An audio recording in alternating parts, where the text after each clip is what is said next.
Hello and welcome. Hope you are all doing fantastic. And today's live stream,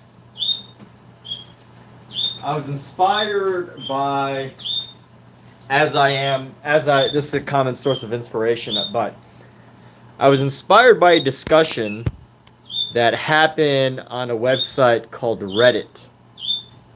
And let's see, for some reason my phone charger is not working. A discussion on Reddit. Let's see. Oh, what's going on? Charger phone.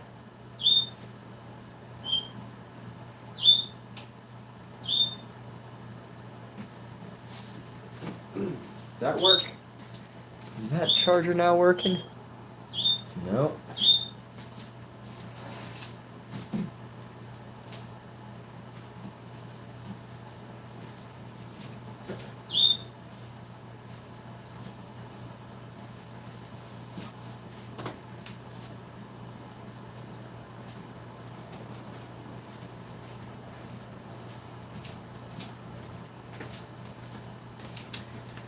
All right, so hopefully this charger is working, and just because it's on 100%, that's the only reason why it's not showing that it's charging. But anyway, per our discussion, per this idea that I was going to discuss, I was inspired by a recent Reddit post where people were talking about how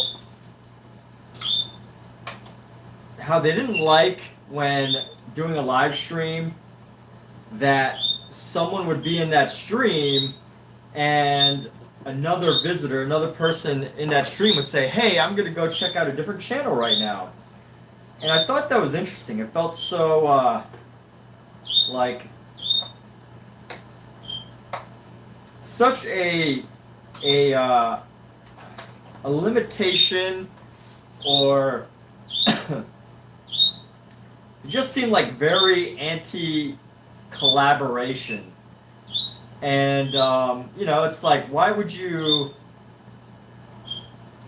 feel so against allowing people to talk about the idea that they are going to check out a different channel? And, it kind of makes sense. I know the reason. I could guess the reason. But,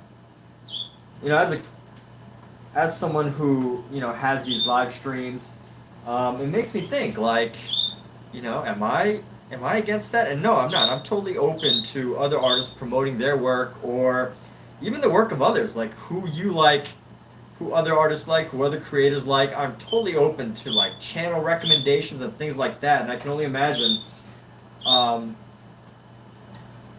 these channels where they don't, they kind of like put a lid on what people are allowed to talk about.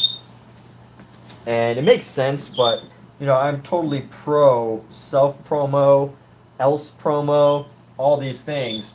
And if you feel like if you're here right now and you want to talk about your artwork or whatever, I want to hear about it. So, I want to hear about, for this live stream specifically, I want to hear about the work that you like to see, the artists that you like to look at, what kind of artists you will watch on Instagram or YouTube, what your favorite streams are. I want to hear these things from people that are in this stream today. I want to know what artists get you going, and I hope to hear it. So, Bandito Bros, welcome. This live stream is for, obviously I'm going to be painting at the same time, but this live stream is for any artist or any person that likes to talk about the things that they enjoy. So whether that be artwork or, other streamers, I am totally open to an open dialogue. So feel free to promote your ideas, your products, your inspirations. Don't feel limited. Like, if all you want to do is come in here and like talk about your artwork, be my guest. You are welcome to. So Bandito, what is it? Bandit Bros. Not even Bandito, it's Bandit. So what is it that you're up to, Bandit? What's going on with you today? Happy Labor Day, first of all. There's it's Labor Day weekend. Happy Labor Day weekend paint session. And and what we are going for today is a nice little paint session. A nice little paint session here.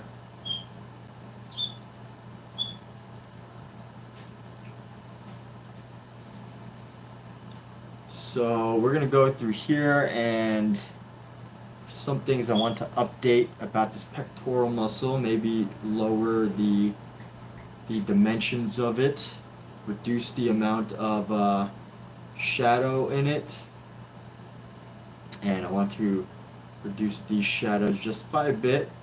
Just give it enough to be able to give a description of what's going on, but not totally, so that the lines have totally disappeared.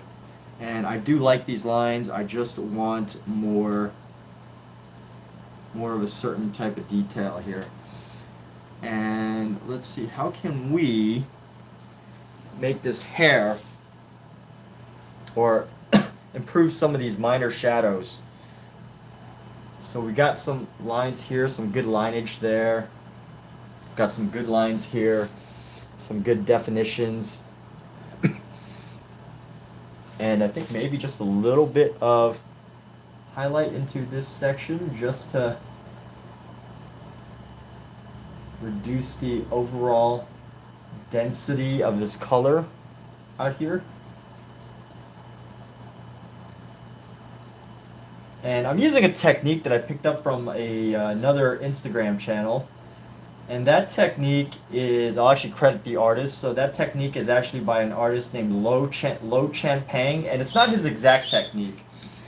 But what I've seen him do is basically do very, very, very small brush strokes to build up an entire painting. And it takes a lot more work, it takes a lot more effort, but I think the results are very rewarding. There are some very nice results, and that's what we're going for, is this look. This look is a bit tamed and more controlled than my typical painting, which, you know, my typical painting can be a bit wild and chaotic looking.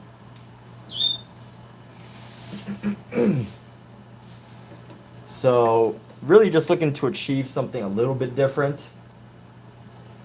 That's part of the goal here.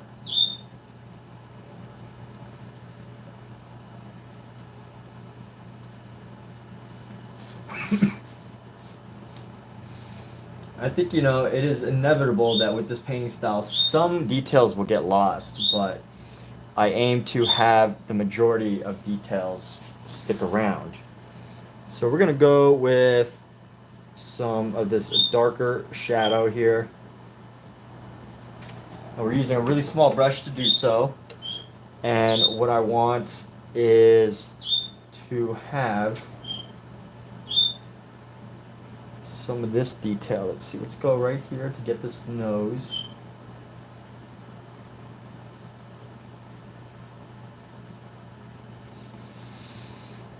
If you look closely, you can find the detail, but if you're not close enough, it can get lost. So we're going to go here and go around the eye here, create that inner dimension and a little dimension around the eye here. You can just see that there is the eye. There is this dimension of the eye.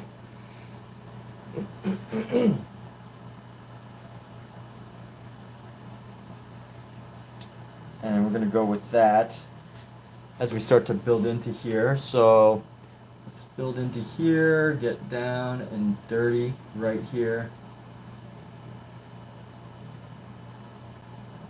Go around like so. And then get this nice deep shadow as we come around. Let's see, there's some shadow that comes around at the bottom of the nose that kind of like comes around right there. Get the shadow across the mouth here.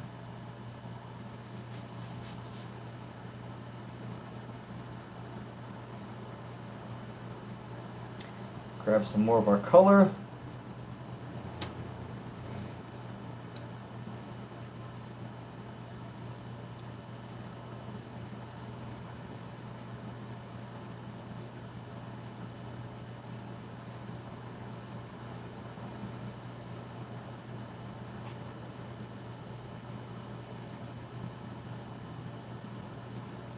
Let's go like that.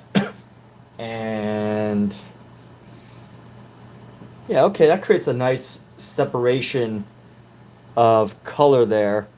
So now what we need is we need a little bit for this nose.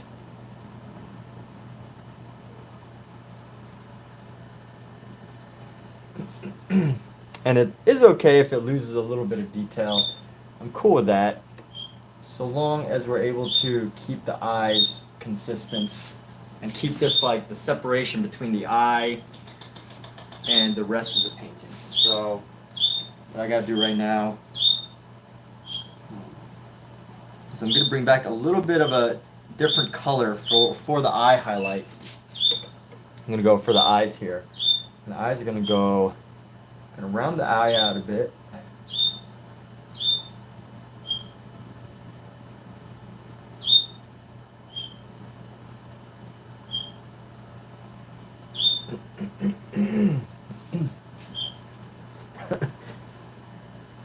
And I think we should just go with the extra highlights of the blue around the side here. Blue highlight just to fill in the rest of this space.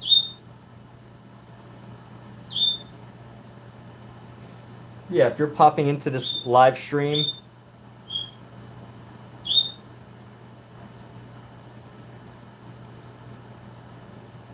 I only hope that you will take a moment and share a little bit about what you do,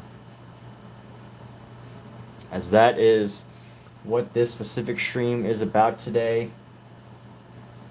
I want to hear about other artists.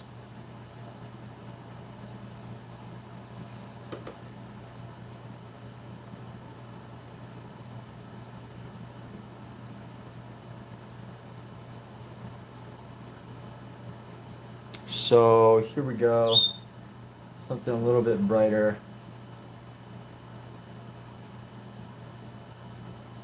We're gonna keep with this brushiness. And I like what we've got. So let me see how this leg goes. I need a bit more dimension on this leg. So we're gonna go up a little further here. And we're gonna add these details in. Basically, it has to make this leg disappear, look like it's just disappearing into the ether of this dark area. And let's go around here. Need to extend the shadow up. No, actually, you know what? The shadow's not too bad right here. But we'll keep this right here. Maybe a little bit more shadow. We're gonna bring in our dark blue here. Royal Koala, what's going on, Royal Koala?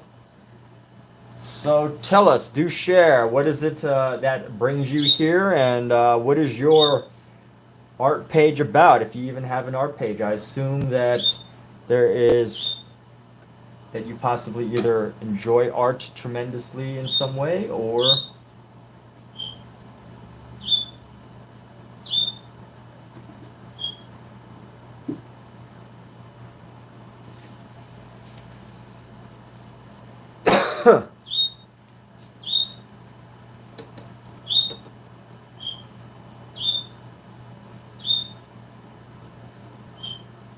or if anything, thanks for taking the time to pop over and support this page. But do know that I want to hear about what other people are up to as well. This isn't the Emmett Ferguson show, although it kind of is. This is the what's going on in other around with the viewer's show or day. So anyway, let's go like this and bring down a shadow right there. Got to cut across with a shadow. Cut across with a shadow right around here, just to create some extra dimension in the abdominals. Add a darker shadow around. Bring another shadow right around here to create separate form. Shadow around the nipple area.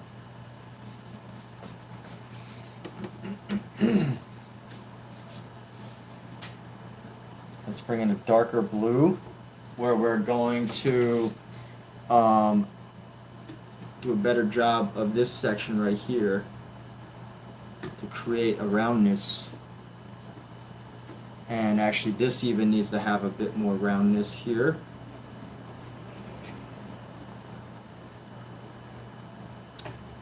Now what's really interesting is, like, I'm getting really interesting effects with this style. And it's amazing what you can achieve with this when you take it so slow and you're just, doing it stroke by stroke, like with tiny strokes, and you get to change the color as you go, and it just feels like a very versatile style that I'm enjoying quite a bit. I honestly did not think that I would enjoy it as much. I was kind of concerned about that, but this is a very doable idea, and I like playing with it. So let's see. There's some roundness here that I need to update. I'm gonna go into the rib cage right here. There's a little bit more of a rib cage, and that's okay. Right here is all right. So we're gonna maybe show some abdominals going down, and I want that to be there. I don't necessarily want to overdo it here, so I think I just need a little bit more dimension for our thing right here, the little our little, whatever you call this. What do you call this thing? Oh my goodness. A towel. It's like some sort of towel. And I can see that this has kind of gotten lost, so we're going to make sure that we fill this in.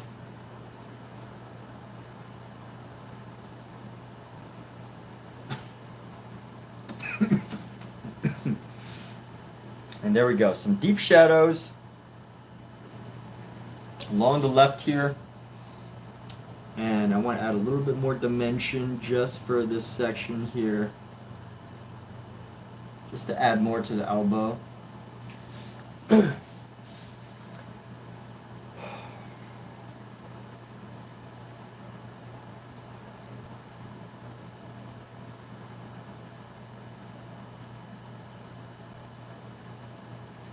And how we doing?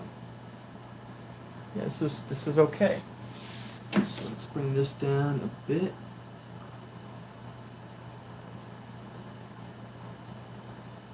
Round out this piece. And let's see, where else can we deepen a shadow? Because I have the brush here. I'm going to go right into here. Sharpen that shadow. Go into here.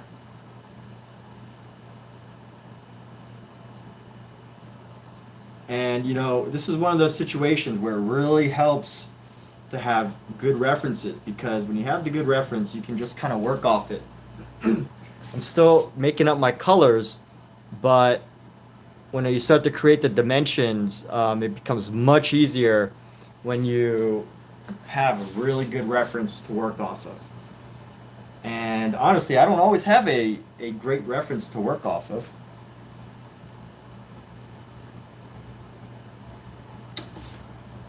Don't always have that. Sometimes you gotta make a lot of things up, which isn't that bad, of a thing, but just makes it more challenging. Let's make this a white. What did I do with that color last night? Okay, so I'm gonna go with this yellow, light yellow here. Alexa, what is the definition of demure? Demure means acting in a classy, understated way. For example, I'm being very demure, very mindful. Have even stopped asking Alexa to fart. Did everybody hear that? Alexa just made a fart joke. Alexa literally just made a fart joke on live streaming broadcast. Alexa, that is so inappropriate. Alexa, just kidding. You can make jokes all day long. Alexa, you can make jokes all day long. That's all I want to say. What's up, Mark? How's it going? Here's a joke inspired by the wild robot. What's the wild robot's favorite flavor of ice cream? Mint microchip. And if you're a fan of robots, try out the wild robot theme to decorate your day with the sights and sounds from the new movie. Alexa, off. All right, so we're gonna create some shadow into this hair here. I'm gonna start to design this hair. And what I can see is that the outside edges of this hair are gonna be in shadow, so hair is pretty easy. You just gotta be open. In my opinion, hair is pretty easy. So long as you're open to the idea that hair doesn't always need to be like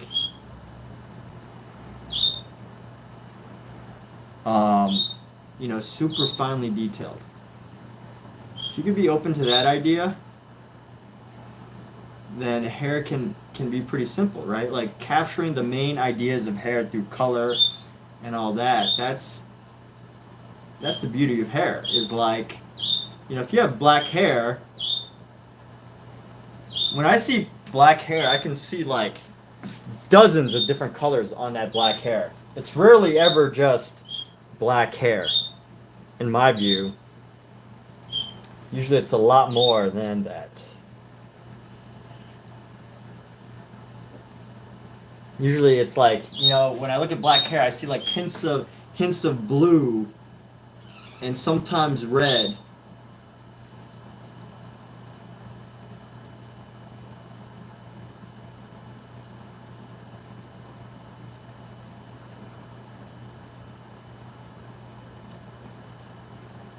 You love the painting so far, Carmine. Hey, Carmine, I gotta hold you accountable here.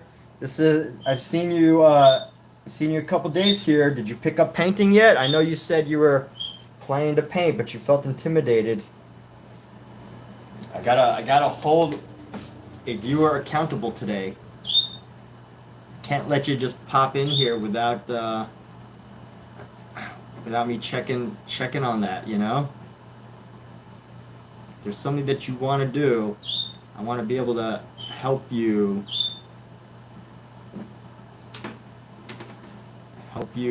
get there, even if it's just, hey, did you do it?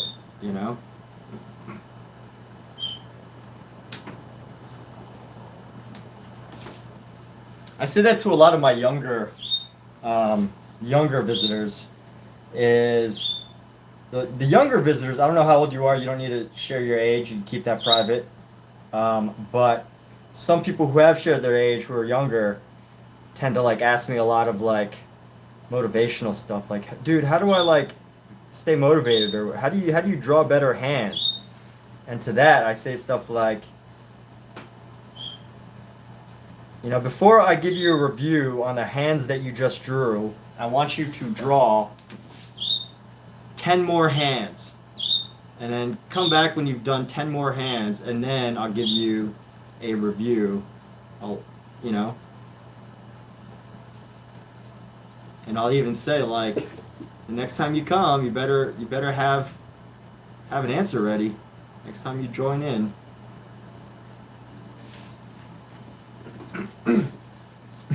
But obviously that's only if people like ask for advice, but for everybody else I'm just kind of chill. So, Mark, it's going okay. What could make an okay day even better besides artwork?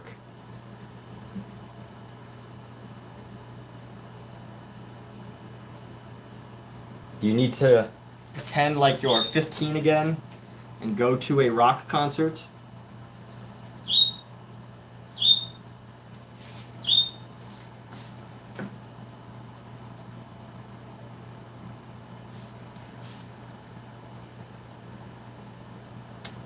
Next time you see one of my streams, you have started a painting. All right.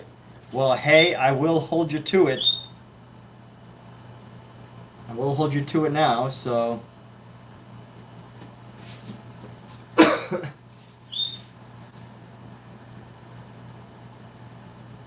So there we are.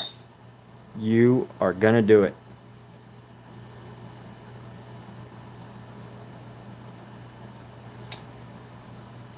All right, so this is all right so far, and what I got to do here is, no, I think this is pretty much it. Got the green, maybe use some of this shadow. You know what? I don't want to mess too much with the shadow. I like it. I like how the shadow's looking.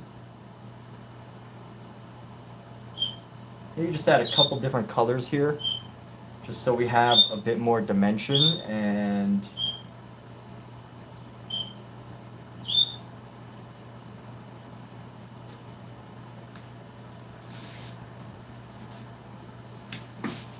Clean off this brush. We're gonna go in just a bit more with the light blue here, just to clean up this space right here that happens to be right around this nail.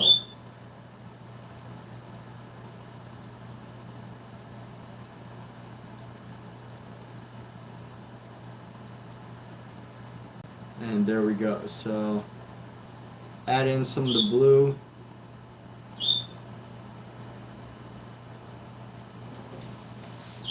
You know what else is pretty cool about this? Looks kind of like a Greek statue. What's the end goal / image in my head?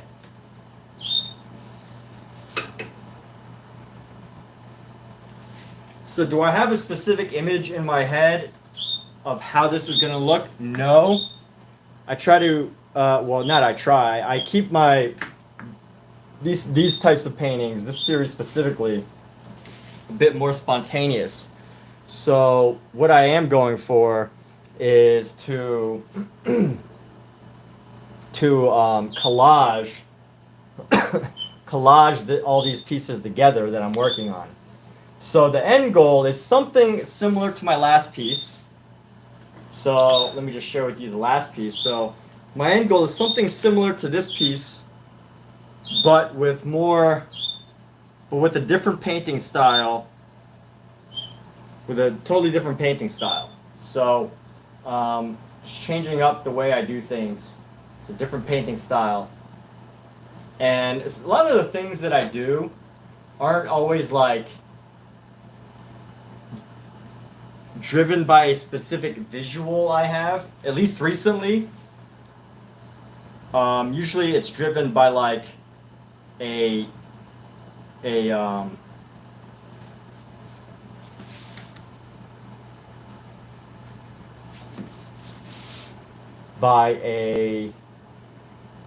sorry, I got distracted by a thing on this painting that I'm looking at that feels a little off. But it's often driven by a challenge to myself, right? Like the challenge of this was that I wanted to do something similar to the piece behind it that I just showed you, but I wanted to do it in a different way. So that would be like a challenge. And rather than having a fully fleshed out, like this is exactly how I'm going to lay it out. Actually, this one was, I sketched out the whole entire thing ahead of time. So, that would be what I would consider like, building it out from the beginning. But this one, I'm going to keep it a little bit different. And this is more of a slow process where I'm taking my time and focusing more on the challenging myself of building up these figures. rather than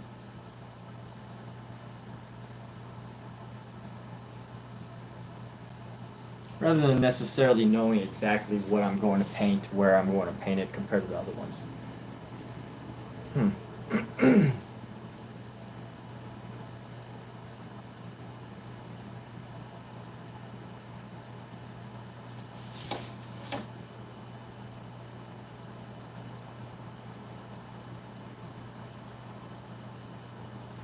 So anyway, we're going to go like this. I'm going to use this brush and create just a bit more dimension here. And yes, this is definitely based on ancient Greek art or ancient Roman art. I actually don't know how to tell the difference between ancient Greek art and ancient Roman art, to be honest.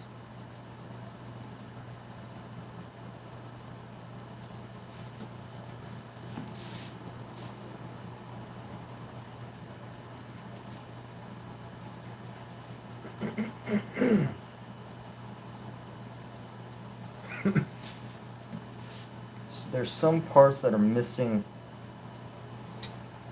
some paint. I want to get those areas covered.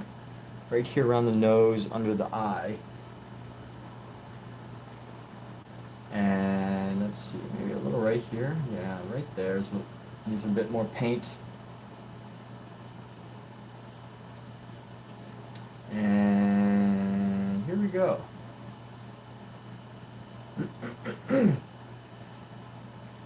So I will share this picture up close in a few moments here, so that I can like share where this has come.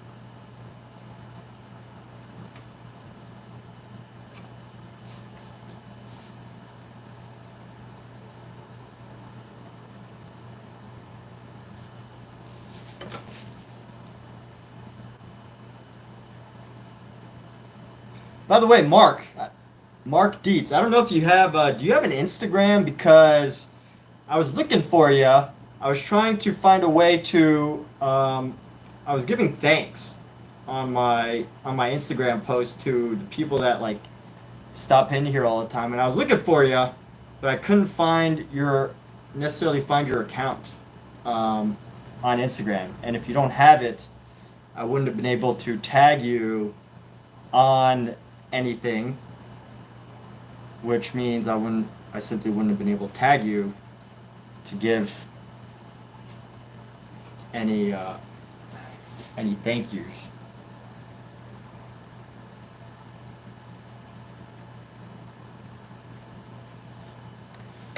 Alright, so artists have some kind of superpower.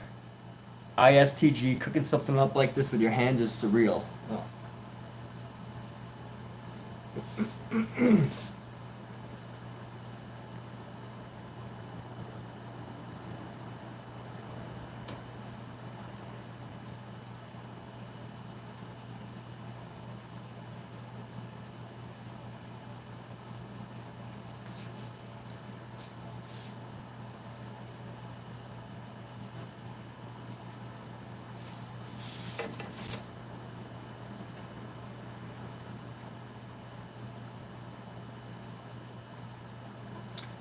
And you know what?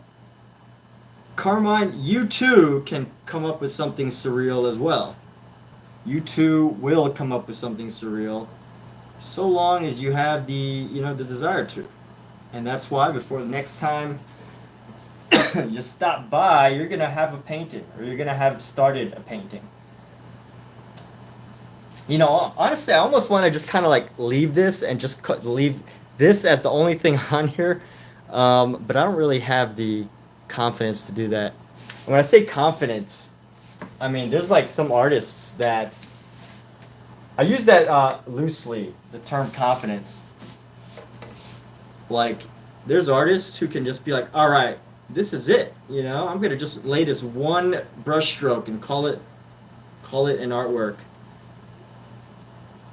And if someone challenged me to do that, I would do it. But I also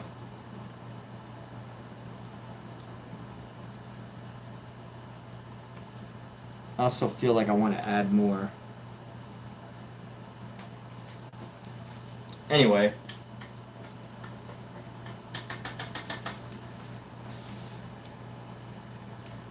To just leave a big empty space and just one part of a painting. Oh, Mark, so I did an Instagram post and I tagged a handful of people like Omizu and another viewer that pops in regularly, and I tagged them to thank them for tuning into the live streams on my Instagram. So that's what I would have tagged you on, just letting you know that's what it's for, or what I was doing. And if I wasn't able to tag you, that's why I wasn't able to find a page for you. Just FYI.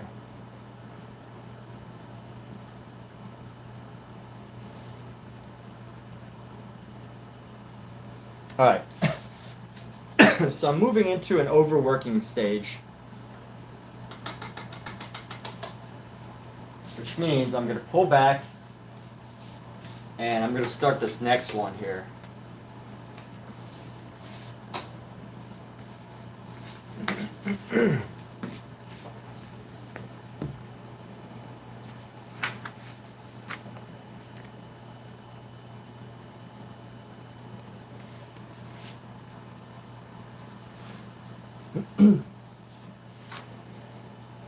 And this is going to be pretty much the same thing.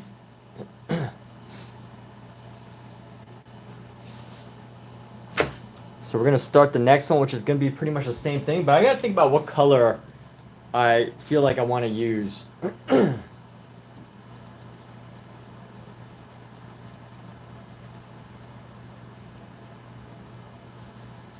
Like, do I want to keep it all blue, or do I want to add some other color here?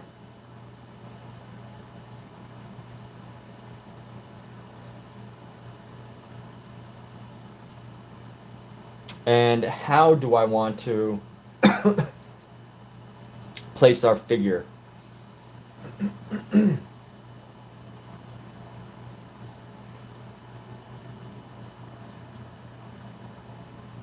So how do I want to place our figure? I want to go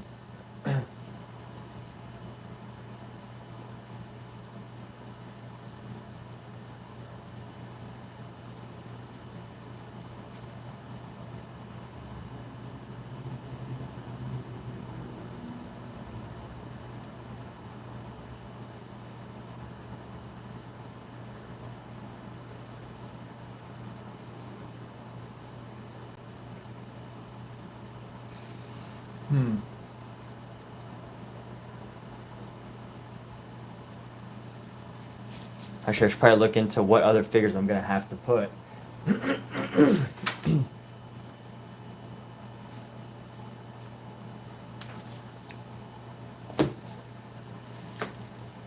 Alright, so I've got an incredibly challenging piece for the next one, the one after this. So I need to, kind of looks like he's falling. Yeah, I guess he kind of does look like he's falling. Yeah, it kind of does, because he's just like in midair, right?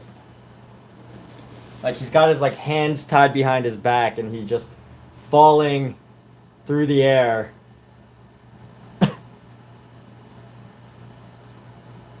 Just lost in midair.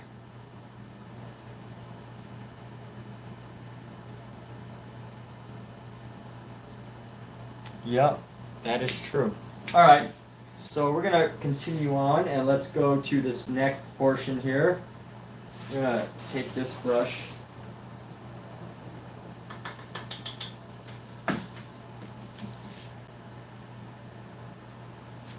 And what kind of color palette do I want to use? Oh, I put down so much black the other day, but I never even used it.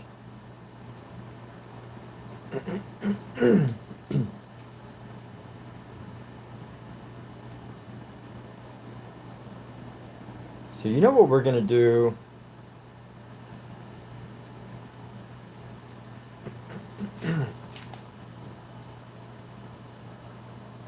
We're going to use a light black and red figure. I'm gonna challenge myself with this black and make this next figure pink. It's gonna be the same guy, just a little bigger. So, same guy, just bigger.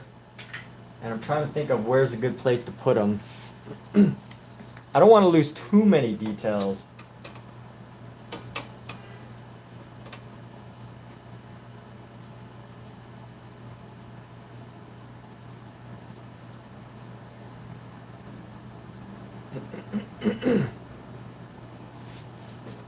I got an idea.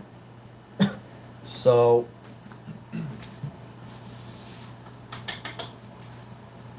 we grab some of this black.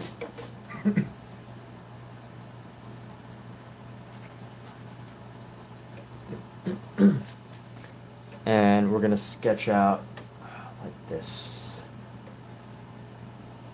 I have a feeling I'm gonna regret using this black because it's so hard to work with, but it's okay. I'm gonna make it happen anyway.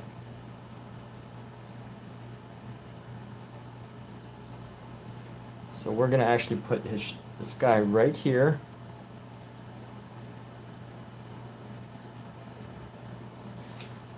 And same figure.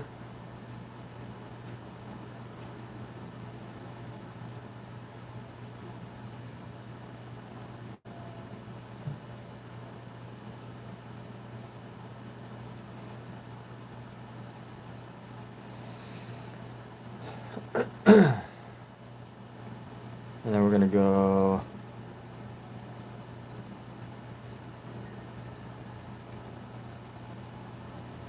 around.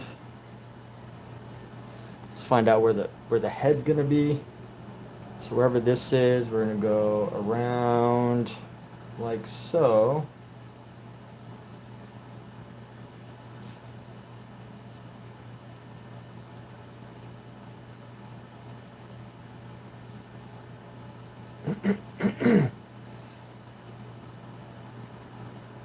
So this kind of disappears into the head right there. We want this to be go up and around.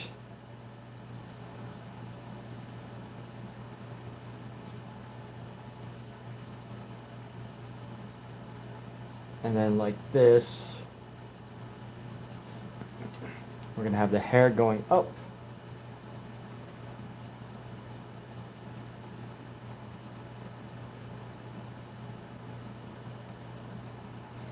Let's go ahead and fix this face. So we're gonna get a nice shadow right here. Comes around, goes around like so. I'm gonna get another eye. Create some parallels.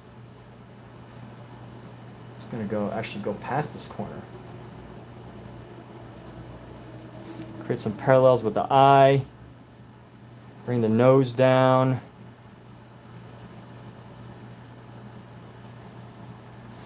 And let's see what we're gonna do with this. So this, and then we're gonna go with the next eye.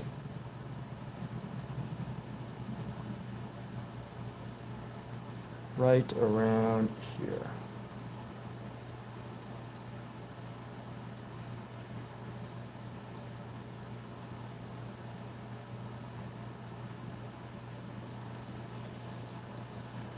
So as you can see, I will share that this process of sketching is a little different than the previous one because I'm coming up with my own design. So that, I'm constantly working to train myself. I consider myself still an artist in training, right? And it's one of those things where this previous sketch is way tighter, way better, because I knew exactly where everything needed to go, all the pieces, all the, designs. there was a drawing confidence there because it was already laid out. And right now I am going ahead and coming up with my own version of the sketch, which ends up laying this out a little bit differently. So just be aware of that. For those of you that are curious, yes, it's training day, exactly. So for those of you that are curious, yes, I am doing this sketch freehand using some of the principles that I learned, but pretty much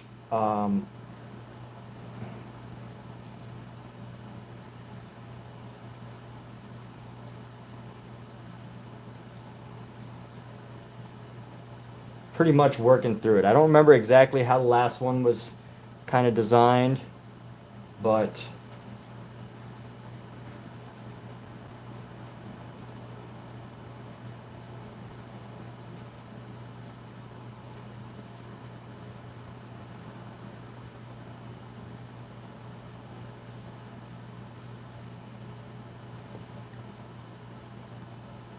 so I'm pretty much almost on my own here. Might have to bring this in a little bit. This angle feels a bit too wide. So I'm going to bring that in a bit. And then let's see where this nose goes. We've got the nose, and then we've got right below the nose.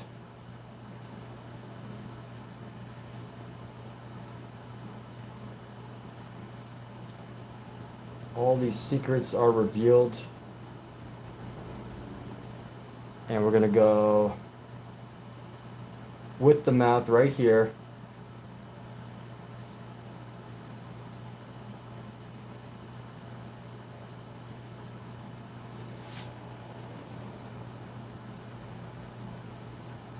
This will be the center line. So the center line is going to come right down there.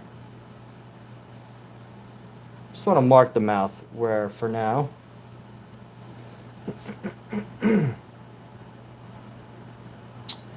And this piece is going to start right around the mouth, the edge of the mouth, and we're going to go around, curve this down.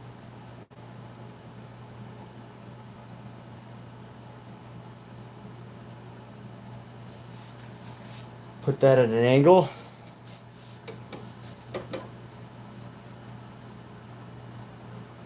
And then, bam, another one.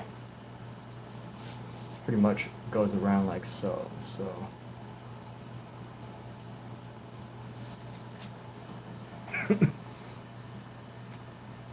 You know why I like visiting? Am I still working on this figure or adding something new? So this is a totally new figure.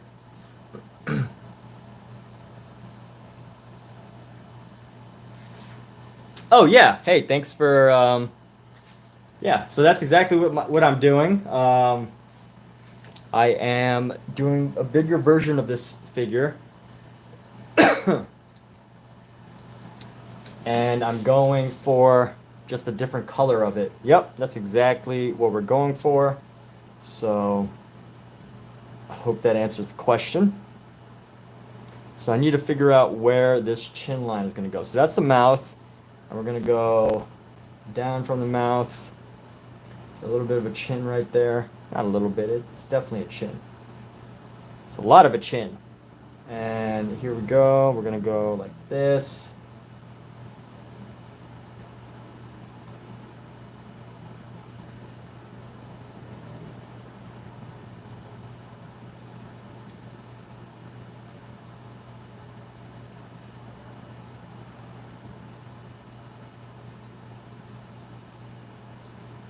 So I'm creating some of the shadow space.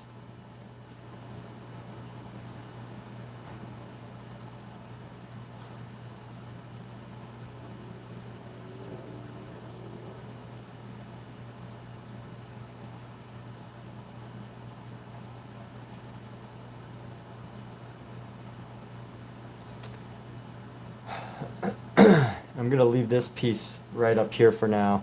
And I want to sketch down the hair, sketch around the hair over here, leave a bit of a line.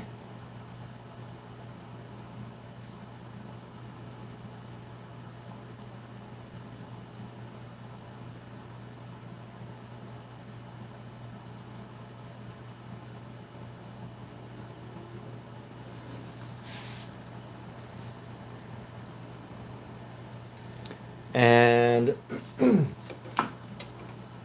so yeah, I am doing pretty much a similar concept to this previous one, except this one I'm doing much more per character by character. So let's see, I got the chin right here. The chin's gonna be right next to the shoulder. So shoulder's gonna be right around here, and I'm trying to figure out, it's actually quite hard to imagine the way something needs to look without, but having to see through it. So here's the hard part of this drawing is, usually when you draw, you're trained to like draw through, which means like if you're drawing a cube, right? We all know what a cube looks like. You draw the square, and then you draw a square in the background, and then you connect the corners, right? So a cube is drawn like that. And usually when you're training to do that, you'll draw through it. So like you'll see the lines that are technically invisible. So the cube's here, the square's here, and then you got the square in the back, but you only draw part of the square, and you only connect the 3 lines that you see. But when you can't see those lines, so I can't see where the neck ends, I can't see where some of these pieces end. So that becomes the challenge to me, is I have to pretty much kind of figure that out and make it up. So yeah, that's something that I got to do. Just a little share right there. And here we go. And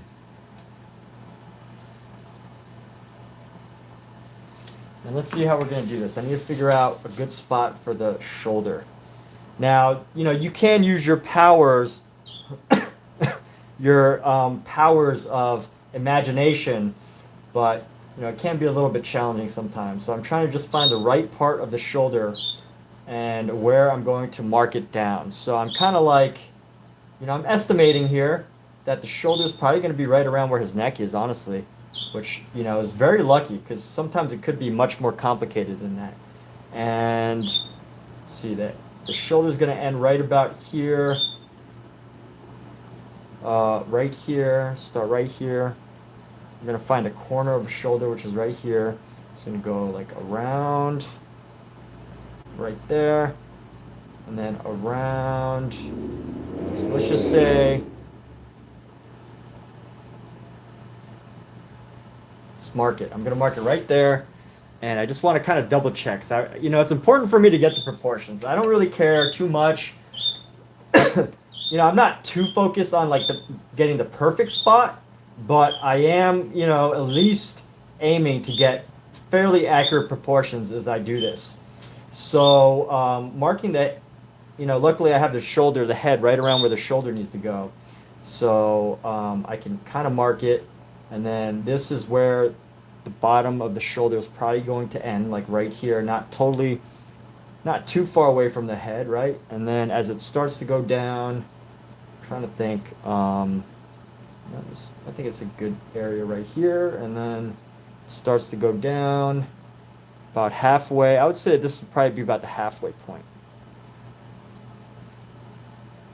Actually, you know what? I'm trying to find a better way to mark this. If this is going to come down here, this is the neck. The neck is going to end 1, 2, 1, 2, 1, 2, about 3 of those lengths. So if we're going to end the neck like right around here. So if I was to end the neck right around here, that's like 2/3 of the way down. So we got 1/3 left, and then we're just going to go bam. So just figuring out proportions, I'm finding just the right place. The real way, the best way to do this is already have the sketch totally planned out, and then just totally redraw the entire thing onto the canvas. Actually, this doesn't even feel far out enough. Maybe we're gonna go deeper with this angle here.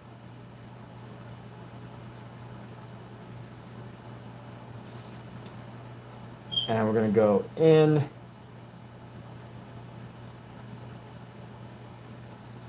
Like that. So freehanding it, not relying on a grid projector. Taylor has joined the room. What's going on? How you doing, Taylor?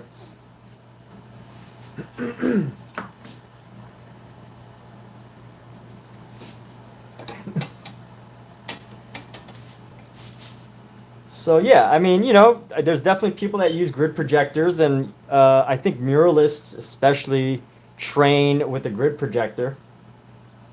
But yeah, I mean, I've seen great art being done with a grid projector, and I choose not to, but everyone has their own way of doing things. So there we have it. All right, so this needs to come down. We're gonna go give it a little bit of an edge, come down right there.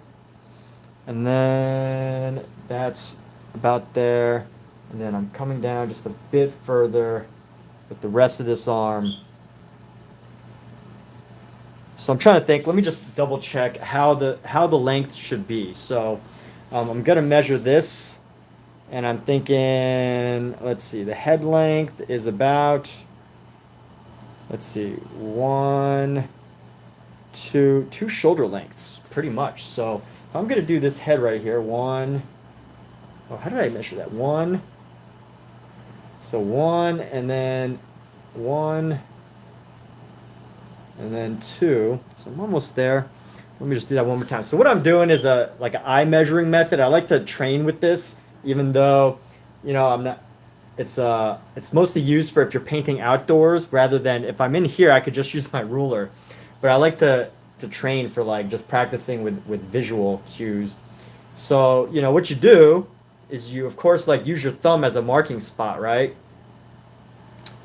Your thumb is how you mark it, and you like look at something. But the secret is you have to lock your elbows.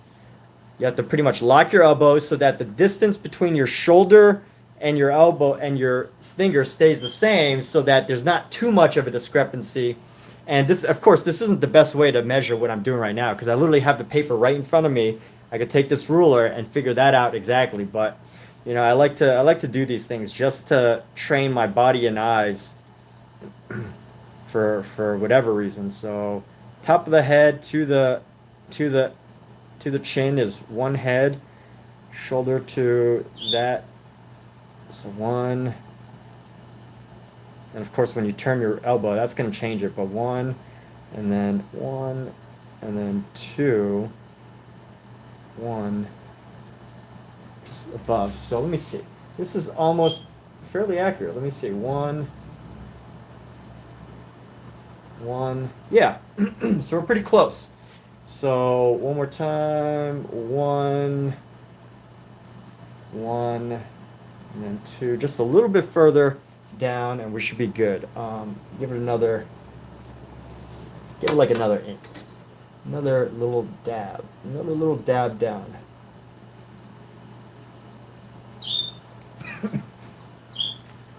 So there we go. Okay, we've got that detail, and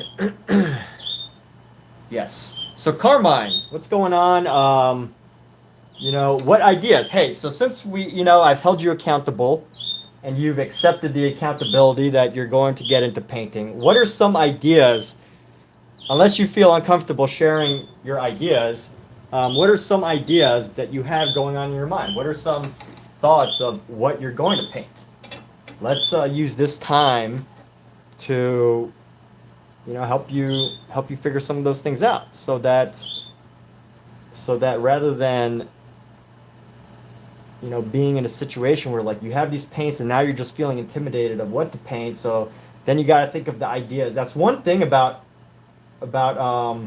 painting that helps to keep me going, is I almost always have like an idea prepared. I never want my excuse to not paint to be I don't have an idea.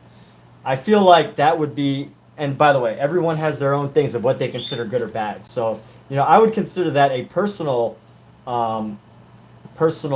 mess up, personal mistake if I don't have an idea, because I actually pride myself in my, ability to come up or make up ideas, even if like they're not totally original. Like this isn't totally original. This is based on work that's already been done, except I'm creating an interpretation of it. So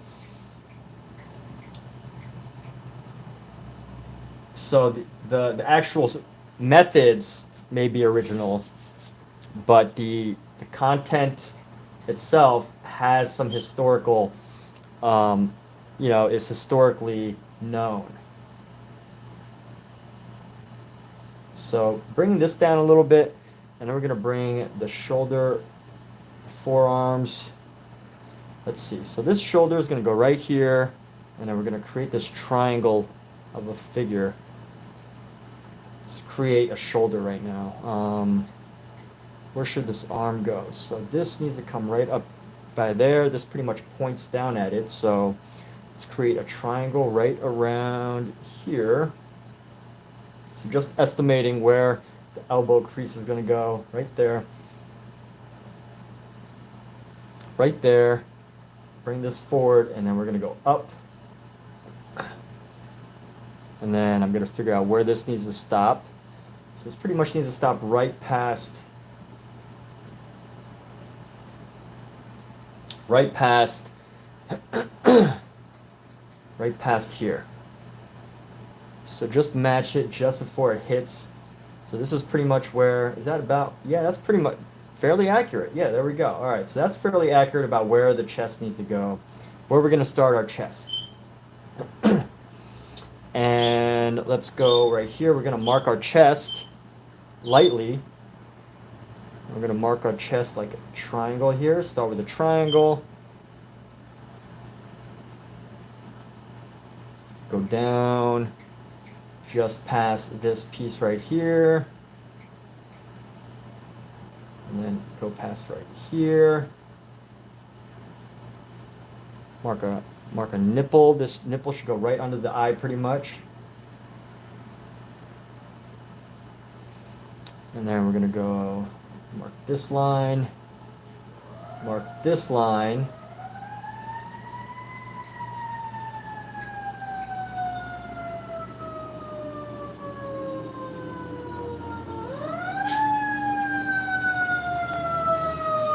And this is where the center line needs to go. So I need a center line that pretty much cuts down right into here. So wherever this center line is.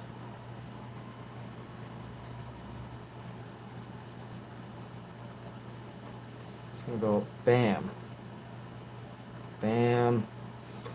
And we're going to go ahead. Come just in front of the mouth right here.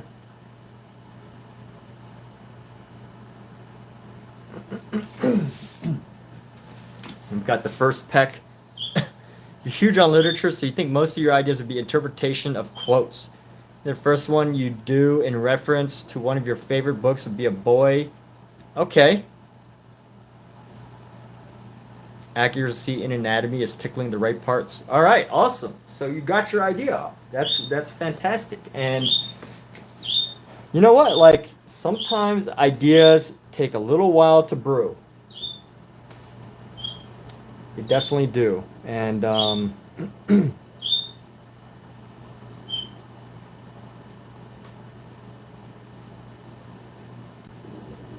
and sometimes you just gotta let them happen.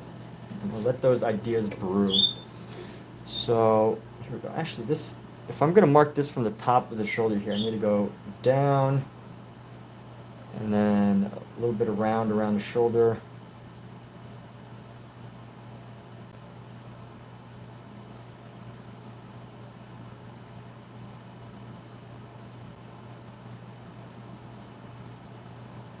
And let's see. So right into here, we're going to bring this down.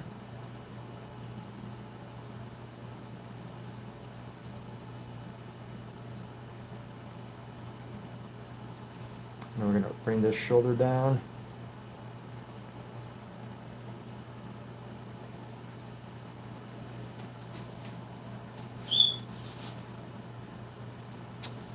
And we're going to create this shadow that comes from right here. Bring this down, bring the shadow, bring a bit more of a shadow down right here. And we're going to pop this around right here.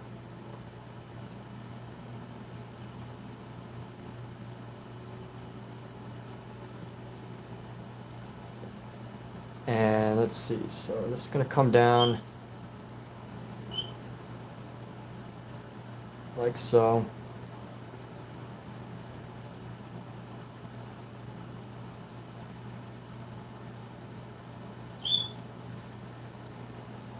This needs to pretty much go right under the mouth. So I'm coming a little far with this. So we're going to come right down, bring this in a bit, come around the mouth.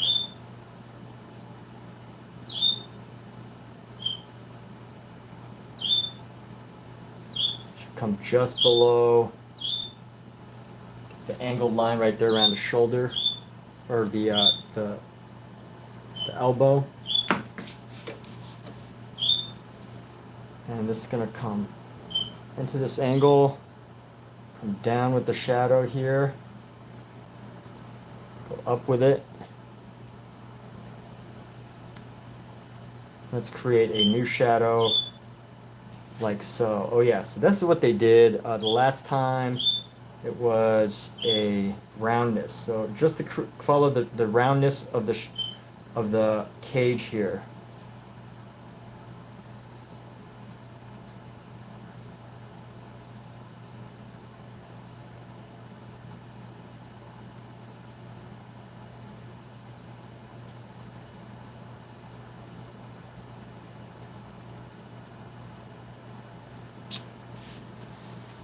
Let me see.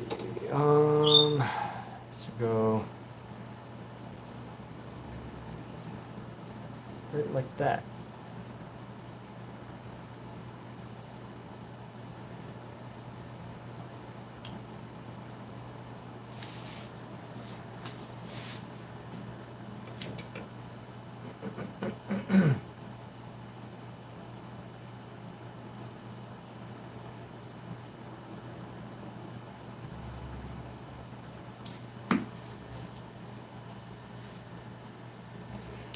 And oh yeah, so accuracy of anatomy. So haven't been able to look at your page. I mean, it looks like you're able to draw faces.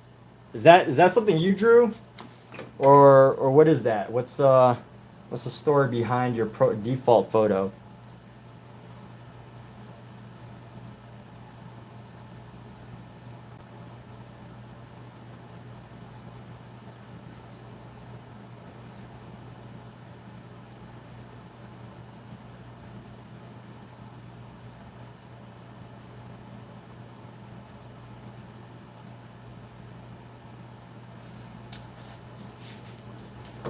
This is okay. I'm creating a big shape right here.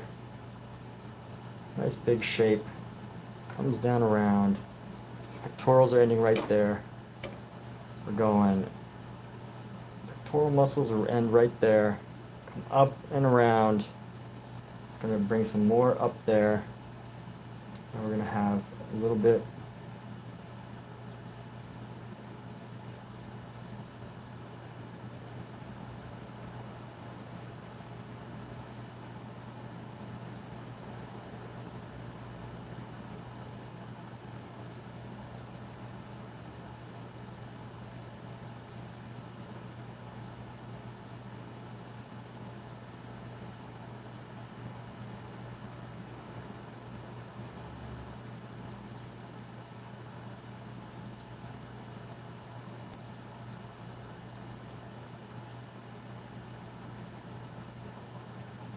And this is going to come out a bit. And we're going to go bring this down to about right there.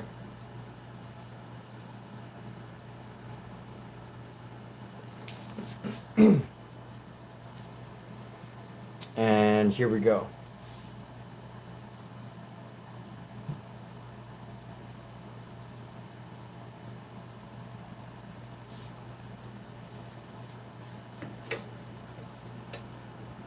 Yeah, I get, drawing faces isn't easy. You just gotta keep going at it. You gotta get through the ugly phase, and once you get through the ugly phase, you'll be able to find some mastery. Just get through the ugly phase. That's it. That's all you gotta do. If you can do that, you can draw pretty much anything.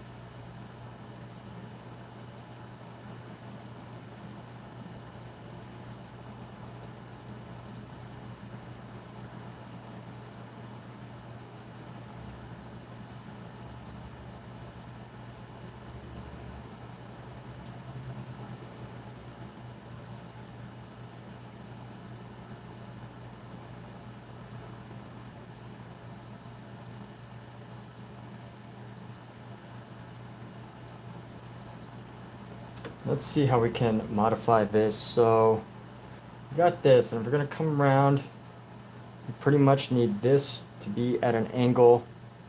So this is fairly accurate, which is good.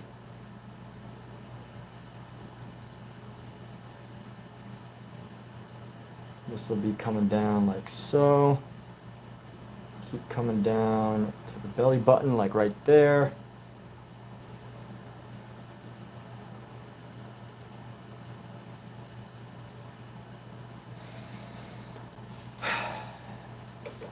And here we go. Okay.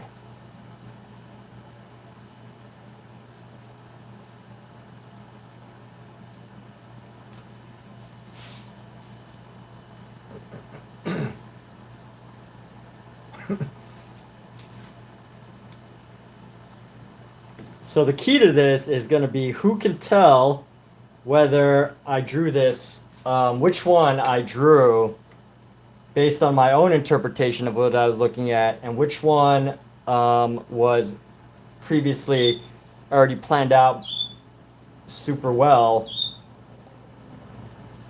and whether you can tell the difference there. That's going to be the big kicker to my piece. And you know what, honestly, I think I can actually tell which one is which, but that's okay. I mean, you could tell now, but once the drawing starts, the drawing portion, the sketch portion, I think a lot more is going to change, but for now, this is what's going on. We're going to go down.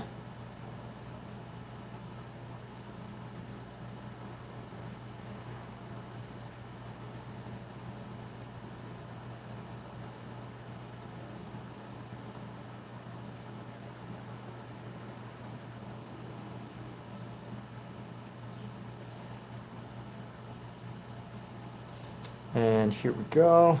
That's going to cut down. We're going to draw the butt down. Draw the butt down a little bit further here.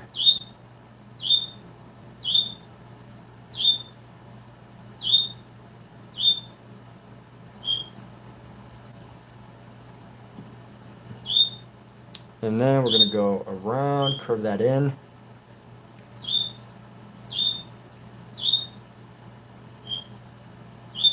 And here we go for the line close. Do I prefer to have everything planned out? Because same. So what do you mean like everything planned out? Do you mean like this, like the exact sketch that I'm doing? Or do you mean like this whole thing? Because, you know, honestly, the way I'm doing it right now,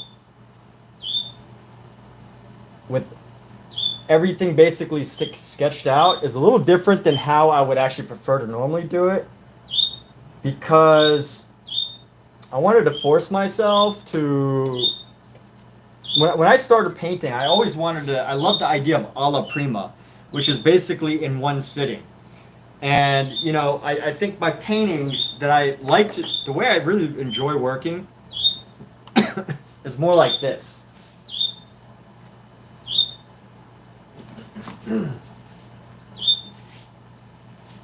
Let me actually find a couple examples if I can find them.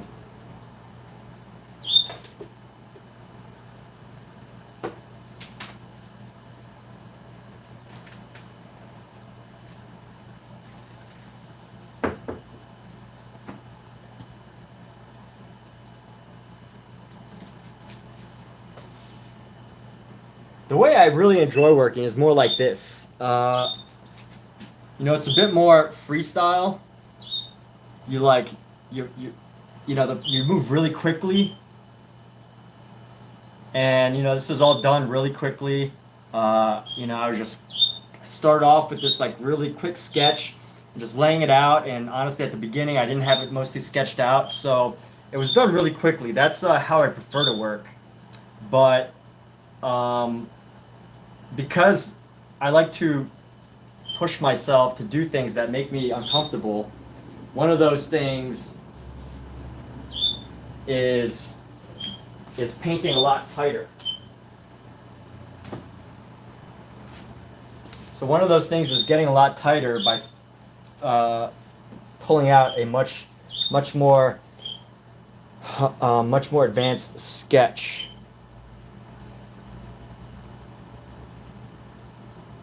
So this is a bit of a challenge to myself.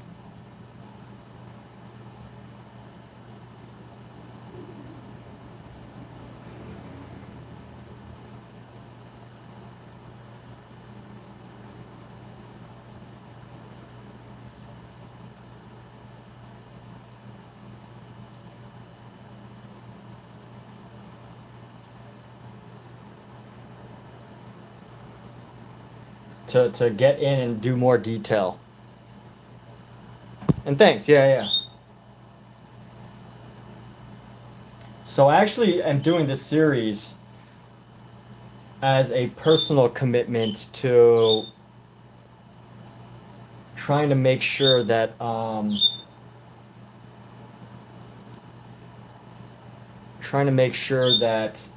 I'm not avoiding the things that I'm scared to do, right? The things that I'm scared to do in a sense of spending extra time on the sketch. Or not scared, but like, you know, the thing that I feel uncomfortable doing, which is, you know, I feel the most comfort when I can just start a sketch from scratch, right? Just start literally from scratch and, you know, throw paint on and be free and just let my brush kind of flow and do all that kind of stuff. I really love painting like that, but I wanted to check myself and make sure that, you know, I go other routes too, to try other things as well, so that, you know, I don't feel limited or tied down by any specific method.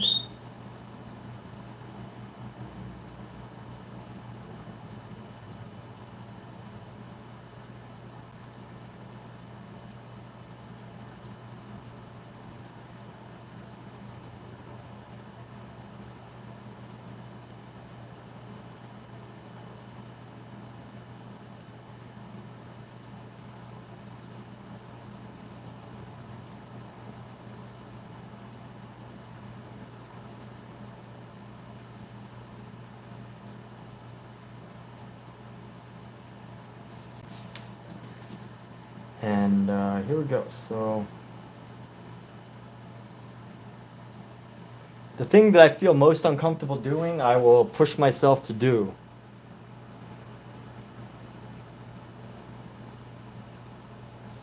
Or maybe put another way, the thing that I feel most comfortable doing, I will attempt to do the other way of doing it, so that I'm constantly,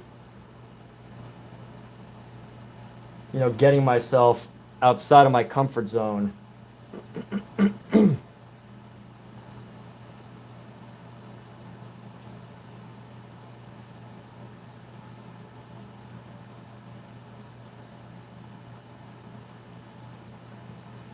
But yeah, I hope that you know, you get outside of your comfort zone too. I mean, the beauty about art is like, you don't have to share it, right? Like, I don't have to do this. I choose to do this, the sharing part. And like, it's just one of those things. So, you know, no one ever has to see your art. No one has to ever see your mistakes, hear about your mistakes, your challenges, your creative doubts.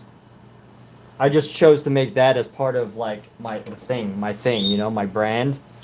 So, yeah, and I find it as a way to help other artists who, you know, might be struggling with finding confidence in their work.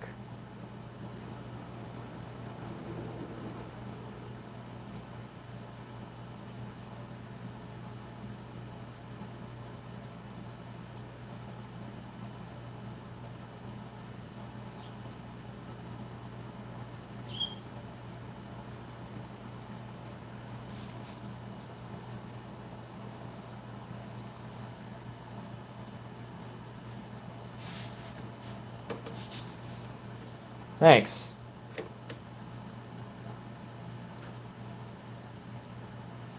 Yeah, right on. Everybody's different, you know? it also helps that a few years ago, my primary mission. So before I got into painting, I wanted to do, make a YouTube channel. I wanted to grow a YouTube channel. I wanted to make YouTube my thing. So, because that's also part of my mission, is to, build a good YouTube channel. I believe that helps as well when I'm making these videos because I know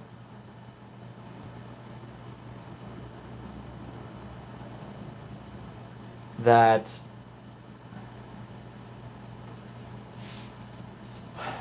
when I make these videos because I know that it's also part of it as well. So that's another motivator for me to, be more transparent about the way I paint.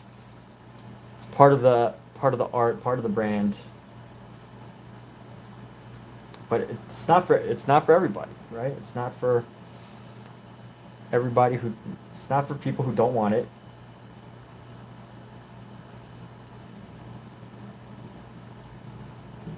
Especially, right? So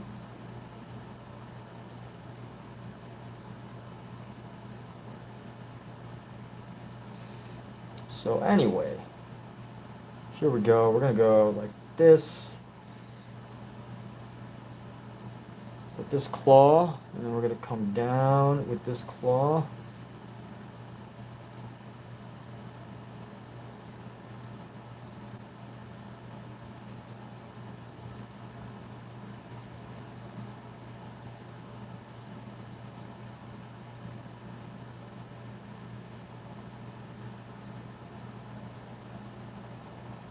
YouTube is totally unnecessary to make art. So T Dot, what's going on? Thanks T Dot. You've been here for haven't seen you in a while. What's going on? So you're so underrated. Have you on your TV dish? Wow. On your TV dish. My goodness. I feel very honored that you have totally put me on a TV. So amazing. Thank you. T Dot, thanks. Good to see a familiar face as well as new faces. So here we go. There we go. And we're going to bring this across. And this is going to be one really thick leg. I think this leg needs to move over a little bit. I think I overshot the size of this portion right here, so I need to find a way to bring the shape of this leg down a bit. There we go. I think that's a good length.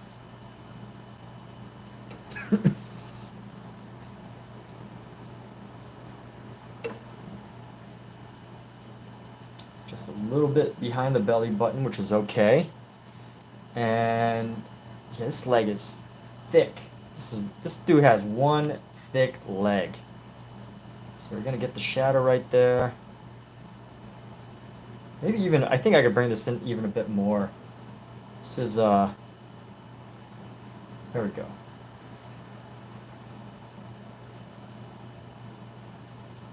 Just go right down to the end of the claw here. Bring this down. That across.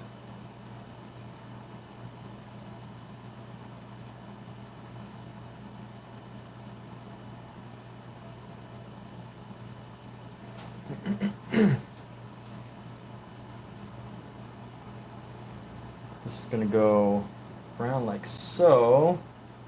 Bring this up.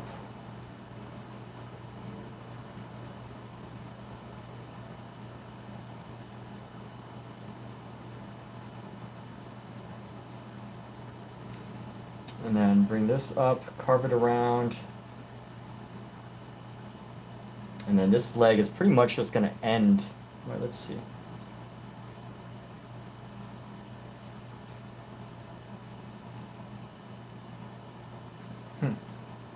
Just like that.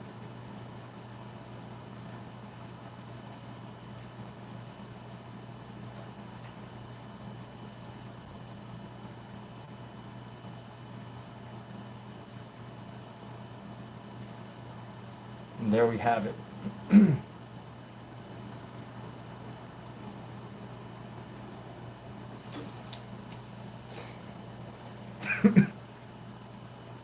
know what, I might even add a little bit of a flare to bring that curved around. I'm gonna pop this down a bit. I'm gonna give this a little bit of a dimension because this has to come down.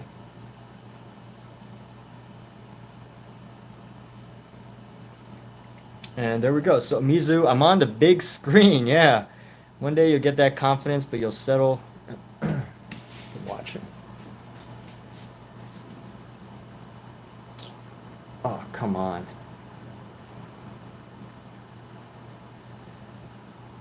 So I'm trying to think here. I've made this part of the arm a little too big.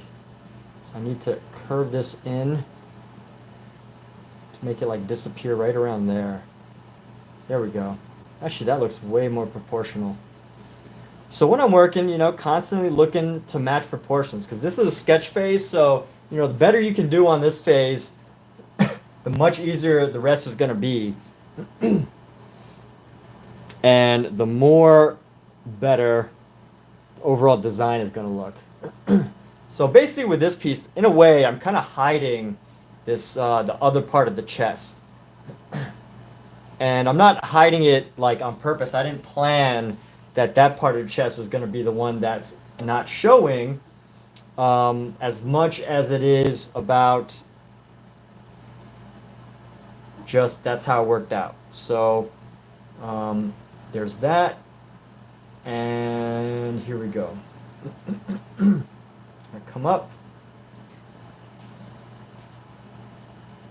And this is way sketchier as far as the design goes than the other one, because for those of you that are watching that are curious, like, what's going on, I will share it with you. It is the fact that, oh my goodness. All right. So it is the fact that the previous piece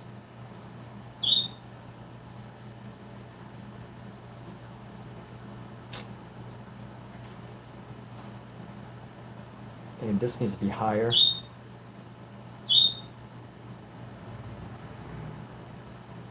It should be right there, and then the triangle is going to go up a little higher. There we go.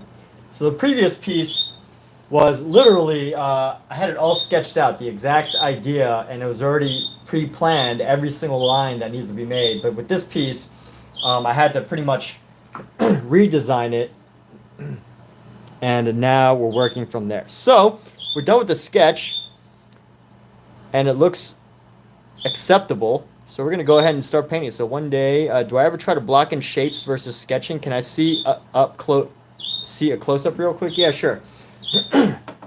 So 2 questions there. Do I ever try to block in shapes versus sketching? So I'm guessing that by shapes, you mean like the nose here? Like, I just have a triangle for the nose. Like right here, I have some triangles and shapes for shadows. But if you mean like, I guess when I first started drawing, I would do lots of, here, let me show some of my early sketches maybe.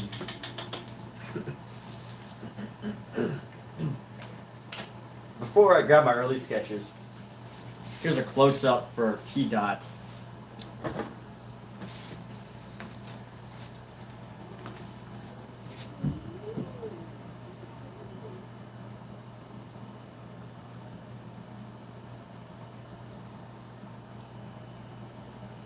So one thing that's different about the close-up is you can see all the multiple brush marks that help to make this possible. Hold on, I gotta get the door. Come in!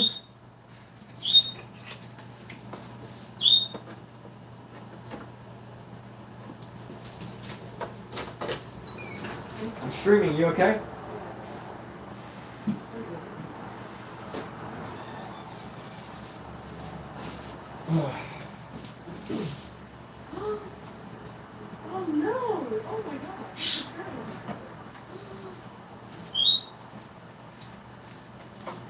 So Mark asked, do I ever try to block in shapes? So I don't know if this is what you mean by block in shapes, but you know, you could literally see like how I designed my heads back in the day. I would block in shapes, or I would like, you know, draw these circles, you know, do the Loomis method for drawing the head. I would go with the Loomis method and just draw body shapes and parts and kind of like try to piece them together.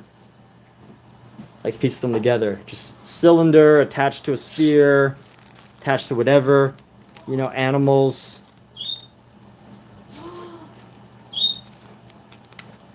Like look at this. This is September 21. Three years ago. Oh my god. So, you know, I would draw like different shapes and I'd try to experiment with different things. But yeah, pretty much shapes, you know, like if that's what you mean. So if you mean something else, I'd have to know a little bit further. But this is my early sketchbook. Early sketchbook.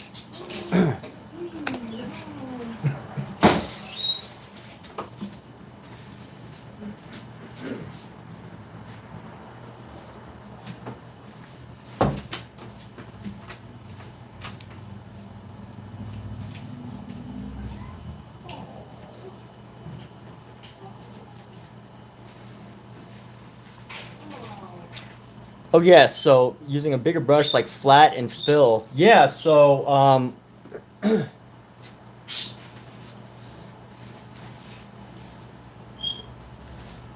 so I was talking to Carmine Carmine, and I think I might have briefly touched on that idea. um, so this painting style of sketching it in and then painting it is more of a personal challenge. I prefer to like paint big and just like get shapes, block them in, and then, you know, a la Prima style, like, you know, tightening it up over time. But for now, I wanted to do it this way so that I can kind of push myself to basically learn this way. But Yeah. I have a couple more shadows. I have a couple more shadows in here that I want to put in.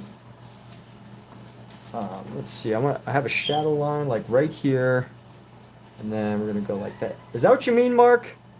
Or if you have an example of what you mean, I can pull it up on my phone, and then you could kind of like guide me through what you're talking about. Because if it's not what you're talking about, then I want to know. I want to know all the techniques. Oh, is she? I am a technique whore, where I want to see all the ways of doing things. I like to watch how people do things and try to get my own ideas and extract ideas from it. But I try to always give credit. That's one thing. Is I usually always try to give credit when I have the chance. So right now I'm actually starting to use the black just to get in some of the deeper shadows. I'm gonna miss this arm up here, but that's okay. There's gonna be where the shadow comes around, kind of like right there.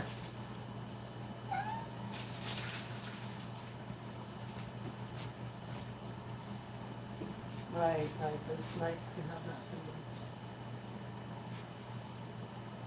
Well, where's the top pieces?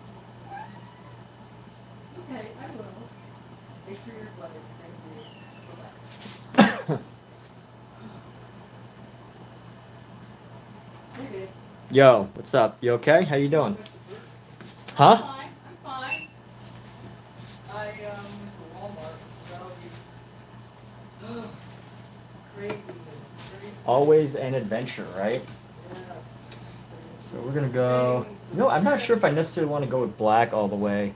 I will just at least start with some black shadows just to get this started, and we can, you know, get a feel for what we're gonna have. But I want to go with black all the way. So let's wrap up with this brush. Or maybe I can add a couple more things. Let's see. I guess I could add in with the hair here.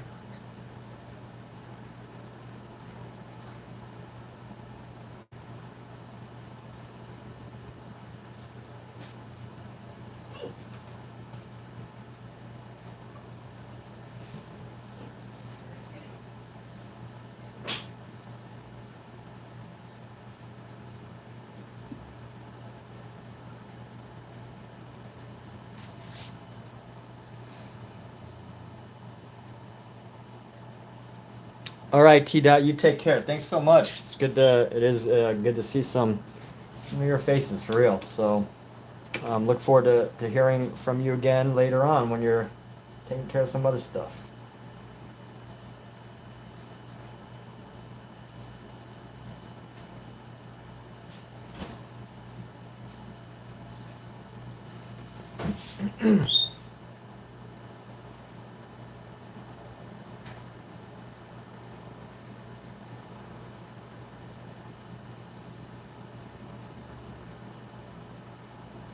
Oh, you know what? This needs to come down. This needs to not wrap around so much. It just needs to go like that.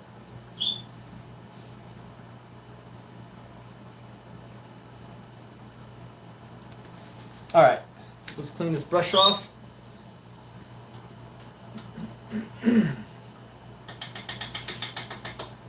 Let's dive in.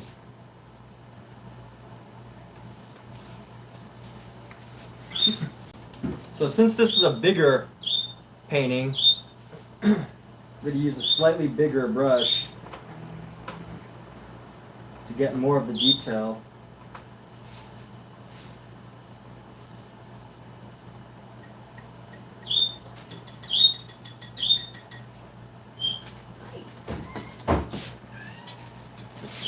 And we're going to go with pink. So I'm going to need a lot of white. I'm going to bring this into our red. We're going to start with a super light pink as our starter color. Really light version of pink.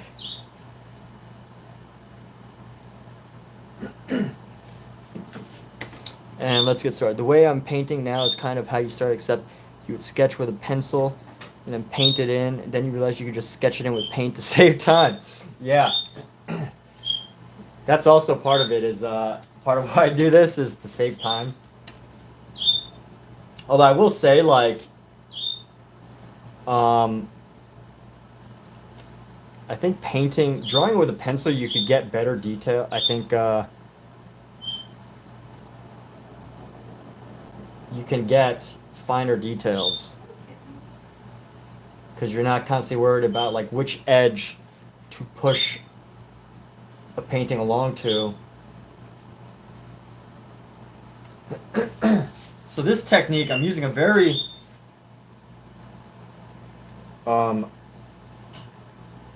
brushy technique.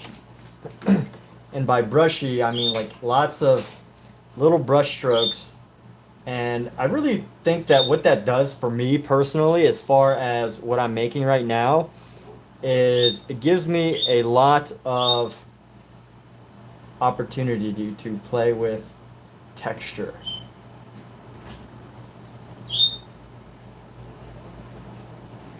And that's pretty much like where I'm at, is just going with texture. You can't really see it like from a distance, but once you bring it up close, you can see that I'm able to achieve certain types of details that like make it look more artsy, I think. Have you seen the kittens yet, Kat? Yeah, I saw one thing. Oh, didn't both come to greet you? How dare they? No. How dare they not come both greet you?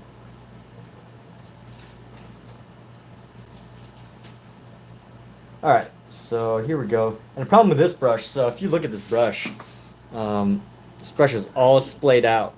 It is so messed up. This is probably not the brush you want to use if you want some fine details. I have other brushes that I can use, but I kind of like the idea that this brush is going to create different textures or a different design than I might expect it. It's going to make it a little bit messy. I have to be cautious of certain areas, but I also like the idea that it's going to create like textures that, or like little details that I might not have expected or aimed for. And sometimes I like, I kind of like that spontaneous detail that happened accidentally.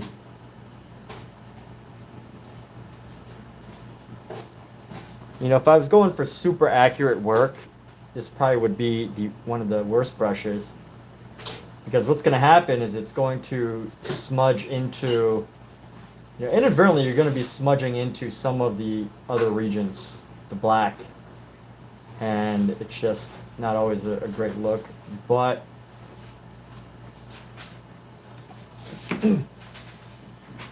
and I might not do the whole painting, the whole piece with this. I might swap to a smaller brush, just because, especially on a face, so I don't want to lose too much details on the face, just because this brush is kind of like imperfect.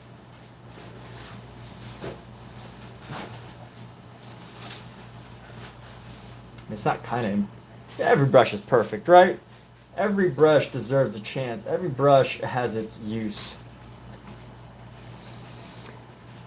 Building more texture in your work. Lately, your earlier works, you wanted a very flat surface. Hey, so Omizu, are you using, so for those really flat surface paintings, are you using acrylic or are you using oil? Because someone told me that acrylic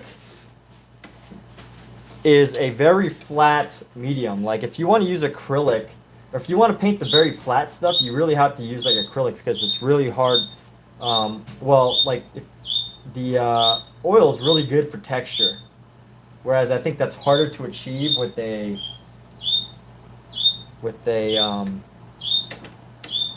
texture is harder to achieve with a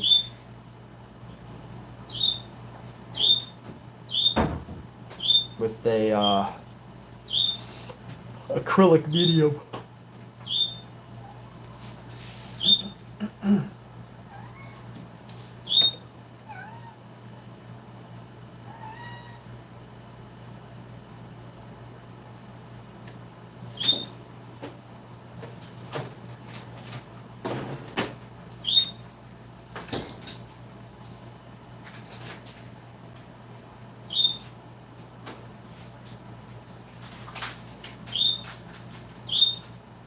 So when I'm ready to like put shadows in, I think the best approach is to somehow find a way to blend it with the black that's already here, rather than trying to, put like a darker color layer. But we'll see.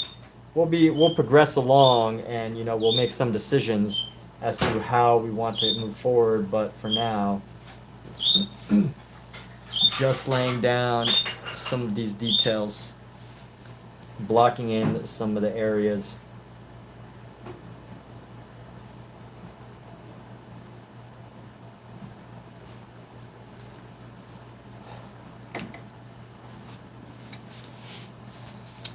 I wonder what it is about acrylic that makes it that much easier to do the smooth surfaces. Because, like, I am fascinated by smooth surface paintings. Or I was, until I started hearing that acrylics is easy to really make flat, because, like, with oil, it's almost impossible. I mean, it's totally possible. You just got to, like, be really thin with the paint. But I felt like it's almost impossible to not have any part of the surface that's raised. So when I found that out, my mind was blown. I'm like, oh, that's the secret to creating these nice flat paintings that people are doing. I thought like I was just like super bad with my technique or something, or like I was like missing something. But then when I heard that, I was like, oh, that's why.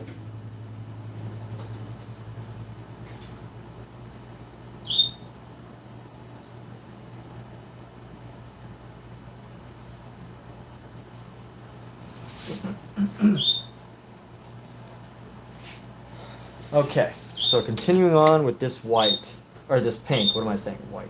Pink is not white.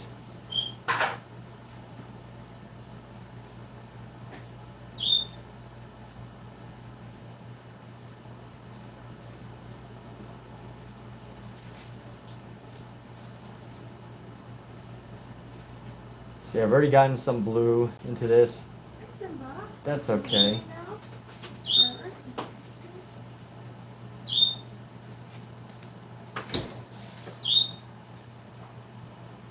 Really like for some of this texture to be even thicker, so I'm gonna cross hatch a bit a bit more.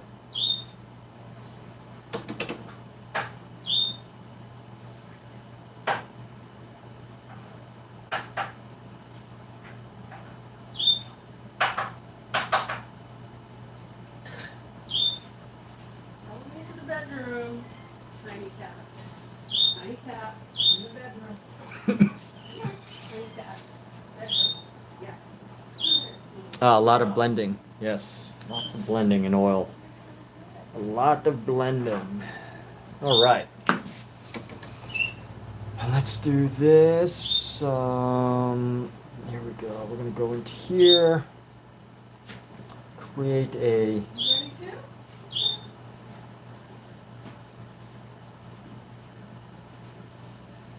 Oh, the one thing about this red and this pink is it's very transparent. So I'm pretty much seeing all the black line work that I did, which, you know, initially I had said I'm probably going to regret using the black. But, you know what? We're going to work around it. We're going to figure out a way to make it work. We will figure out a way to make it work. That's the beauty of painting is, you know, that adaptability element of it. You know what, maybe I'll just start that right now. Just start with the dark shadow blending and, you know, figure out a way to start bringing that out. So we're going to go with the less dark shadows. Some of these shadows are not as dark.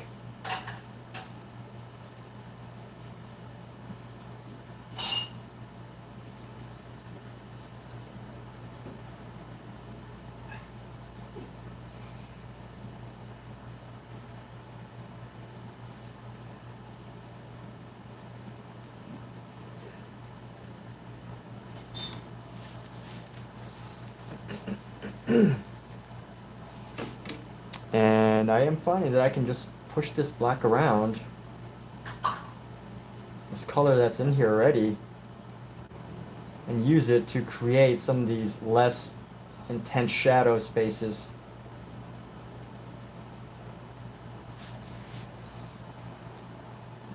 I don't have as much, like, let's see, maybe I should just use a darker red for this. Yeah, I'll use a darker version of this red. Add a little bit of a burnt ochre, burnt sienna for this. Bring in our red here.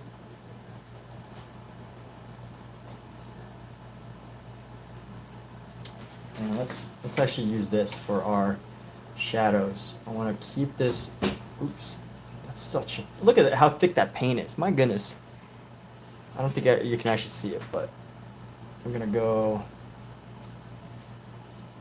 Wow, that's some really thick paint.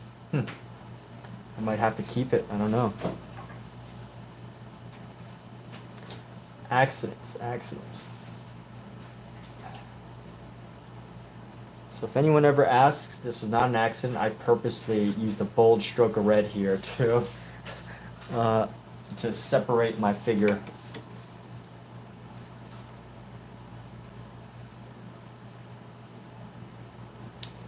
If you ever need to hide something, hide it confidently. You know, be confident when you're hiding it. So let me share one of my favorite art books with everybody.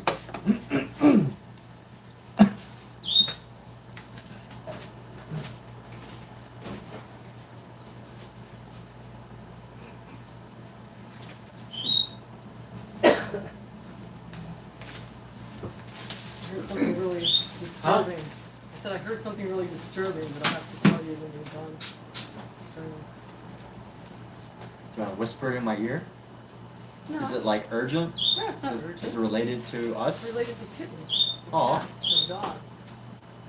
Our cats and dogs? No. Oh. From the shelter. Uh-oh. All right, well, so this is one of my favorite art books. I got this on sale but catch this. How much do y'all think I paid for this? I'm not going to take too long to wait for an answer. You could think about it, but how much do you think I paid for this book?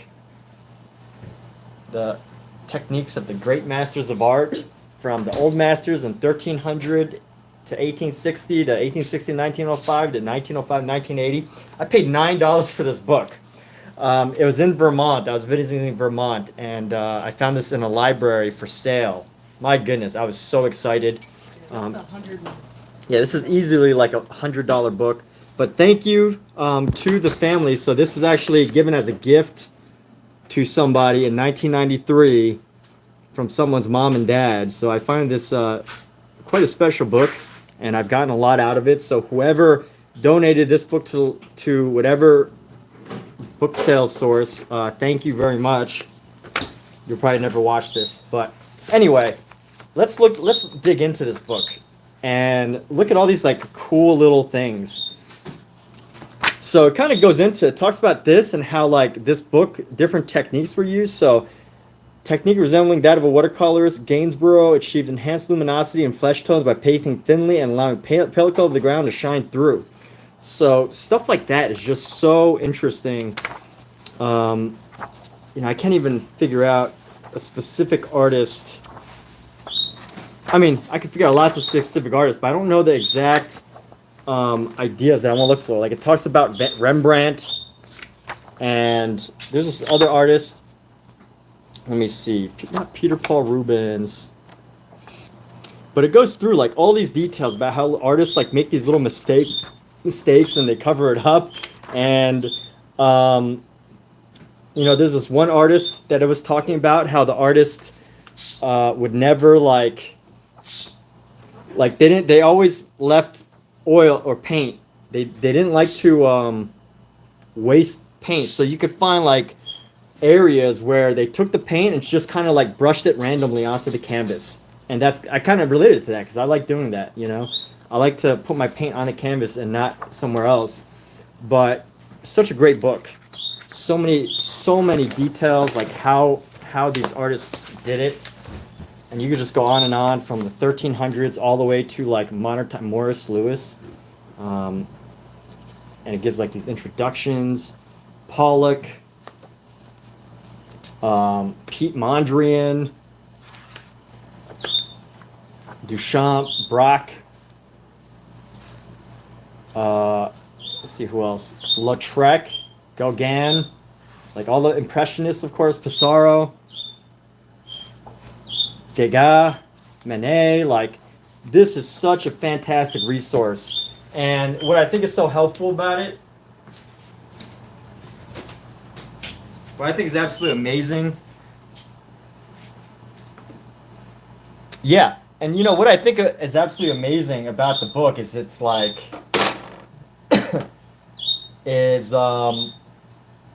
it kind of shows that these other artists are like human too, like when we look at a painting, or when an average person looks at a painting, or average artist even, we're all looking at it, but we don't know like the minor details, like, oh, this artist, you could tell that this artist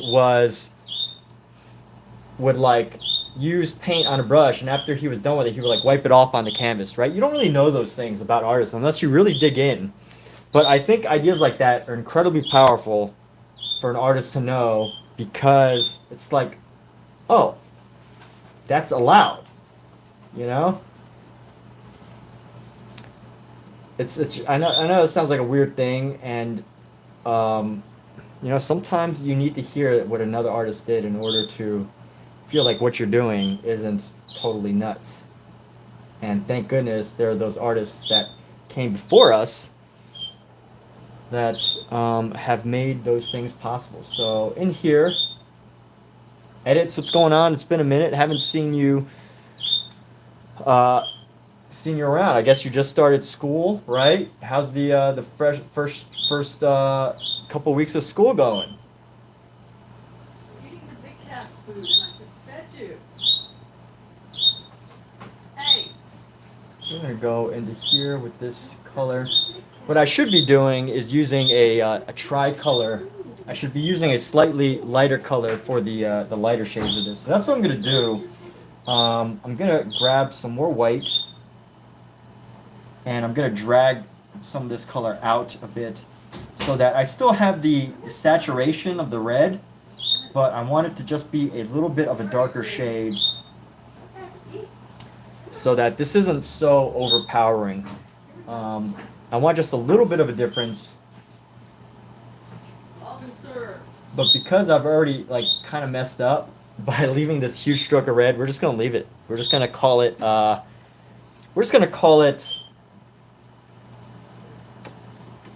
strokes of red. Just bold strokes of red. That's the expression. If you ever need an expression to describe a mistake confidently, just call it bold.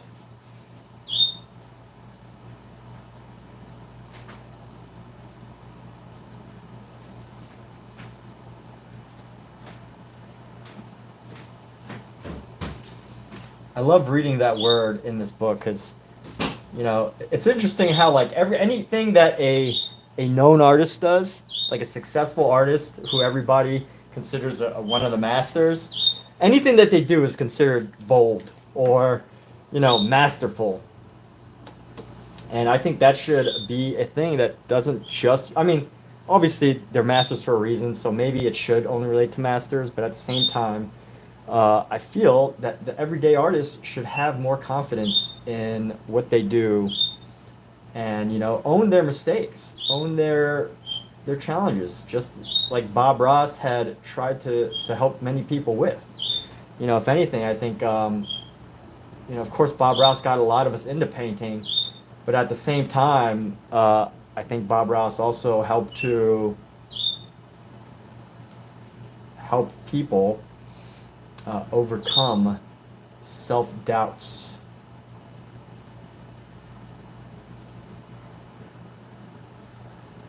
So anyway, I'm trying to tone back on this color. It's a little too deep, but that's okay. We will work with it. Maybe, you know, just leave this really broad stroke of red here. This really deep, dark, thick stroke of red. We're just going to leave it. Make it look like his arm is bleeding. I don't know. It's happened before, right? I've had bloody arms. And then I'm going to use this for the next shadow. So let's go like this, right into here. Right into here. But yeah, my advice is very loose. This isn't something you want to tell your art teacher that you're trying. You know, because your art teacher will probably say, well, you know, that's not how you should, you know, go about being a professional or something like that. I don't know what an art teacher would say. I'm not an art teacher. I had disagreements. Well, actually, you know what? Let me rephrase that. I've actually had some really good art teachers that are like, you know, what were you trying to do here? But they never really like ask. You know, they never really teach these other things. Like, I guess it's like the unspoken stuff, right? Like, how do you deal with a mistake? How do you pretend like a mistake didn't happen when it did? How do you fix an error? But I had really good art teachers. They were never,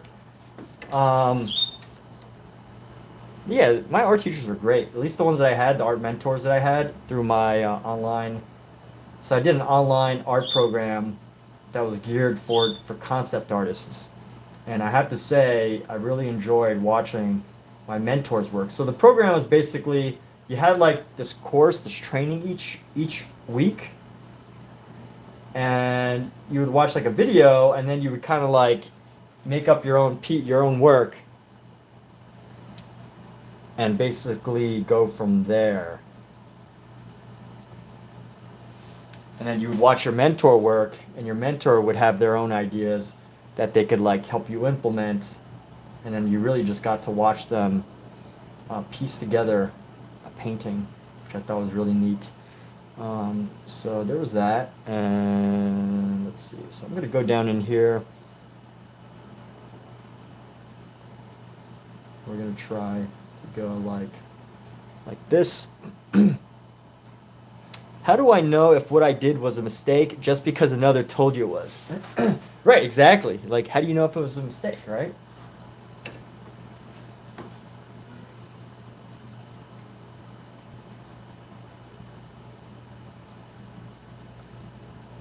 Or are you asking me? Are you actually asking me, or oh, no? I don't see a question mark at the end of that. So you're probably, I guess you're in a sense agreeing with me and sharing your take on what I just said, right? Is that am I interpreting accurately what you're trying to what you're trying to say?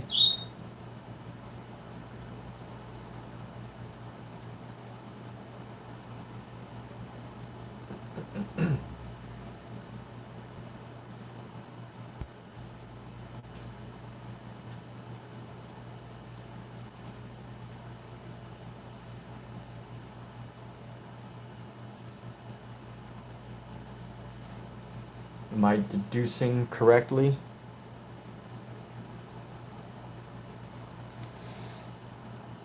Ah, just stating. Cool. Yeah.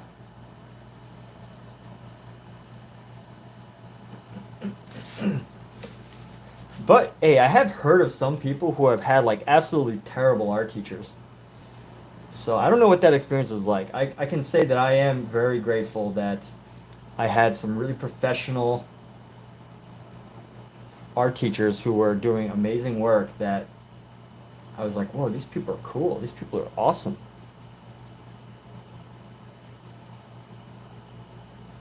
And to like watch them work and just over time create create the things they made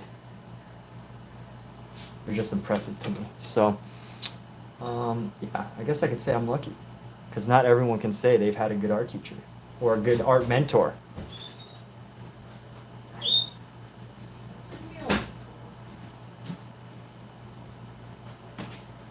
What about you, Mart or Omizu? They're trying to steal my mistake. What do you mean? What does that mean? I'm kind of confused about. Are you saying that's what art teachers do? They take your mistake and then they try to they try to make it better by stealing your mistake, or a bit lost there.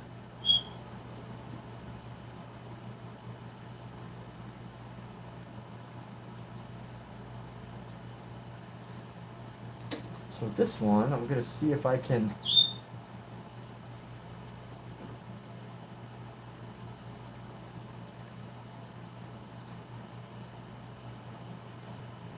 Go nice and tight with this brush. Ah, it's a possibility. Yeah, I guess so. I guess it could be.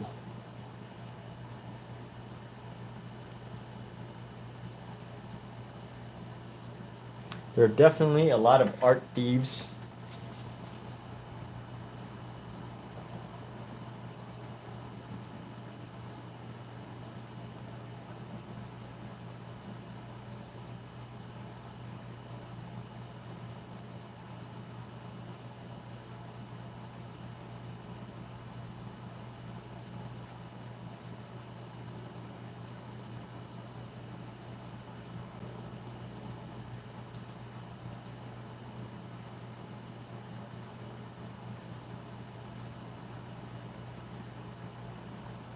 So Mizu, what about your mentors? I was going to ask you that a moment ago. How are your creative mentors, if you've ever had any, whether it be actual training or just people that you follow online, or people that you've had the opportunity to learn how to draw and paint from?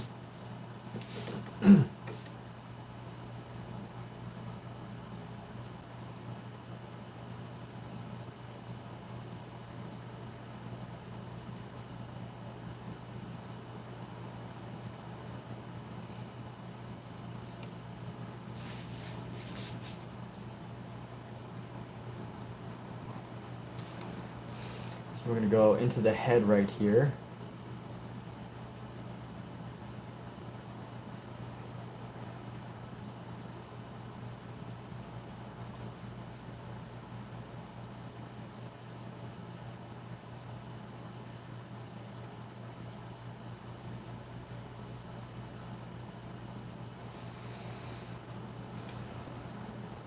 And then we're going to add, I want a slightly lighter version of the shadow, so we're going to go pick up some of this white red here. lighten red. And I don't think you've even had a true live mentor. I always book some videos. You'd think it would have been nice to have had a mentor.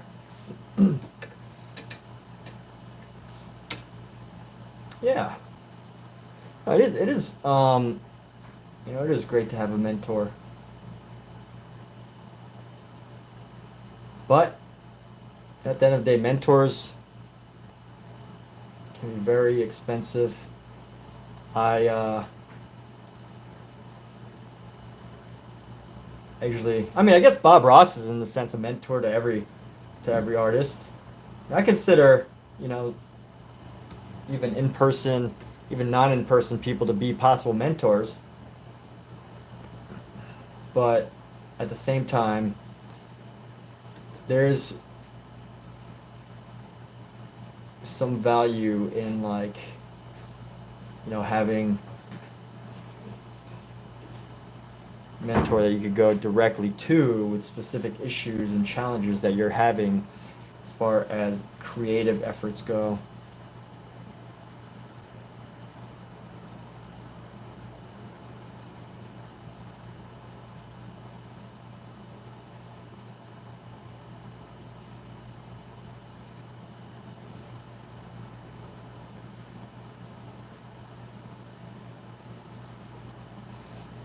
And here we go. We're going to go down in here and create the shape.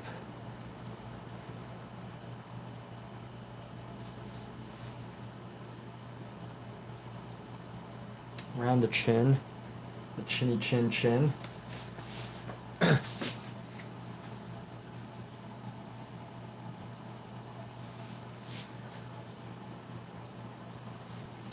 And here we go. Go in with this darker shade again, and we're gonna go right over here. We're gonna pop this down right there. Right there. Add a little bit of shadow again. Kind of curve this inward.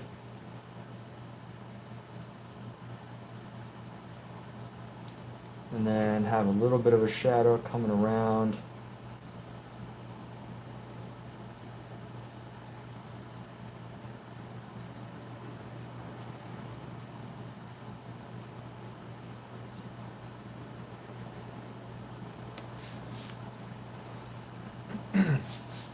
And super basic, super standard work right here. You know, basically at this point, I just made my own coloring book, pretty much. After I sketched it out, after I, you know, start working these details, it's just a matter of designing your own coloring book. That's really all it is. Your own coloring book.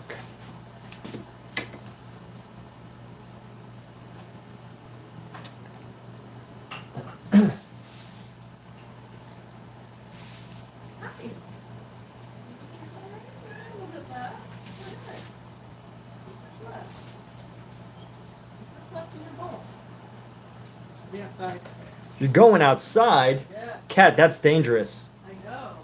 You might breathe in some low quality air. Well, that's just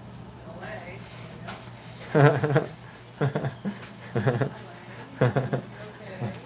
You sure you're gonna be okay? What? I said, are you sure you're gonna be okay? Are you sure you're gonna be okay outdoors in the wilderness?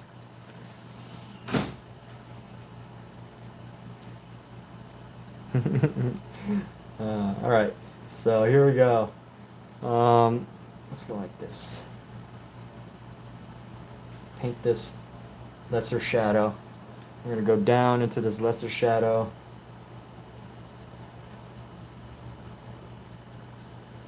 And I lost a little bit of this brushy effect, so I'm gonna aim to bring it back. I should have had it this whole time, just to create, you know, this consistent dimensionality in the painting. So I should have had it this entire time, but I didn't. So what do we do about that? We just figure it out. We just make it work. We just make it happen. You know, you just go with it and you work it through and you'll figure it out. So here we go. And go around.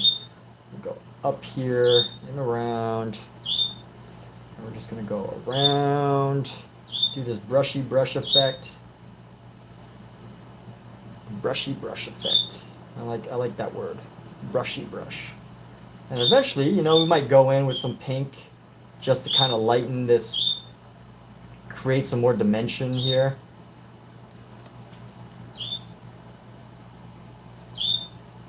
By adding a little bit of a highlight. You know, just enough to kind of give it a more like realistic body feel.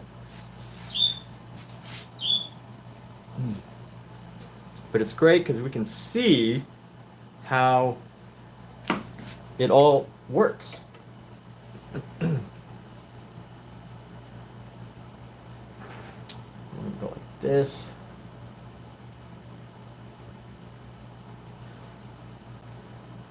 And let's see, what can we do right here? There's some shadows that could go right there. Maybe a little bit right into here, going into the head, right there.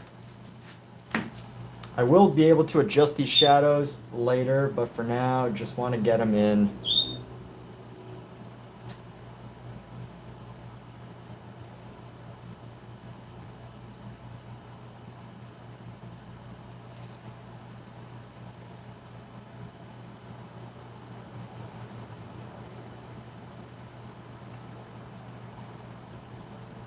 Want to make sure I leave this little space just for the curve of the belly button area.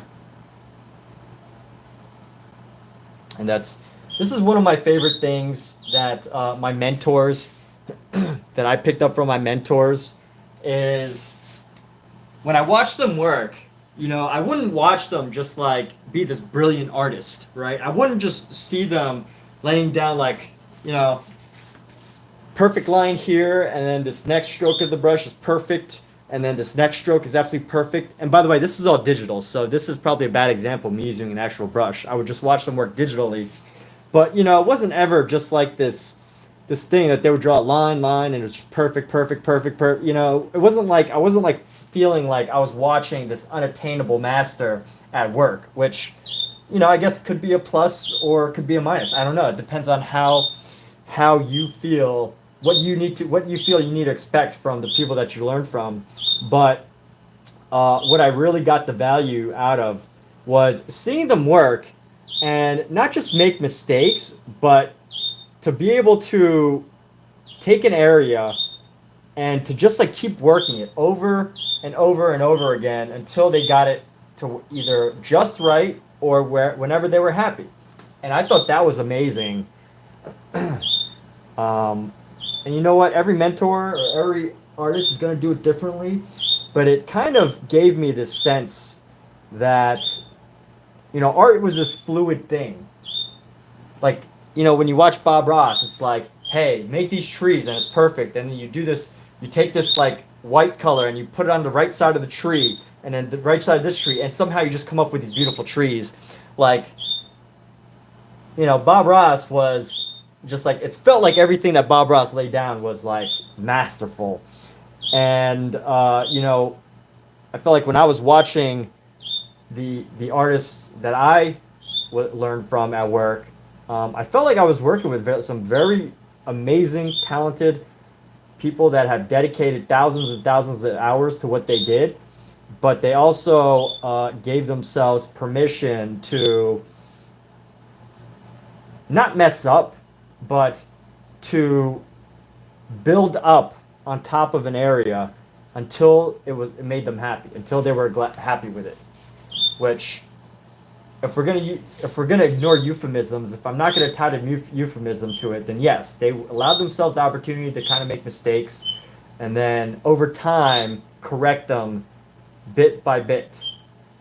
And that really introduced to me this idea of how dynamic and fluid painting can be. At least for digital. I mean, digital is so different because, you know, I have this piece right here. There's not much I can do on top of this right now to get rid of it. Whereas, you know, if I was doing this with digital, I could basically just erase this and start over. So in that sense, when it comes to painting or oil painting specifically, you do have to have a little bit more in-depth knowledge of like how the paint's going to work, what it's going to look like when it's dry, you know, how all this stuff kind of comes together. And you know, there's a little bit less room to redo things, but there's still plenty of room to modify things until you see fit, if that makes sense. I hope that's helpful. A little bit of an extended discussion there. But anyway, that is my take on the wonderful mentors that I had, that I'm very grateful for.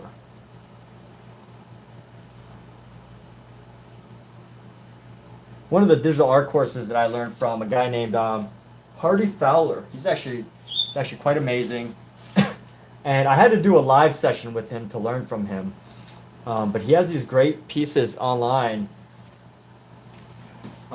where he has these great like online pro courses where if you don't do a direct mentorship with him, you can still learn quite a lot just digitally, because you can watch how colors build up and build into each other, and how shadows and light interact. And especially when you're working digital, you know, things move quickly. Things move really quickly when you're working with digital. So it's like, you know, you either kind of pick it up or you don't. You're gonna start to get ideas, and you're gonna figure it out, and you can kind of like repeat the same process over and over. And it's up to you to just, you know, just see how it all works, and to be open to the possibilities. But if you're looking for a digital course, I would highly recommend Hardy Fowler. You know, he does the online program. Great program. Let's see, I'm going to go into here a little bit with this brush. With this brush, I shall create fire. Let's grab some more white.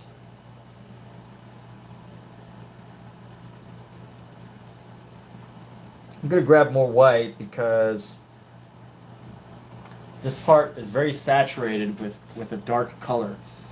So what I want to do is I want to create like a little bit of a dimension here that kind of comes around and starts to create a 3D like effect, even though this is a very flat way of painting, in the sense that it's not totally focused on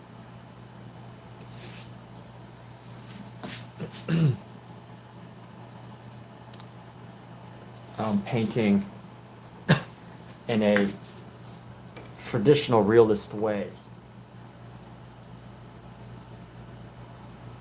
So anyway,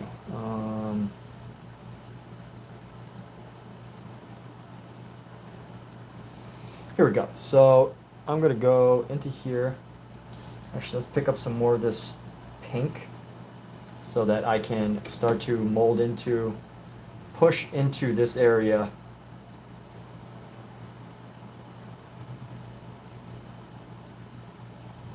The lighter shade. And we're even going to do that right here. I'm trying to reduce the saturation of our red,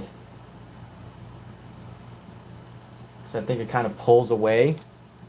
I don't think it's totally bad, I just think it kind of takes away. And this area right here is going to need a lot of work. I can see that already. But, you know, we'll keep building and we will find the best way to do this. So build it up, build it up. That's what we do. Building this section up. And I got to remember the initial goal was working with this with like just these crisscrossing, almost crisscrossing brush strokes.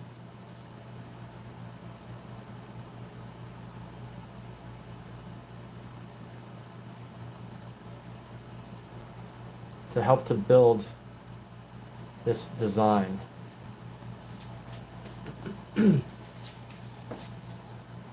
I'm just trying not to lose sight of the original idea, because then it kind of like changes how everything looks. And I think I've already gone down that rabbit hole of things looking a little off, but you know, we can cover just fine. So let's go with this pink again. We're gonna go right into here. We're actually gonna go over this nipple and then around, and then we're gonna paint back into it when we're ready, which will probably be a little later on. But let's get the rest of these highlight spaces. And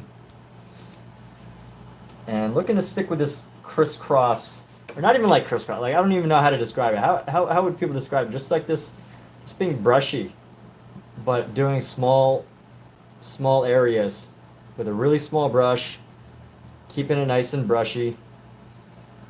Not like, you know, trying to cover a huge space at a time. And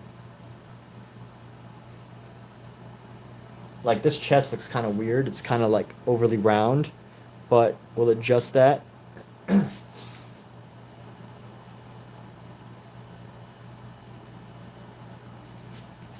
Adjust that as we go here.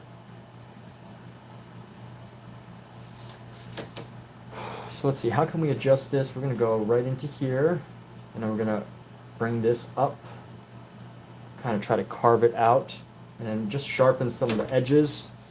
And then let's go right here.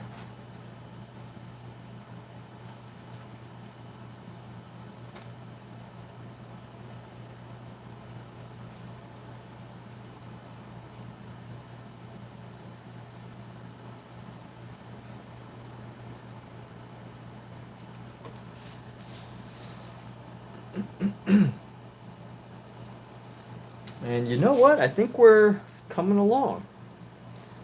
Up close, when I look at this, it's kind of a little wacky, but as I start to paint in more of the sections, you know, you kind of just see it all coming together.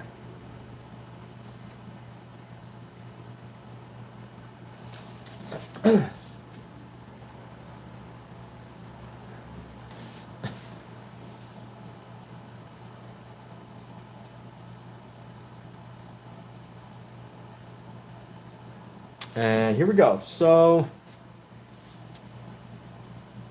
that is one advantage, by the way, if you just of live streaming and painting at the same time. So one of the advantages I feel is that, and I guess you could kind of do this with a mirror. So it's not like, you know, a must do. But when I can record myself and watch myself paint, it gives me this opportunity to constantly look back into the camera. Like I'm constantly turning back to the camera to see how it looks on camera, because the camera is going to capture certain details that I might not see when I'm this close to my artwork. You know, I'm seeing things like, oh, look at it, there's this little pore that's popping out right here, and I can see the little white pore on the canvas, but you don't really see that on the camera. So when you can kind of ignore these like tiny imperfections of details by looking at it from a distance, and you can kind of separate yourself and distance yourself from the work that you're doing, it's really helpful. It can be really helpful, especially if, you know, especially if you're the type to get into that can, you know, find yourself stuck in the minor imperfections that people really don't notice. I was at this great gallery the other day. It's called the Huntington Library in Los Angeles. It's actually in Pasadena, but let's just call it Los Angeles. So it's called the Huntington Library, and it had a lot of beautiful portrait art. And what I thought was so interesting, so these are probably really successful portraitists throughout history, and they did these. I would look at them do these paintings, and they had these huge, major, glaring issues. Like the neck was too long, the eyes were too big, the the nose wasn't finished. Like there was literally one person had a nose, and there was just this red stroke in the nose. So just imagine a nose here, right? And instead of like the traditional shading the nose into like this dark color so that there's a shadow there, there was like a big red streak in the nose, and I was like, oh wow. There was these artists, you know, even some of the most highly trained artists in the world sometimes leave a little bit of themselves on the painting. And you know, I'm not saying that's an excuse to make mistakes or to like purposely, you know, do these things, but when you are able to see enough art where, you know, not every stroke and concept is perfect, I think it can help you break out of if that's excuse my stutter, if that is a challenge for you, if you find yourself stuck in a cycle of perfectionism, I think a really helpful activity is to go actually look at art and notice that there are lots and lots and lots and lots and lots and lots and lots and lots and lots of really successful artists who have mistakes.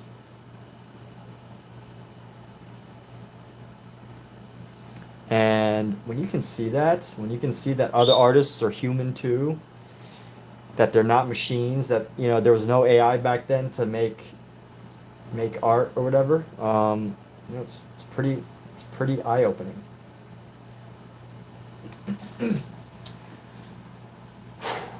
All right, well, let's keep this going. This brush right here.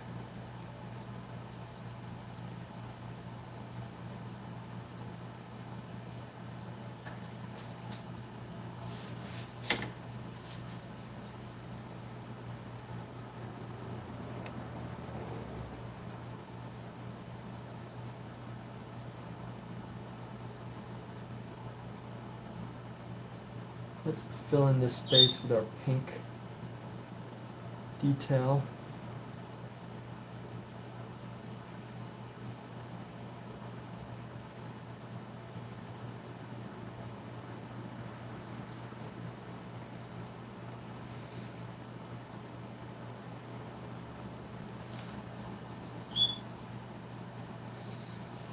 And I'm going to go in with some more detail right around here.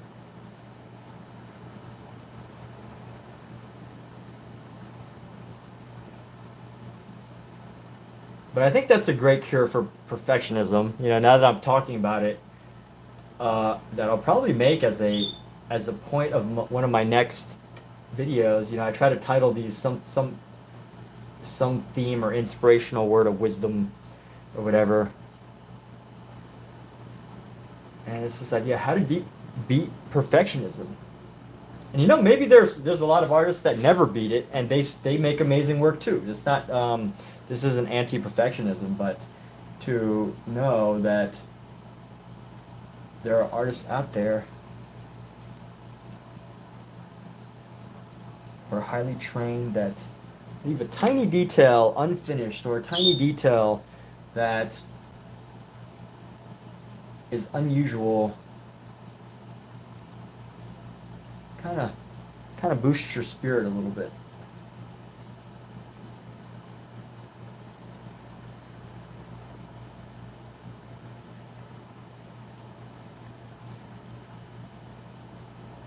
So here we go. We are curving, and this is going up into here. This is a really complex area, so I'm gonna have to play around with some color here. It was easier on this one because I didn't use black, and I even said a few times I'm probably gonna regret my usage of black here, but oh yeah, look at this. Look at this face compared to this face. It's like a totally, it's kind of wacky. It looks like the eyes are way too close together, but that's only because The eyes only look that close together because I have this little section of that's supposed to be a light in there. The eyes aren't actually that close together, so we will adjust that. But let's keep going. Keep getting through this. Get through the detail. Get through. And I honestly don't think that this is in an ugly phase. I actually think I talk about that a lot. The ugly phase. But if you get through the ugly phase, you can survive. If you can survive the ugly phase, you can finish your painting. You can make a beautiful painting. You just have to get through that. But I don't think that this is in an ugly phase. I actually think it's at a good place right now. I think I've already passed the ugly phase. I think the ugly phase was when I initially had all these dark lines just kind of like smudged together. I would call that maybe the initial ugly phase, but now that we're through it, and you know, it also helps that I have this piece too, because this piece I actually think this one looks pretty cool, and it kind of initiates, you know, kind of sets the tone for all of it. So if I didn't have this and I was just doing this by itself, I don't know if it would have the same effect, but here we go. So sticking to the original idea, the original concept of building up this painting, just ever so slowly, brush stroke by brush stroke. There we go. And we're gonna go carve into there.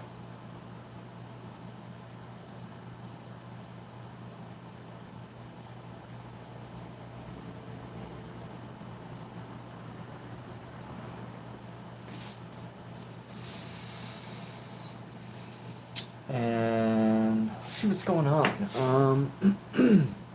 Yeah, I think that this one looks a bit more raw. This one looks a bit more beautiful. Because all the red just kind of gives it this like... If I learned a secret of breaking perfectionism, let you know, because you approach each piece like this, even studies that may be unfinished. What do you mean by that?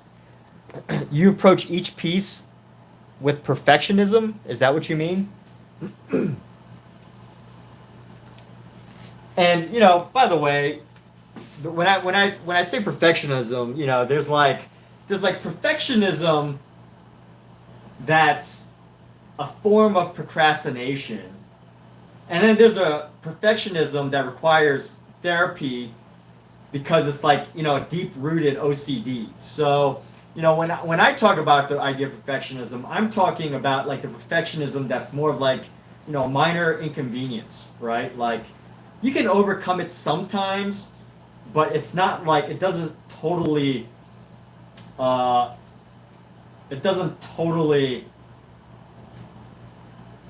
negatively affect your life. So when I use perfectionism, I'm talking about like, you know, the side of the spectrum that doesn't require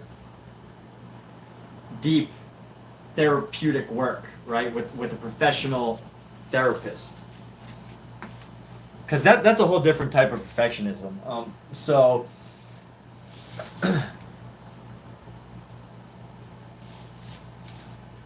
and again, like, do you want to break perfectionism? If you don't, that's perfectly fine. Like, you just, you know, like, that's your style, man. Like, that's just the way you like to do things. And that's absolutely fantastic. If you create masterful, beautiful, perfect pieces and that's what you want to do and that's what motivates you, wonderful. I'm not trying to get anyone to necessarily like change their style or anything like that.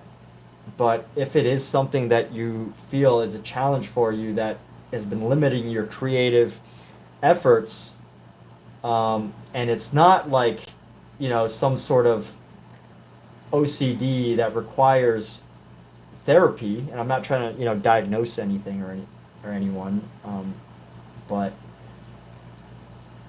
only you know, you can know that as a person, as your own being. But yeah, I think really spending the time, a good solution to that is really spending the time to look at other artists and asking yourself the question, like, was this artist a perfectionist, this one that I admire? And if the answer is yes, maybe you should, you know, keep looking at more of their work and and mimicking it. But if the answer is no, like, you know, if you can find these small strokes of humanity, and by small strokes of humanity, I mean, you know, proof that the painting was done by a human and not a perfect robot. You know, if you're able to find that, maybe it will help you to break out of perfectionism.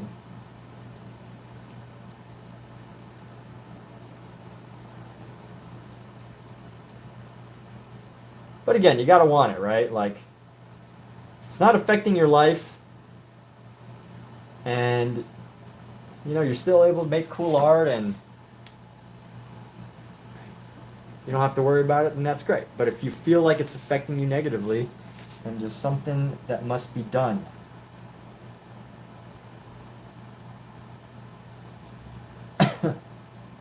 So here we go. Carmine, we're making it imperfect on purpose. That's what you do with things. Try to make everything a masterpiece, even if it doesn't become a masterpiece or warranted. Wow. Hey, dude, like, Omizu, that is a fantastic way. Like, that is an awesome mentality. Conscientious is. Alexa, what's the definition of conscientious? Conscientious is defined as careful and thoughtful, especially in regard to matters of right and wrong. It implies a strong sense of morality and adherence to principles. The word is often used to describe someone who is diligent, thorough, and committed to their work or duties. Conscientiousness is a characteristic that is valued in many fields and professions, as it indicates a high level of ethical behavior and performance. Yeah, so conscientiousness, man, like, it's, if that's part of your personality, conscientiousness is an amazing thing. You know, and it's not a quality that everybody has. Like, the majority of the most successful people in the world are incredibly conscientious people. They score very high on conscientiousness, you know, a high level of attention to detail, a high level of, you know, almost perfectionism, but fortunately they're able to find a way to push themselves to make their perfectionism work for them. So it's an amazing quality to have. You know, don't take that for granted, right? So it doesn't sound like, honestly, it's like a problem unless you feel it is, right? So I don't know. I mean, I think we're at a point right now in this discussion where you kind of have to, I mean, kind of let us know whether, you know, you feel like it's an issue, or, you know, you either take it as a blessing or take it as a, consider it as a, some sort of limitation.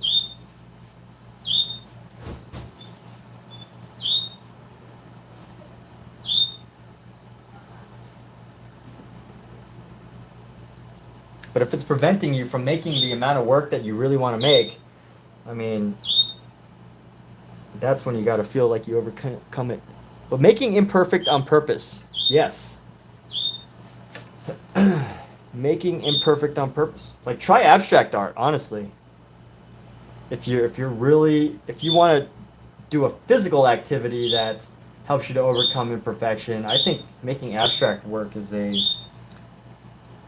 very helpful. And I think you do that. That's what you play with, I've seen with your collages, dude. Like, you're definitely doing that. I feel like I'm kind of like preaching to the choir. But I do appreciate the talking points. So even if I do sometimes, you know, just say things that you've probably already considered or we might have talked about before, I appreciate having these talking points because it is necessary for me as a streamer to be able to discuss some of these random things. So I need this red, I need the white. Let me go in here.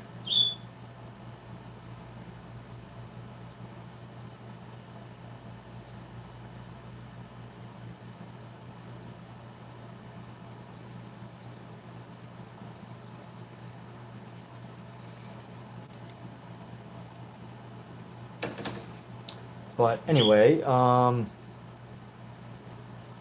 yeah, so Carmine, can you tell us a little about what you mean by perfectly or purposely making some things imperfect so that you can help beat it? Because maybe that's a secret. Maybe that's a key to, what we're all trying to what we're discussing here. So what's like an example of doing that?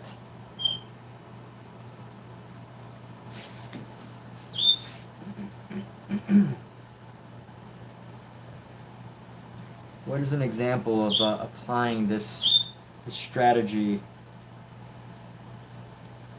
to overcome perfectionism?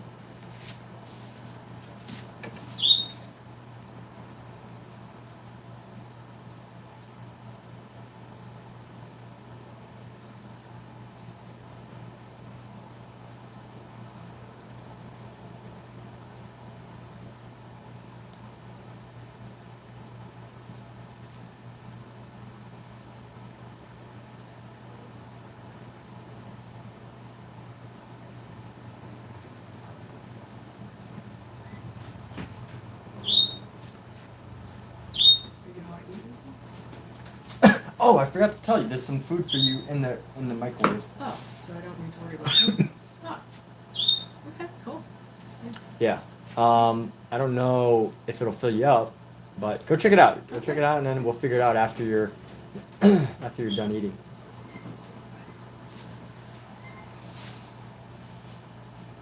Like there's one channel where she colors outside of simple drawings and make it something. Oh, that's kind of cool. Yeah, that's clever. Yeah, exactly. So like little exercises.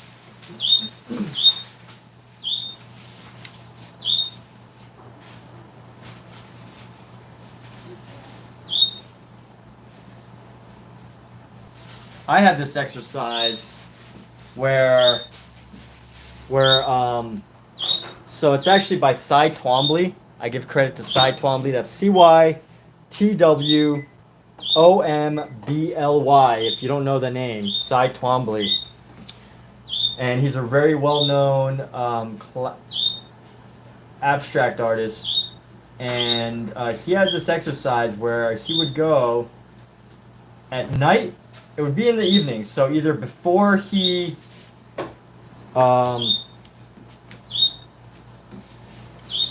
either right before he went to bed when he was sleepy, or if he woke up in the middle of the night, or at the end, or right in the morning when he's kind of like in his drowsy phase, he would pull out a notebook, and in this dreamlike state, he called it, or how they called it, he would just draw. But he would draw ideally in the dark with his left hand.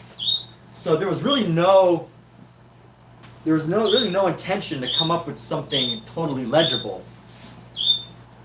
And because you're kind of sleepy, you lower your resistance to having to make something exact and precise. And not only do I tried that exercise, not only do I feel like that exercise helps to spark my creative muscles and free my mind, but I definitely think like, if you try to do something perfect in the dark with your non-dominant hand while you're sleepy, you're virtually guaranteed to fail.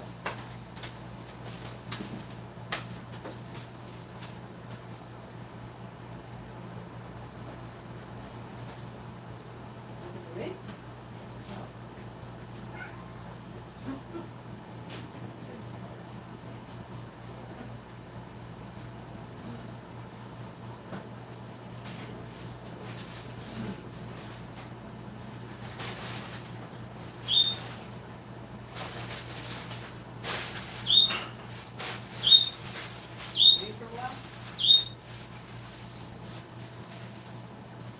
I'll let you know in a minute.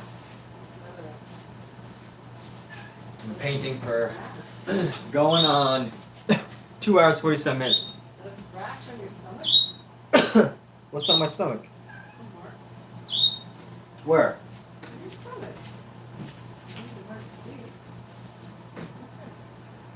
Oh, I think that's paint. Okay. Yeah, it's just paint. So So yeah, and when I say like you're virtually guaranteed to fail at making something perfect, like maybe it's also changing the philosophy, right? Like, what if anything you make is perfect simply because of the fact that it's something that you made? But anyway, let's go here. We're gonna go Hey, get out of there, kitten. into this section, and I'm gonna try to go with like a mid red, a mid tone here, so that we can blend in some of the other sections.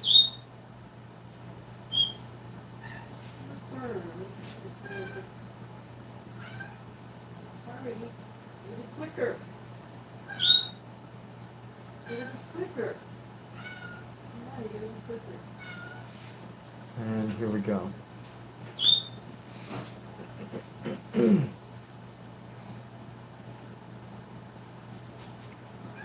Okay. We're gonna finish with this.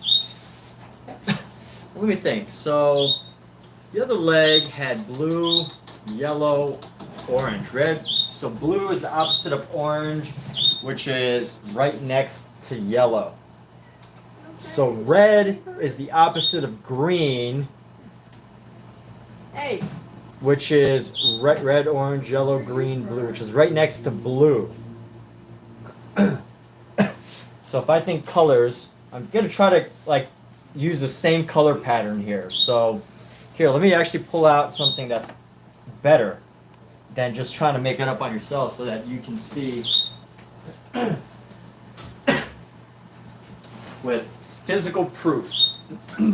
So in my head, I'm thinking, all right, let's see. Oh yeah, these are the complementary color wheel. So you got complementary colors, which is colors that supposedly tend to go together. So like blues go with orange because they're the total opposites. Blue green goes with orange red. Green goes with red. Because they're the opposite, essentially the opposite color. So, knowing this, I did blue with an orange and like an orange yellow. So I kind of did blue complementary, split complementary. That's basically the color pattern I kind of did, right? So if I try to go to the left of the split complementary, if I try to go with red, let me see what happens when I do red. If I go red here, this makes it easier because otherwise I would have to kind of think this through. But because I don't have to think it through, it's easier. Because this is actually by accident. I was like, oh, let me do blue. And then I decided to make a yellow sheet. And then I tried to just darken the yellow, and it turned up to be this color. But actually, hold on, let me go back to the blue because the nails are red. So I'm trying to find a good color match here. So let's go, just say blue, even though there's like blue violet. And I went with orange, yellow, and then a red. So we kind of did this like complementary, split complementary concept here. So if I'm going to go with red,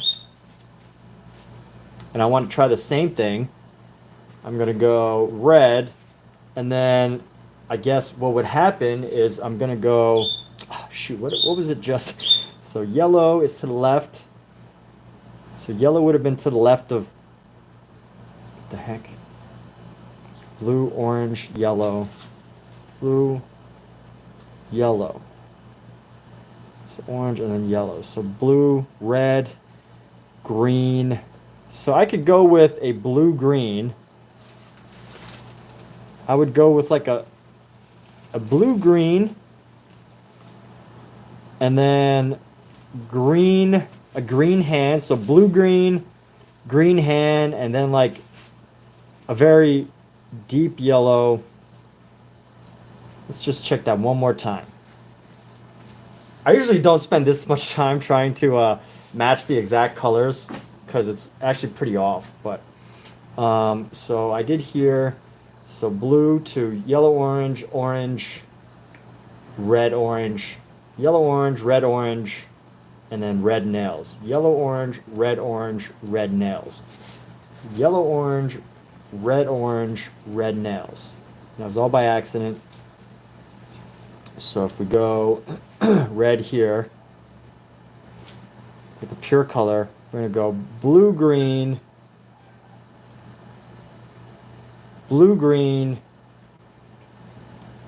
yellow green, yellow nails. So blue green, yellow nails. Okay, we finally figured it out. I'm gonna leave this up here just for reference. So here we go. What did I say? So blue green is what we're going for as far as this thing goes. So bluish green. Let's get our bluish green here.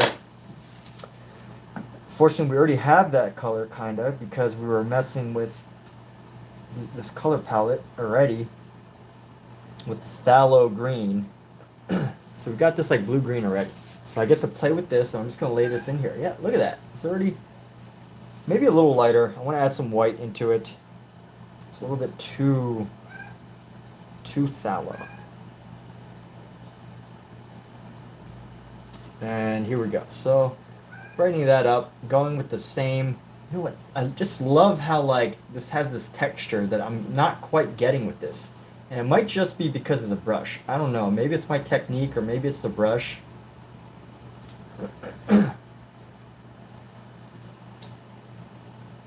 Who knows? But let's just keep going. We're gonna finish it through, go all the way through, and then we'll work on it, you know, a little bit later. But at least establish the colors so we can get a feel for how it's gonna feel.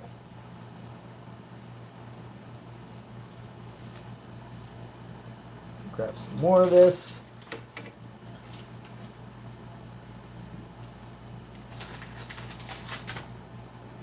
And again, I kind of regret bringing the black into this because it's created some really dark shadows, but I think it gives a character against the red. It helps to give it some hard edges that I might have not put into here if it wasn't for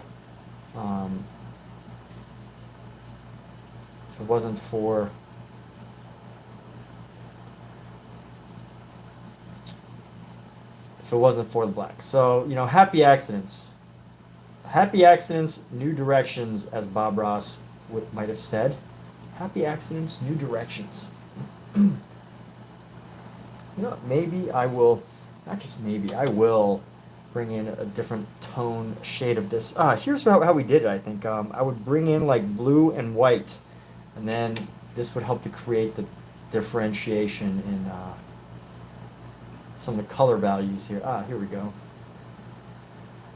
And then I would grab some more. I'm trying to figure out how I matched it last time and created this interesting detail, that this textured effect that I'm not quite hitting right now.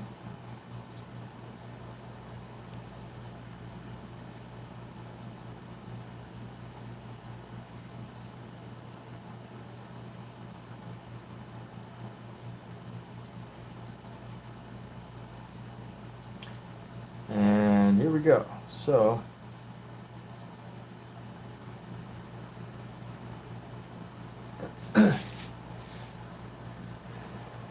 I think that's a good color palette match. So how did I come up with these colors? Very specifically. I will explain again in a few moments. But before I do, I want to at least color in this side before I forget. And right now I need a darker shade of this, so I'm going to add in, might as well just use the black. Actually, what did I do with the last time? Nah, I didn't use the black, I just kind of went darker with it. So that's what we're going to do. I'm going to go a bit darker with this, more saturated with this color. Maybe bring in a little bit of a blue, saturated blue color, find just the right mix. And here we go. So, right there.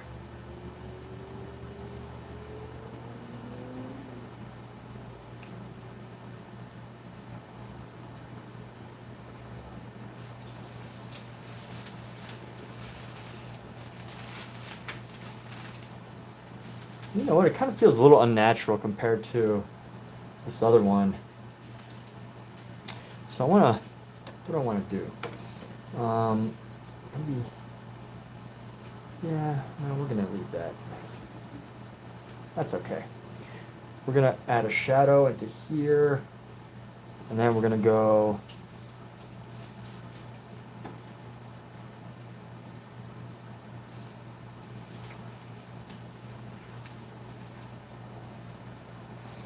and then we're going to give some details like that. Just add a little bit of a detail just to give it a design.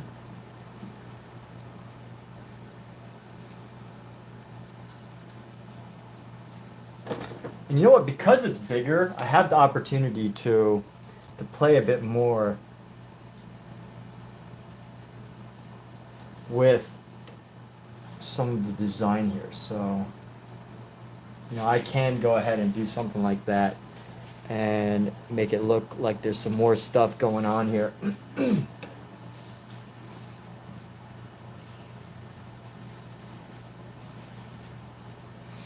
And let's see, so bring this down,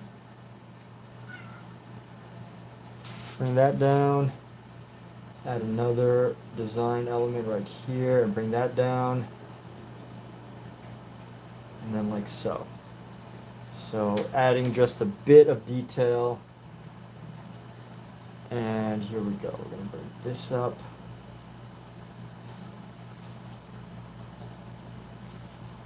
Try to keep that edge tight. And you know what, this shadow's a little bit still too dark, so I'm going to try to just lighten it just a little bit.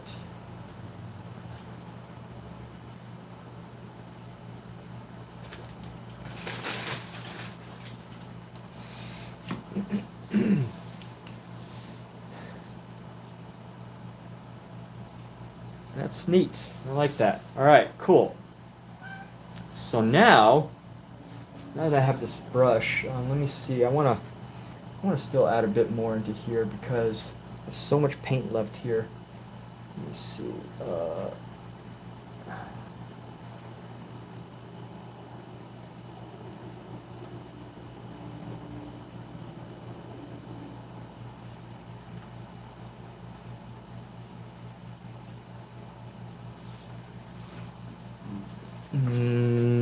What else needs to happen? I think like right here, kind of, a little bit of a fold there. Bring that down a little bit. Kind of adds a couple little wrinkles. There you go. Let's reduce the wrinklage in here. Reduce the size of these lines, just so it looks a bit more natural. And let's see. Bring that down, bring that down. Make it look more wispy. And now it's got like this detail of just kind of sitting on the leg there. What's up at this area? I'm gonna have to fix that, but all right. So let's move on. Now, I had said that on this color wheel, we were going to use red, blue. The direct opposite of blue would be orange. So I'm going to use a green for this hand. Now all I have right now is a phthalo green. Now I guess if I want more green, I'd have to go with more yellow. So basically I'm going to mix these colors and try to get more of a green than a yellow, than a more green than blue. And here we go. I think we're getting it. So basically, if I'm going to talk about color mixing, so what I want is a green, but I have this phthalo green. So here, let me just show everybody this idea of color mixing here, just to talk about it. And my palette's a bit of a mess. This isn't like, you know, the best example of how to organize your palette, but here we go. So I know I have this phthalo green, and I don't know if you could see it on camera, but this phthalo green isn't like a pure green. It's like a blue green with some blue in it, and it's a little darker than a typical green. So if you look at this right here, you can actually see that, you know, it's a blue-green. It's more of a blue-green, right? It's a really dark shade of a blue-green. And all I need to do in order to move this color into this region is either add more yellow green or add more yellow. So I have this yellow. It's not exactly a yellow. It's more of like a yellow orange. And honestly, that could kind of backfire and turn it more of a gray, but it didn't. So I consider this like a form of yellow. And I was able to mix that. And you could tell that this green is much closer now to the color green that I need for this claw. But am I going to paint who the hands belong to? Oh, you mean the claw, right? Yeah, so I'm doing a claw right now. You mean this claw? No, so I'm not going to paint the whole lion. My reference doesn't include that, so I'm not going to add it. I'm going to leave it mysterious. And, you know, it's one of those things where, like, if you know what the reference is, it's not mysterious to you, but if you don't know, it's still a bit of a mystery, and I'm going to keep that. I'm going to stick to considering the aesthetic that the original concept is from. And the aesthetic is this classical Greek sculpture, or classical sculpture design as our general reference. So I'm looking to stick with that idea.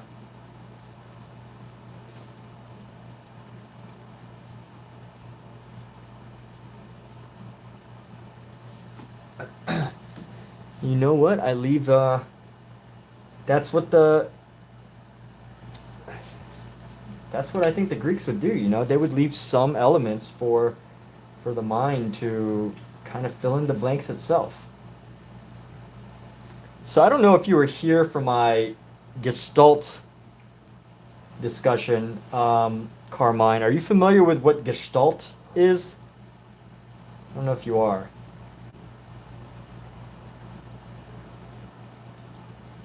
But the idea of Gestalt has also helped me in my art practice. If you know what it is, I'll go ahead and explain it anyway, because in case somebody's watching this in the future that doesn't know what it is. But Gestalt, the actual definition and meaning of Gestalt is, it's a German word that means like the whole is greater than its individual parts. So actually, let me get a better definition. Alexa, what is the definition of Gestalt? A gestalt is a whole that is greater than the sum of its parts. Alexa, off. Yeah, so it's a whole that is greater than the sum of its parts. I kind of said that, but not exactly. But, you know, the idea being that if someone draws a face, right, a smiley face, you know, everyone knows it's a face. And you can add more detail to a face. Like, I can totally add more detail, push out the nose, darken, you know, certain areas, draw like the teeth in, draw the lips. But at the end of the day, anybody seeing this face is going to see it as a face. They're going to know it's a face. They might not think it's the most brilliantly painted face, but what I think is helpful is, you know, when people see this arm, they're going to know that it's some sort of hand or a lion's claw. And sometimes the details that you feel are important are going to totally be unobserved by the typical viewer, because of this principle of Gestalt, where, you know, most people, when they take things in, it's like they take it in as a whole rather than individually. So when if you're driving, you don't like notice every single car color, and you don't take in every single driver that's on the road. When you're driving, you know, that's just way too much detail. So your mind is going to filter out, no matter what, the most important details, like your speed, how close you are to the person in front of you. And this is like common sense, but I think also when it comes to art it's this idea that you only need to put as much detail as you really feel like captures the idea. And that's a generalization. Some artists will want to flex. They want to demo their ability to create the most detailed and intricate painting ever created, right? So some artists will like take pride in that, and that's okay. I'm not, not knocking that. But at the end of the day, if you consider this idea of Gestalt, what it really kind of says for an artist is that the majority of the extra details that you put in beyond what it takes to get a point across is really like gonna not be noticed by the average person. So at the end of the day, it really comes down to the artist and their own style of how much specificity, how much detail, how many ideas they want to put into their artwork before they realize that it's like too much. And there was a time in history, I learned this from a book, I don't actually know like exactly what time in history, but there was a time in history where people would flex, like the flex. I don't know if you know that term, but flexing is basically kind of like just demonstrating how good you are at something rather than and just like flexing it, right, like muscles or whatever. But there was a time when people would flex by showing how intricate, how much detail they could put in a painting. And fortunately, that style of painting is kind of like gone away unless you do digital. Digital artists, they put in a lot of detail, and they almost kind of have to compete, because that's like the modern flex, is how much detail a modern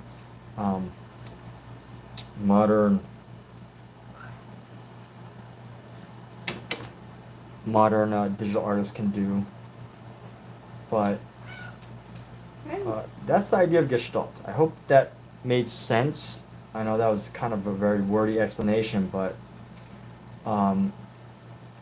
sometimes things don't need to get over detailed, because people simply are not going to notice it. Now, I have had one time, like for example, here's an example from a work that I did myself where I think this really speaks to this truth. So here's a painting.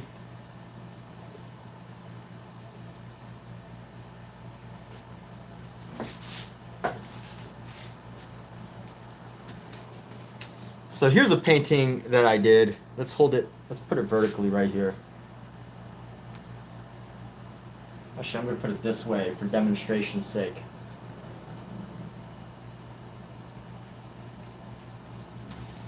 So here's a painting that I did, and when I showed this at a gallery, it was at a gallery, and when I showed this at a gallery, people would come up, they would ask about my work, and then they would look at this piece, and then they would be like, oh, like after a few minutes of looking at it, they would be like, oh, there's a horse in it.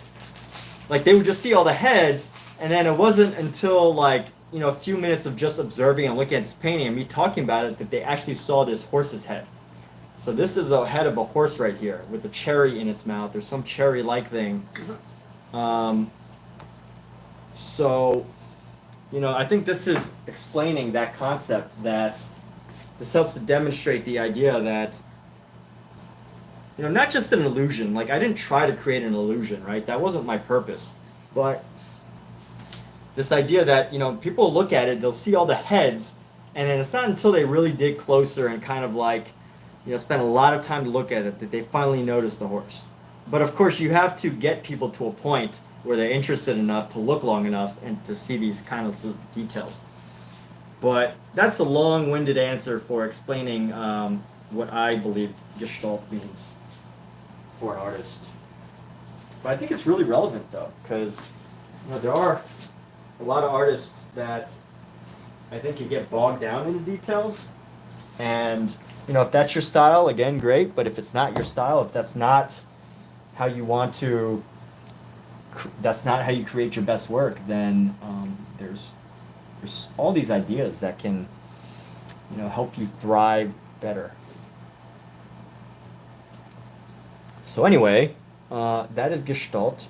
I hope that was helpful. And we're gonna move into the nails now.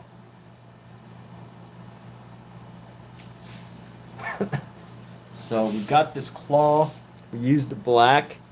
So unfortunately this has some deeper, thicker, harder lines than the previous painting, simply because I used the black, but you know what, that's all right.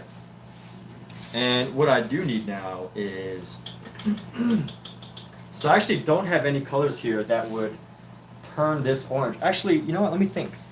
If I wanted to make an orange more yellow, actually don't think it could be reversed. There's some science to turning a blue-green more yellow, more green, but I don't think there's a science to making a primary. Yeah, I think primary colors are the only colors you can't really remake or something like that. Let's see. Monochromatic, pure color. Yeah, I think I think there's a rule that a primary color is one of the colors that you can't remake. So let me see. If I wanted to take this like orange yellow. I'm just trying to think if I could make this orange yellow, this like yellowish orange.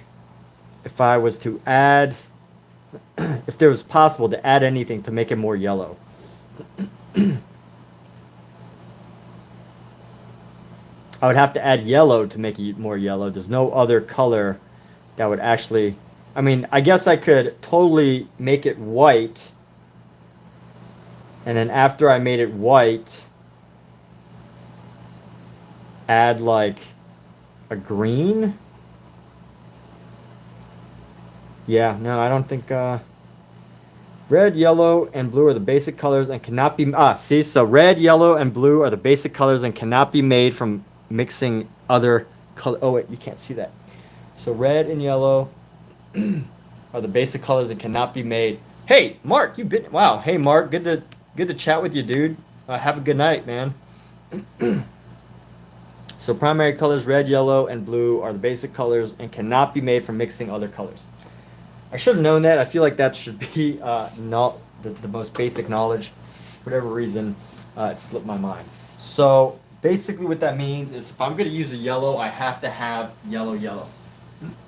I can't mix these colors to get yellow. Although I kind of did that with red. Yeah, green is not a primary color. It's a secondary color. So here's what we're going to do. We're going to take this azo yellow light, and this is the yellow that we're going to be using to create what we're looking to create. Lay this down. And here we go. So just take this yellow, and that's what we're going to put into these nails here.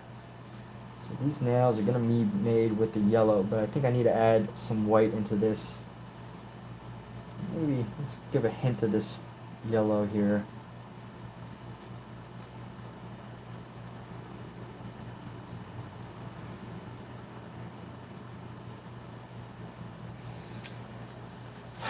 Okay, so got this. We're gonna go like so.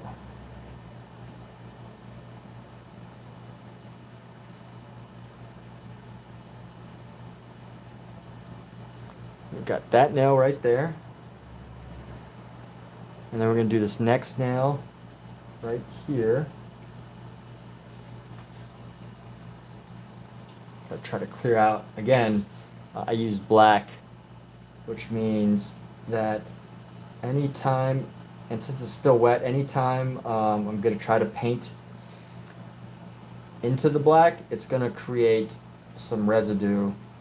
So I have to be cognizant of that. So I really can't get the super pure yellow on top of it. But I think the black adds a lot of character because it creates like this shadow element that I probably wouldn't be able to do if I was only using a pure yellow.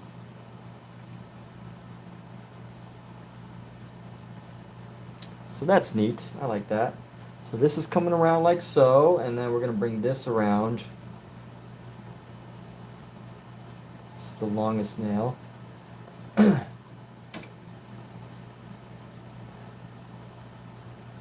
And there we have it. So pretty much the goal of this piece was to pretty much match similarities, the color palette of this piece, but in reverse. Or not really in reverse. It's not technically not reverse. It's so the color theme. So again, let me share with you through the color wheel what I did. Is, you know, I looked at this and I was like, oh, you know, I used this. I pretty much was going for a blue, so my pure color was blue, and basically I used a yellow orange for the blanket, an orange or a red orange for the arm, and then a red for the claw. So pretty much I went. So this is a blue with a split complementary, and then like this this triad, almost a triad. So basically this range of 3 colors right here, this range of like 3 colors. And then I was like, oh, how can I come up with something similar as far as this color pattern goes? And although I think the values don't match exactly, all I did was use this color pattern, go around to this color, which is like a red. So if we go to the red here, if we go to the red pure color, and I'm going, oh, okay, so I went with the blue-green, and then a green, yellow-green, and then, or like something in between here, the yellow-green and the green, and then the yellow fingernails. And that's how I pretty much, like, the theory, which I don't have to actually think about. Like, imagine a day, time in history when you didn't have this theory and you kind of just had to figure it all out on your own. So the theory is that these colors have a certain way of going well together. And I was just applying that same thinking for this and trying to match the pattern. So that's all that really went into how I came up with these two color themes. Now, obviously the shadows are just lighter or darker versions of red, but as far as this blanket or towel or whatever you call it, plus this claw and everything, theoretically, they're supposed to create an effect, a visual effect that's a good visual effect, a pleasing visual effect. So, you know what? I'm not going to argue against hundreds of years of scientific color theory. So I'm just going to kind of go with it. You just got to trust your gut on these colors. Like Vincent van Gogh, or Vincent van Gogh. And we call him Vincent van Gogh in America, but it's Vincent van Gogh. You know, when he was just starting, he was like fascinated by color theory books and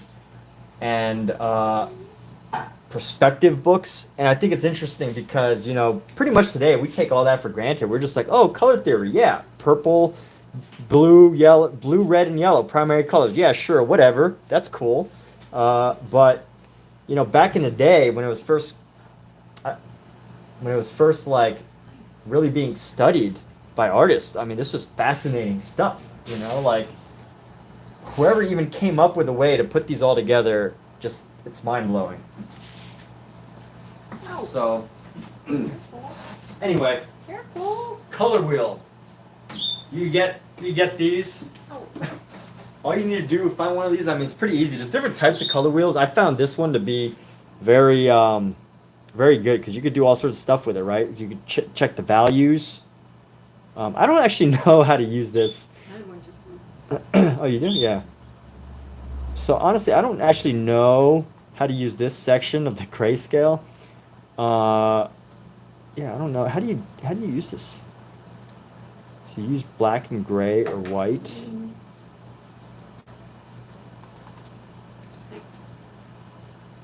Yeah, again, I really don't know how to use this value scale. I think all it does is kind of tell you. I mean, it's good to have, but I don't know if it actually aligns with anything here that tells you how dark or how light something needs to be. But it's good to have, right? Value 10 is 100% white. Value 1 is 100% black. So you got 5 and 5. Sometimes it goes 9 to 0. So like value 9 would be pure white, and then 0 would be pure black. But this scale goes 10 to 1 or 1 to 10, however you want to call it. But, this is helpful. So all I did for this, as you could tell, is I used darker values and even more saturated values to create the edges and the outlines and the shadows. And then I used the lighter values for where they're supposed to be light. Now, this is not like, super hyper realism where, it's just not super hyper realism, but at least it's at a level where you can kind of like figure out the different shapes. And all I did was just change the value of these different colors. And by changing the value, I mean, increasing the lightness or the darkness and all that. So really standard stuff. But that's why this color wheel is actually pretty helpful. Or color wheels in general are pretty helpful. And eventually, you kind of just like train yourself to figure out how to use it, do it all in your own head, do the color math. I didn't use a color wheel for this. I didn't use this color wheel for that. I just kind of like, imagined in my own head. But very helpful for anyone. If you need a gift for a young artist or an old artist or any age artist and they don't have a color wheel, actually, you know what? If you give like a really good color artist, a really good artist a color wheel, they might be offended. They'd be like, why would you get me this? This is like kindergarten stuff. I don't know. Maybe some really talented artists would probably be offended by a gift because that's like teaches basic colors, but I don't know. I think it's pretty cool. But definitely new artists, younger artists who, who are still struggling with some art ideas, or like they don't really quite, there's something about their art that like could use some better color theory. I think it's a great thing. So anyways, I've had this yellow on here. Let me throw down some of this yellow. Let's see, what can I do with this yellow? I'm gonna throw down this yellow down here as like a little innocent brush effect. Just to give it this like texture. I want to use it for other stuff, but let's see. So I went with this hair. It's like a dark orangey brown. So blue, orange, brown. If I want to go red, green, like a dark green yellow. I guess I can go with that color hair, huh? Dark green yellow.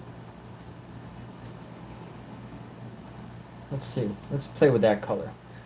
Dark green yellow. Yeah, this hair kind of matches this, but not really. So we're going to go into here. We're actually going to go with the green. I'm going to give him green hair. Why not, right?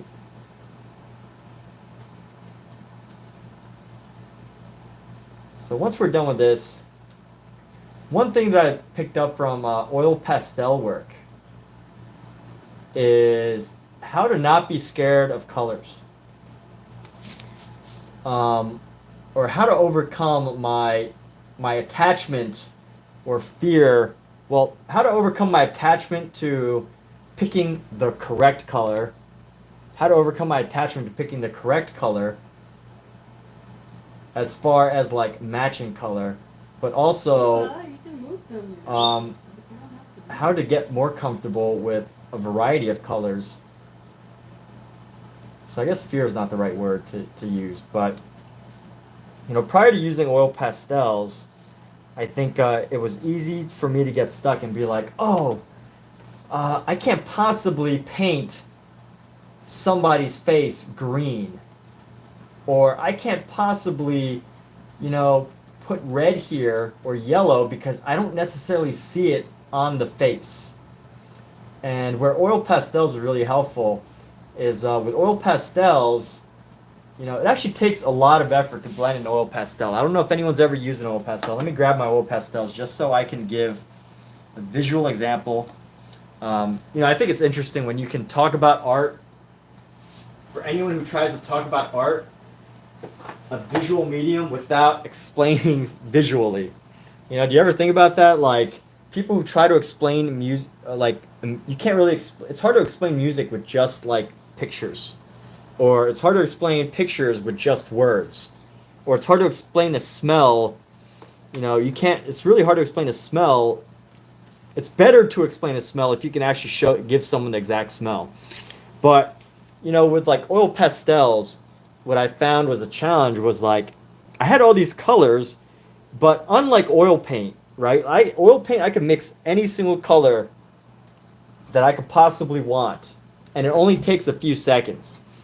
But with oil pastels, once you lay the pastel on, actually, let's just mess around with this and let's just see what becomes of this. So when you lay down like oil pastels, I guess we'll call this a multimedia piece. Oh, cool. That's kind of cool, huh? Actually, this is my first time playing with oil pastels on a canvas. But you know, when you use oil pastels, I'm kind of nervous because I plan to do this whole thing with a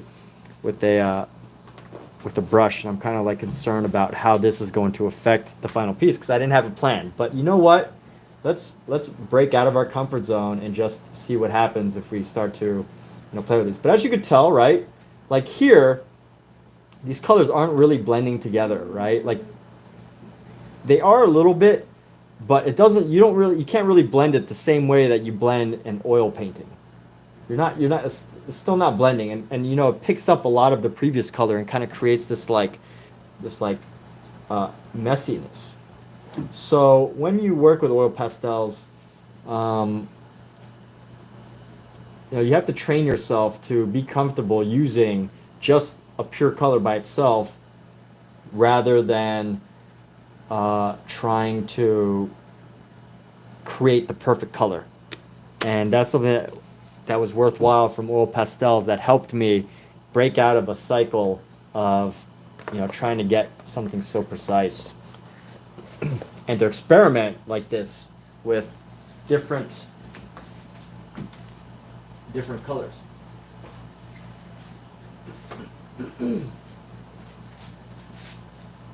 Otherwise I would just try to paint this like white, right? Like we'd go with white and black and gray, which is incredibly boring, very uninteresting to me, in my opinion, and would not be fun. I wouldn't feel like I'm learning anything.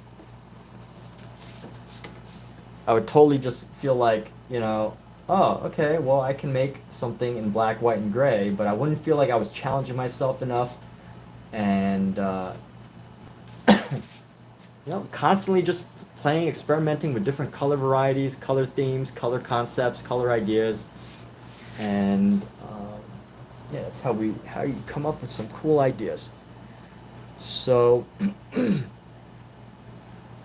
what do I still have to do? The biggest detail that I need right now that I see is the face. The face is still a little jacked up. So we're going to go into the face here in just a moment. But I want to clean off this brush real quick. Clean off the brush. Clean off the brush. And by the way, we've spent 3 hours, I think, on just this piece right here. But anyway, let's go in with this red. We need some red highlights. And we're going to go into the nails here because the nails have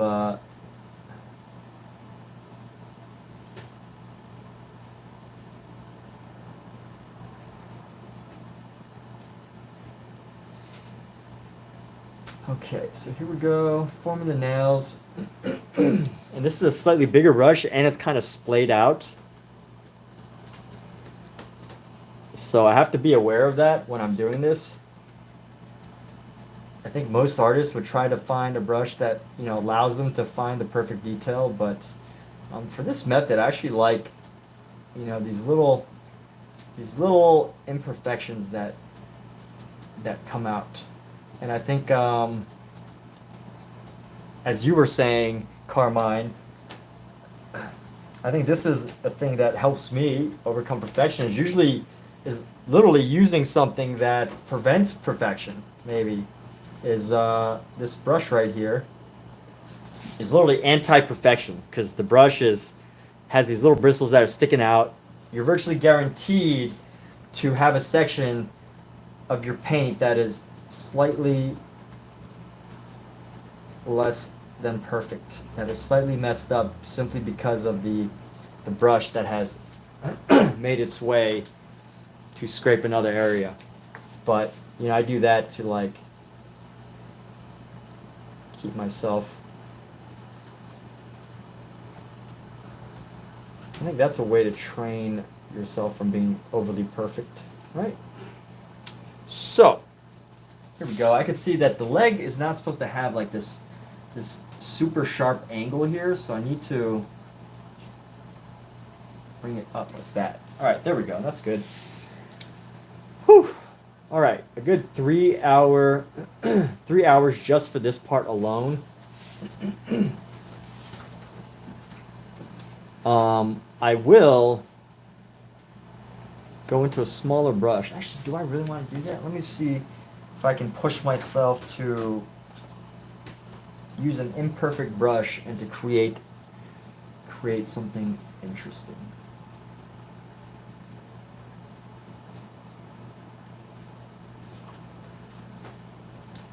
Because here's the question: is this truly an imperfect brush, or is it the perfect brush? Right? Is it imperfect because I've simply decided that it was imperfect, or is it perfect the way it is? And that's some art esoteric philosophy for discussion there. But what if this is the perfect brush for this very moment? Who is to decide that this brush is or is not perfect? Not me. I mean, I guess it is me, but... So, trying to figure out how I'm going to perfectly imperfect. You really love that. Perfectly imperfect brush. Yes. Now,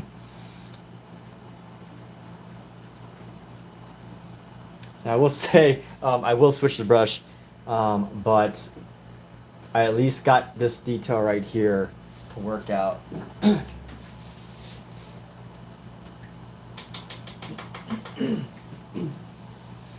I did do the majority of the painting. I'm actually quite happy that I was able to do the majority of the painting with this. Like, look how wild this brush is. It can be really difficult to work with, but I'm actually quite happy in working with it. So let's grab a brush with a finer point.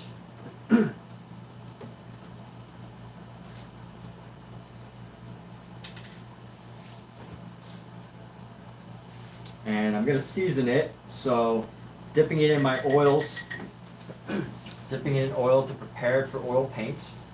And this is a Princeton Select Artiste. You can get these at Michael's. And if you shop at Michael's a lot like I do, basically you get it for like almost for free. Because I get all these like $5 off discounts. And I don't remember if this is $5 or $7, but I bought 2 brushes. And you know, I'm pretty sure I could have gotten this brush basically for free. But you know, I don't like to just get things for free, so I always end up, you know, spending a little bit more than the coupon offers. I mean, I guess I do like getting things for free, which is why I went shopping in the first place. But I felt like I had to spend something. Like I felt like I couldn't just walk out of there with 50 cents left over on a coupon. That's probably their strategy, but. I'm trying to pull this off so I can get the sticker off. Oh, probably don't need to take the sticker off, but whatever. So we're going to go in here. And let's stick with this red here. We're going to go with this very light red.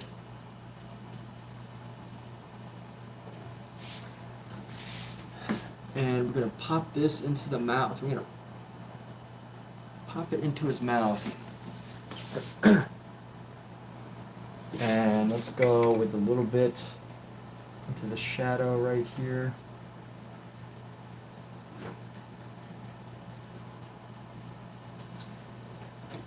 And then the note. Chin is going to have some shadow.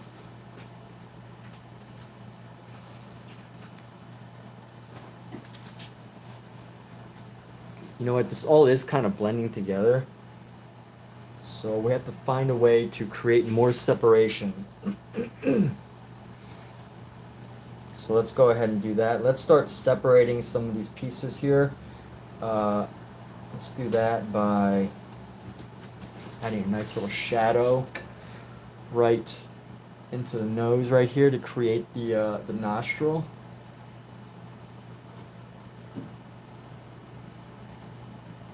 So we got a nostril there, and we're gonna have this eye piece pop up over here, and then this nose is gonna be a little smaller than the last one.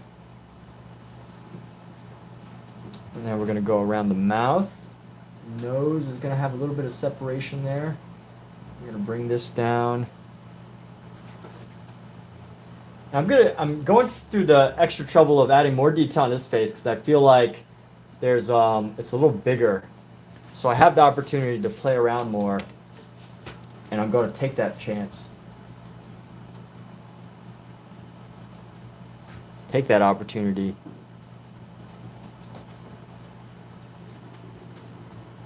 And see what I can possibly do with this head. Okay, so there's a little bit of shadow right there. Bring this around. I'm gonna need to enhance the lightness on the eye, but right here I can kind of add a little bit of a roundness for the eye. I think the eye is gonna start to come together right now. So this is the nose. If this is the nose, we're gonna go like this. I have a little bit of a nose piece right here.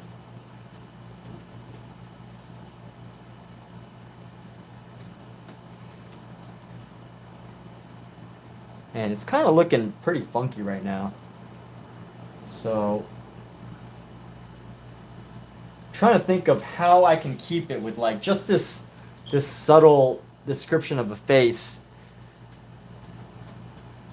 Yeah, that face looks so wonky. Look at that. Look at the eyes. It's like a leather face. Huh. How do I do this? What am I gonna do?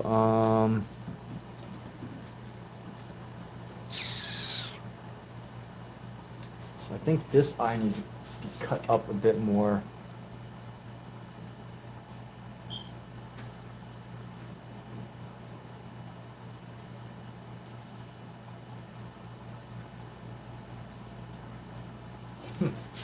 All right. Uh-oh.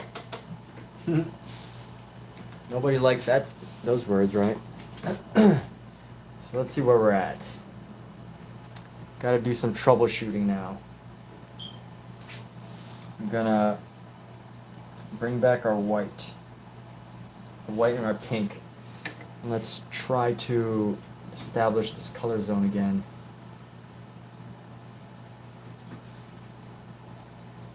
That's actually okay. No, it might actually just leave it like this.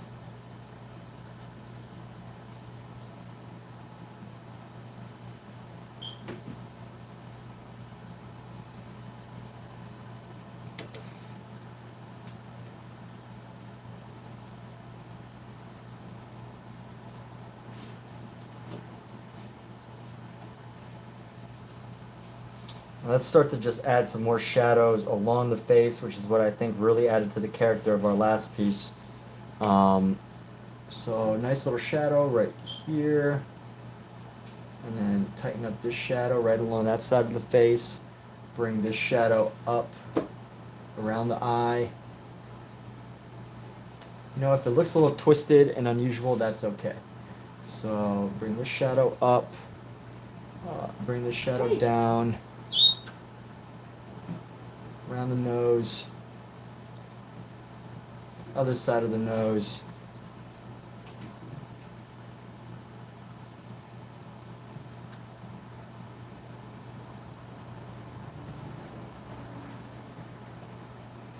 And then come the shadow down the face. And now here's also what I'm missing is I'm missing the strokiness. Ah, there we go. So I'm missing. What I think I was missing also was the original intention of creating like this design that's based on these individual, just like tons of individual brush marks. And because I missed that, I feel like some of this was having a harder time coming together because it wasn't consistent. But I think we got it now. I think we could stick with this. So this is going to come like that. And I want this to go around.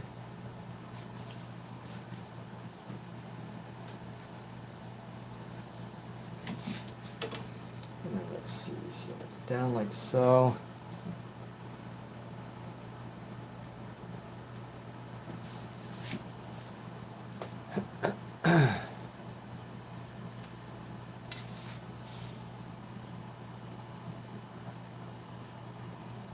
Sister came in the room talking about all the birds in the background, so you guess morning, but I don't know. What time do I usually start streaming? I can't tell if it's morning or evening where I am. So I'm in I live in Los Angeles.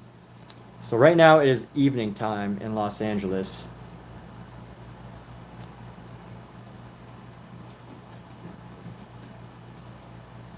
It is evening time. It is night here.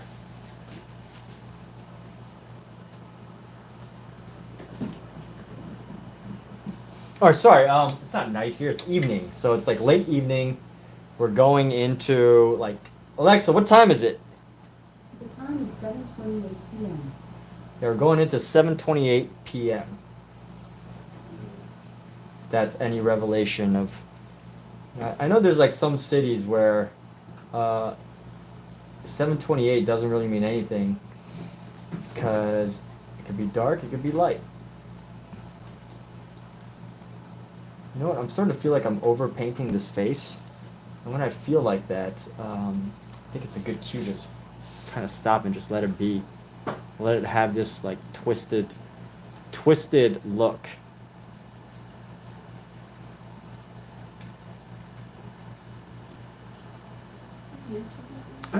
All right. Now, some extra touch is what I need is I'm gonna grab some of this blue here. We're gonna go into the hair. Go into the hair.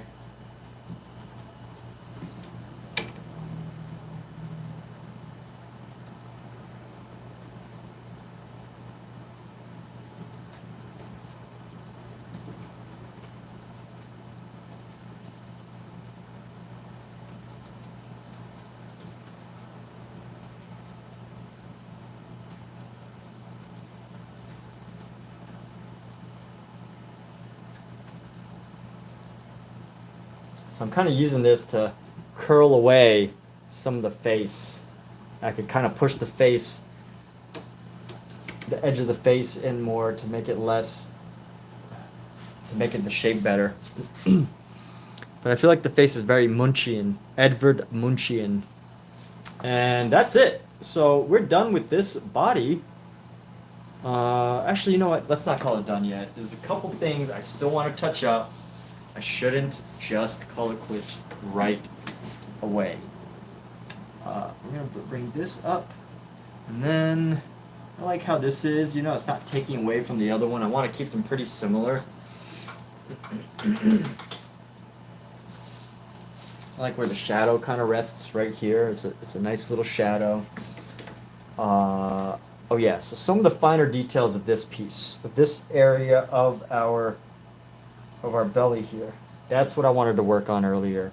So this belly is coming out a little too far. So we need to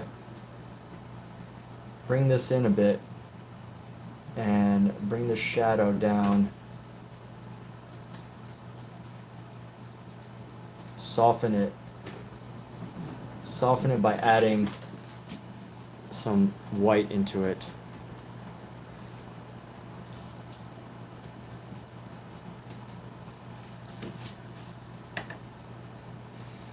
Let's see, let's go like this, and we're going to go like right there, and we're going to try to lighten this shadow here. Hey. And bring this around.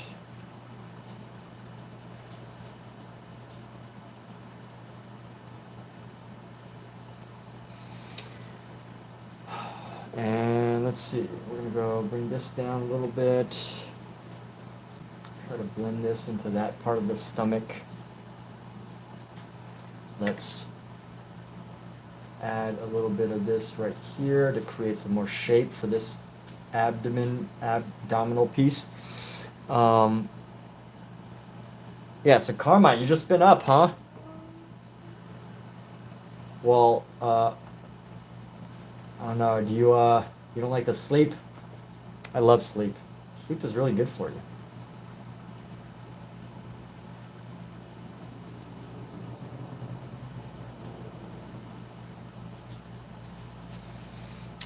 And we're gonna continue on. I actually really like where this is at. Maybe add a couple more ribs right here. Just subtle little rib transition right here. And another one right here. Little rib transition. And bring this down into there. And it creates some more dimension. And I do feel like this dimension is a little too dark, so let's grab our pink. And we're just gonna do some end touches right here.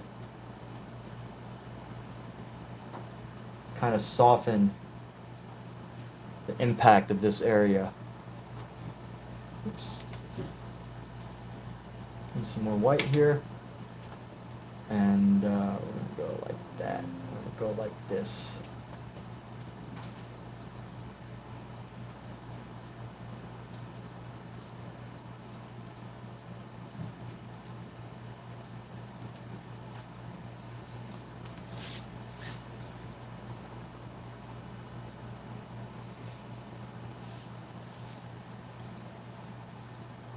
And then we need to soften this curve too.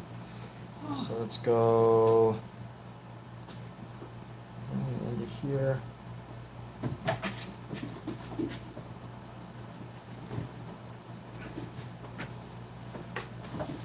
And we're gonna go with this. Let's stick with this. It's in a box. The kittens are in a box. Cat, get a photo. Oh, it's too late now. They're out. Get back in there. Scout, get back in there. Oh, it's only 11, so how they're birds? Oh, you sleep 4 hours a night? What? How's that possible? How are you alive? I feel like it's impossible to survive on less than 6 hours of sleep. Like, if I get less than 6 hours of sleep, I'm done for like an entire week. If I get only less than 6 hours of sleep. Like, it takes me like an entire week to recover. Alright, so we're going to start another one. Let's get to our next piece. Now, this one is going to be really difficult. Excuse me. So, oh, cool. I already got the primary colors. I got blue, red. So we just need something that's yellow, which is excellent. So I'm going to go with the blue, red. So I'm going to go with like, no, that's yellow dress. We need a primarily yellow dress. Maybe we should go with a purple dress just to kind of like fill this color dimension. But anyway, this is what we're going to be doing next.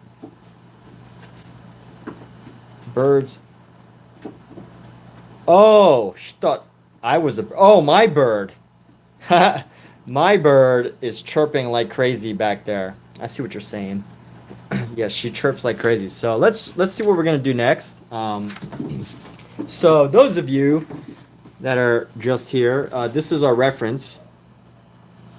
This is the reference we're working with. Super small. Honestly, my piece is much smaller. Usually I paint, my pieces are bigger, but I look at this from like a distance, so like it's kind of further away.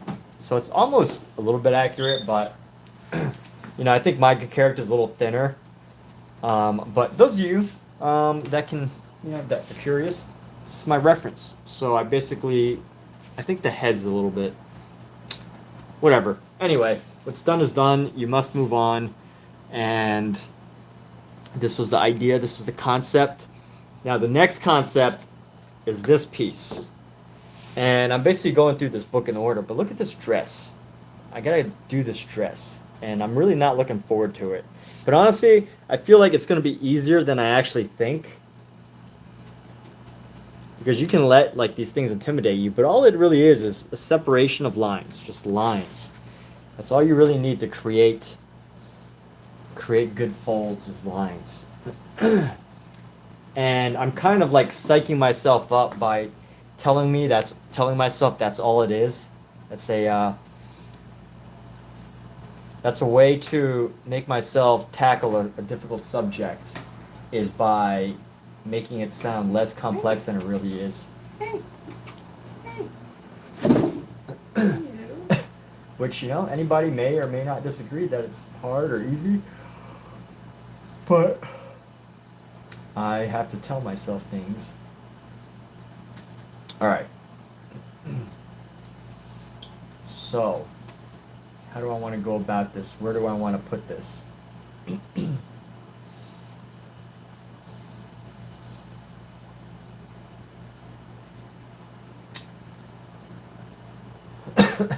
I feel like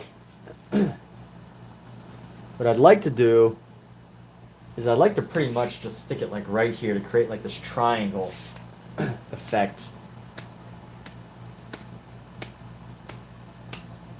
Is that really what I want to do?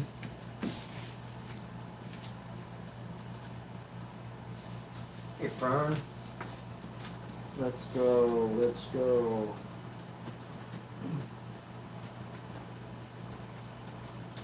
All right, let's bring back one of our brushes.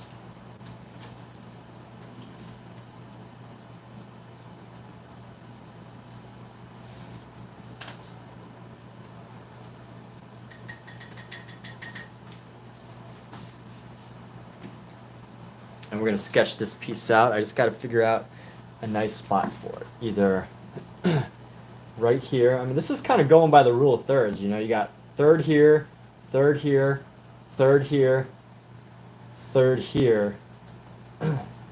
So I feel like a good spot would be kind of like right here. Creating like a little trifecta region.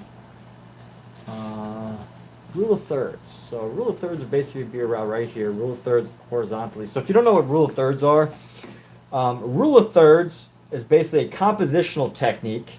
Actually, oh no, I don't have a device for this. Oh yeah, I do have a device for this.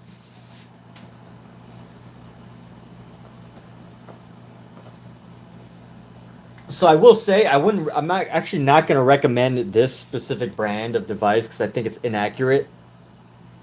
But I don't think it's accurate. I don't actually trust this specific company so I'm not even going to mention the name of it. Actually, you know what? Just to help you avoid it.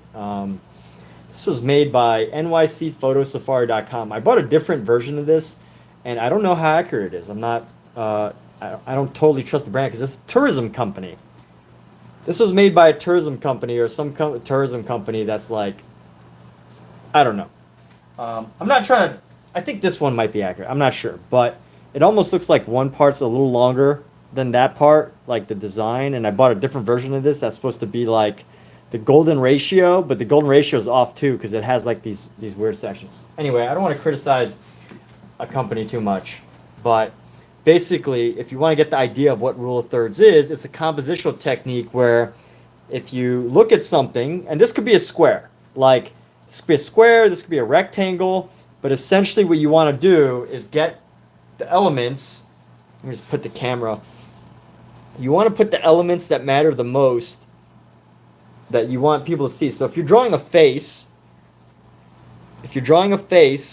you want people's eyes to basically appear on either the line or on the intersection, right? Whatever is the most important thing that you feel that you want people to notice, you basically want to have the line go over the line or an intersection pop over that specific area. So if it's a nose, then you want to show the nose, then you might want to put a nose right there, right?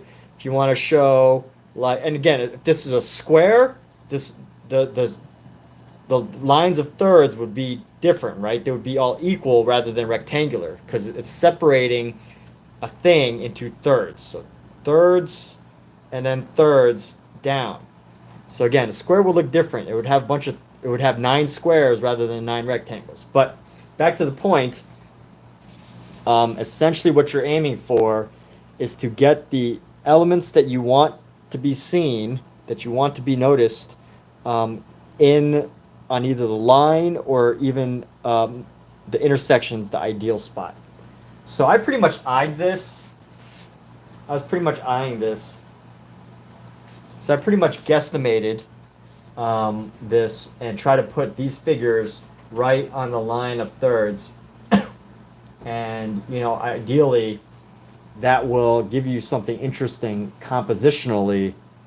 But, this is really just for focus. So, like, if you're doing headshots or you're doing a specific type of photography and you just want people to notice a very specific thing, like, if you're taking a photo of a cheetah and you want a very specific tooth to be noticed, you try to put the tooth, like, on the intersection, right? Just an example. But this isn't, like, the science of aesthetics, right? There's a lot more compositional ideas that are geared toward creating a specific effect. This is just focal points, pretty much. But yeah, I don't know how accurate this one is because the other one that I got was very inaccurate. I don't even know where it is. I think I returned it, or maybe I have it somewhere because I didn't feel like I'm returning it. But it was like the golden ratio one was very inaccurate. And you know what? Some people say these compositional strategies are BS. It's up to you to decide, Like, if anything, at minimum, they at least provide a reference of what to work with. So, that's my hot take. It's not really that hot. It's just a take. And now I have energy for at least one more sketch. I don't think I have energy for the full painting, but I do have energy for at least one more sketch. So let's do this. What I want is I use black for this, I use blue for this. What's the next color? I want the predominant color to be a yellow, a gold. So I have this great yellow gold, this yellowish, orangish gold, and that's what I'm going to use. That's what we are going to use.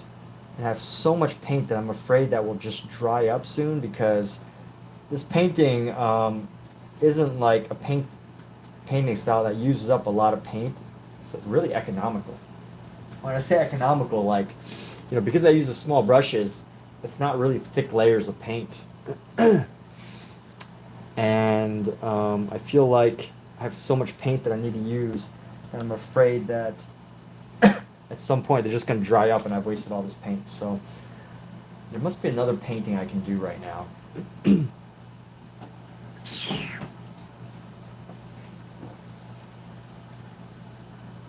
Let me do the sketch first. I don't want to get too distracted and pulled around in too many different places. So I'm gonna loosen up the paint. By loosen up, I mean I use mineral spirits, which helps to thin the paint. It's a thinning agent. It's a solvent that helps to make oil paint a little bit thinner so that it spreads easier, almost like to the point of like being watery. And using that to thin the paint just so it's easier to sketch with, it spreads better. And let me see about the battery here. Oh, I'm still at 100% battery. Perfect. So here we go. Freehanding. There's a lot of ways to do this. You can trace, you can use a projector, you can do all sorts of things, but what I'm going to do is I'm just going to freehand it. So we're going to start right here. I'm going to start with, let's see, rule of thirds is pretty much going to be right here, so I don't really have a specific idea that I want to have right dead in the in the crosshairs. So we're just gonna go with it.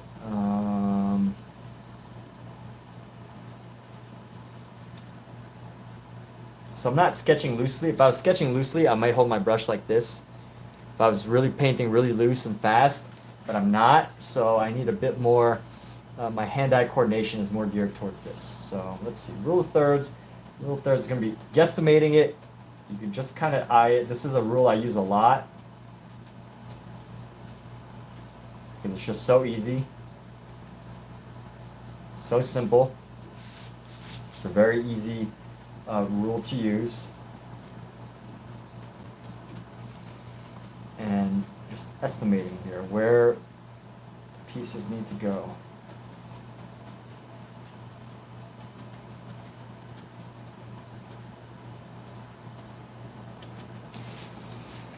Grabbing some brush, or grabbing some paint, I should say. It's not brush, it's paint. And this is going to go around. So we're going to some hair here.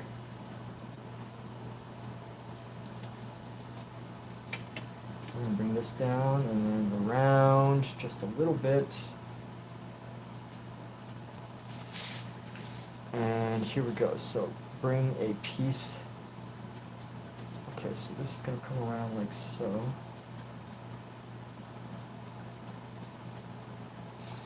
And this is going to come down just a bit, and we're going to create the roundness of the neck here. Which this section is not too important.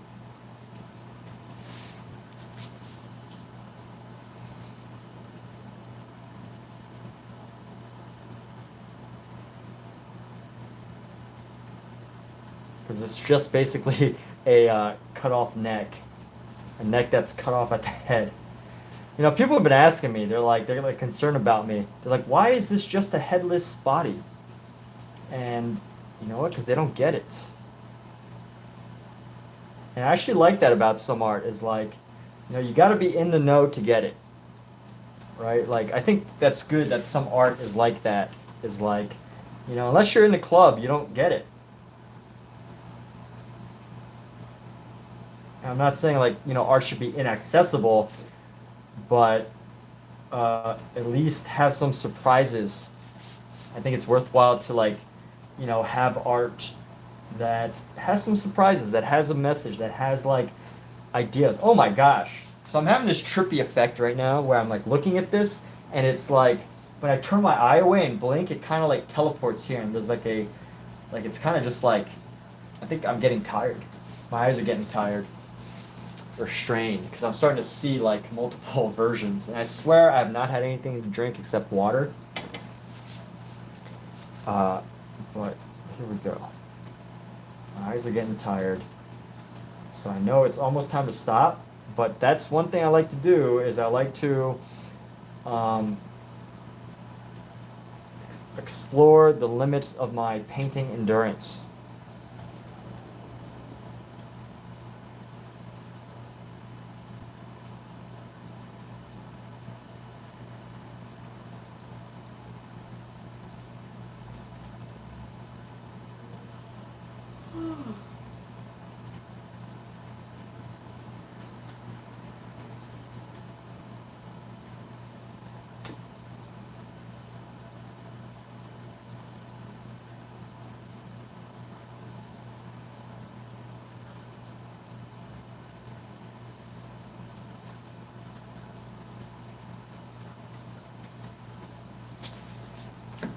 So limits of my painting endurance. What does that mean?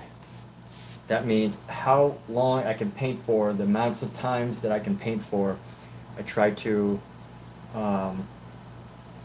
push that longer and longer.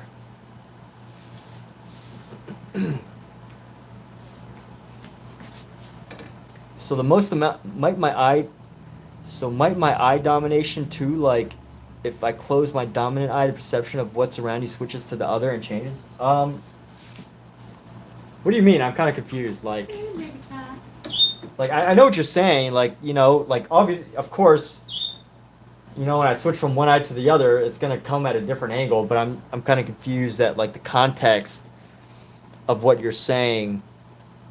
What I'm kind of confused about the context, I guess. Yeah. So here we go. Let's go down the neck here, and we're gonna go boom, boom, and boom with this piece, probably about the same length as the neck. Come down, come around.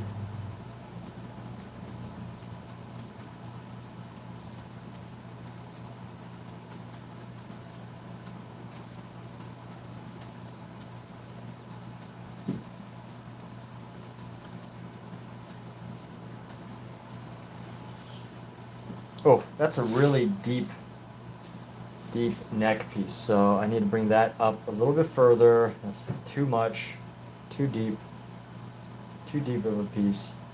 I'm gonna just round this out a little bit. Should be no thicker than the neck right here. So I'm gonna bring this up. There we go. That's a little better.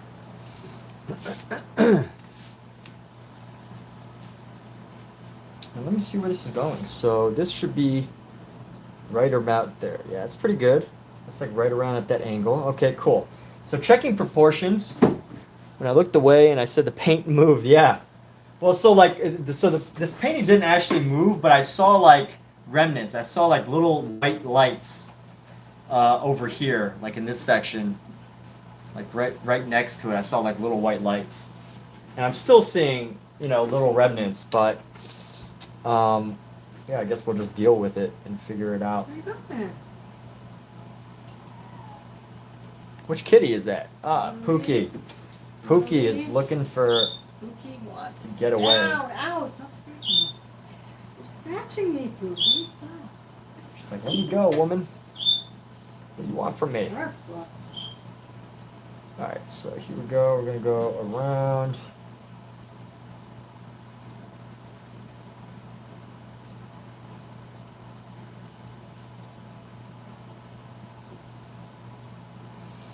Let's see, this hair.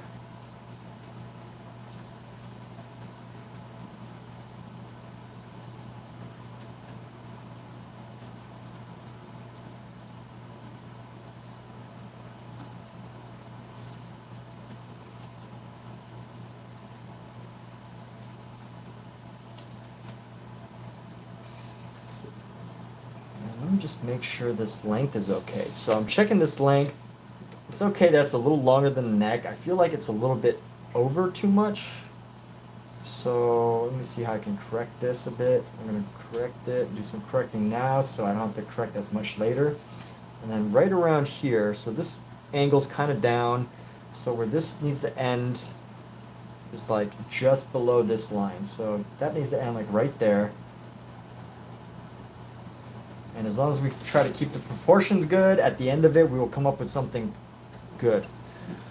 And this pretty much starts around the same place, so we're going to bring this down and just go past that. So bring it down just past that.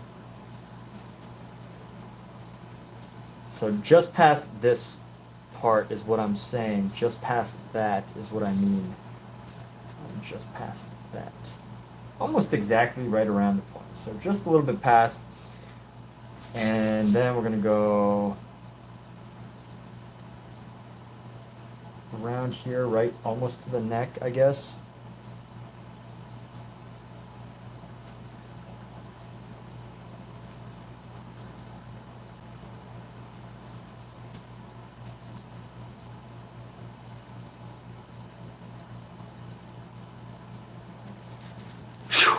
Okay. And just doing the basic exterior outline for now. I've actually never done this many folds in something before, but something tells me it's not going to be as difficult as I think. Pookie is a fabulous cat name. Hey, yeah, let's show you Pookie. You want to see Pookie? I'm sure you want to see Pookie. I also need a little break. So let me clean my brush. Let me grab the kitten. Kitty, Where are you? They're both running around.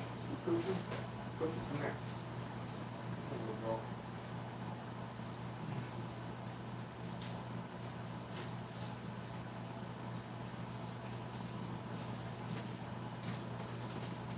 So I won't be able to contain this kitten for very long. No. She is, you can't contain her for very long. But this is Pookie. Look, she's already trying to get away. She's like, "What's going on here?" Her claws She have wants got to get twice away. as She wants sharp. to get away. Pookie, say hello. Say hello to our friends on the World Wide Web. What do you want to say to the world, Pookie? She's like, "I want to get out of here." No, Pookie, you're on live. You're on live TV. So we're fostering her right now. She's gonna be up for adoption. Here, I'm gonna put her down because she wants to get down. Woo. Just one more time. Just say bye. Just say bye bye. Say bye bye. Bye bye. Bye bye. Okay, there we go. All right. So she is. We're fostering her until she's ready to be adopted, which will hopefully be soon. Well, actually, not hopefully.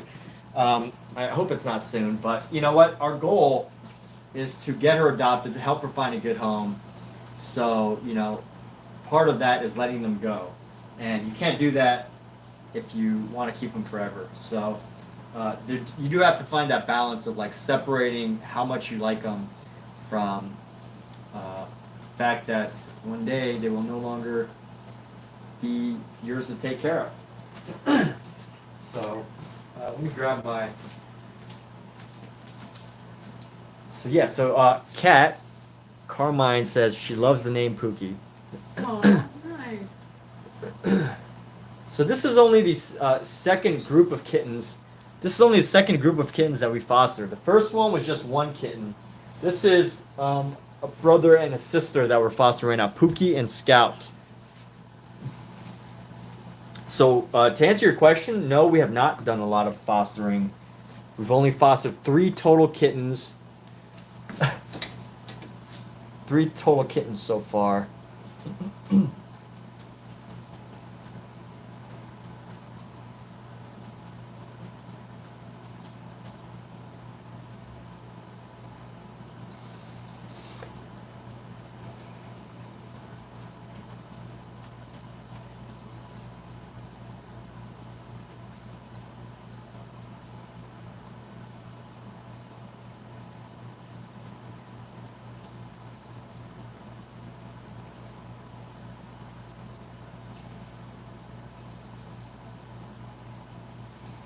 Trying to see where this can end. So that's gonna end just by the shoulder, like right as that corner ends right here. Right around this corner.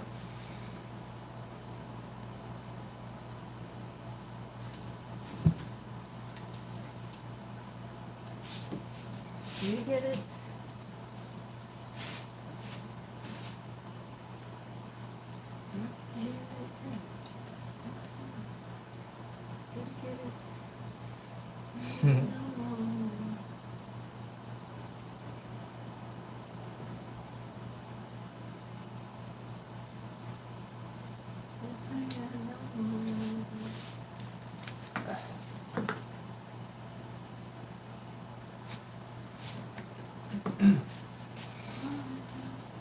But yeah. Yeah, I mean, it's really hard. Like, the thing is you will get attached no matter what. But here's the thing. Like, here's maybe something that'll motivate you. It's like, you gotta make it a goal to give these kittens a home, help them find a home. That's what you gotta do, And you can't do that if you're too stuck on keeping them.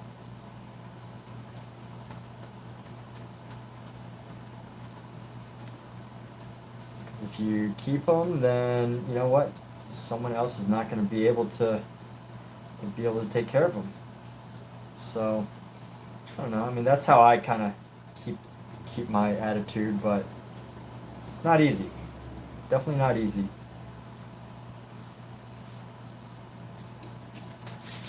So here we go. Let's get this paint around. This is a paint booger. Let's get rid of this booger. Booger doing here. Okay. I'm gonna get a little bit more of this paint, lay it down, grab some of this yellow, lay it down here. And so we got this. We got this. Let's see how we can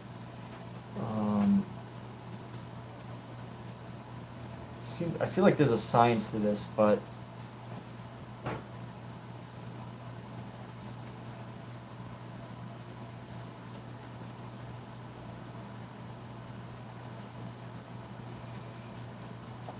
dimensionality.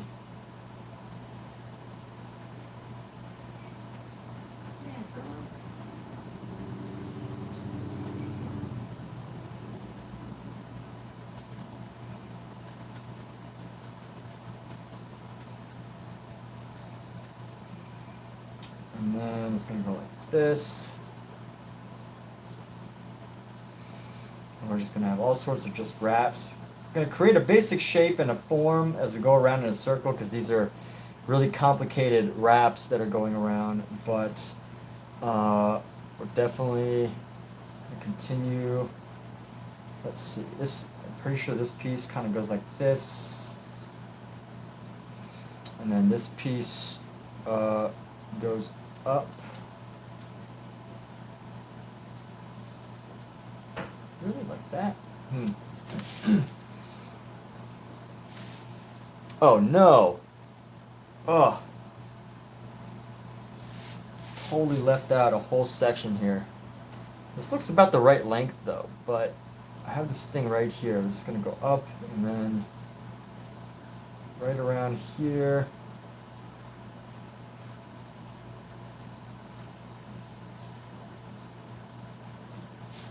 Coming around.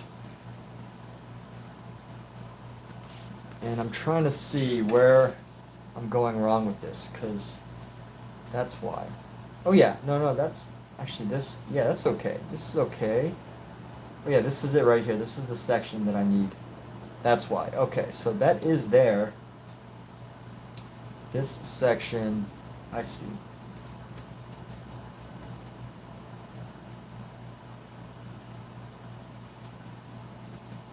And then this just kind of goes together with that. That goes together like that. Alright, we're going to have to work on that later, but let's add some of the shadows in to this portion of our painting. So basically this section right here, we're going to have a little bit coming down, and we're going to have this piece only go to the end of the neck, so it really starts like right in the center and goes to the end of the neck right here. That's where the shadow begins. So if we're going to have that, we're going to bring the shadow up. We're going to have some shape there, come up there.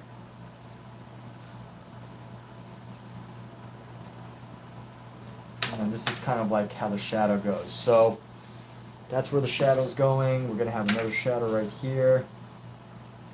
So sketching out some of the shadow design is basically all we're doing right here. And then where the shadow is going to go. And then right from here, this kind of curves around.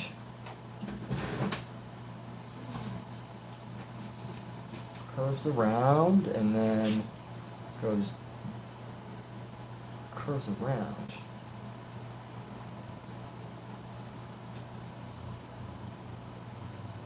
Huh. And the bottom of this will go up, up, down, up, angular, down, and then we're going to just figure that out. So anyway, you might fall asleep with this in the background. All right, that's cool. I hope I continue to bore you enough till you fall asleep. That's the goal. Let's make it happen. Let's put people to sleep. All right, so here we go.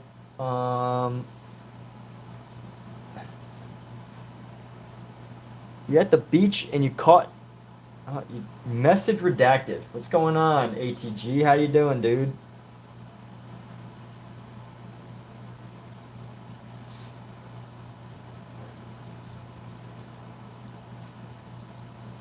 Congratulations, I saw that you caught an alligator.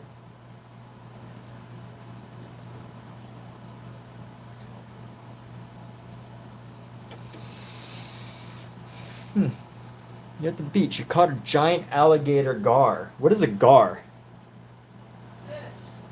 Oh, it's a fish? Okay. So my girlfriend knows what a gar is. Very impressive. And this actually needs to come down. So I brought this. So she's from South Carolina, she says. That's why she knows what a gar is. I'm going to have to update this, but for now, actually this probably still isn't angled down enough.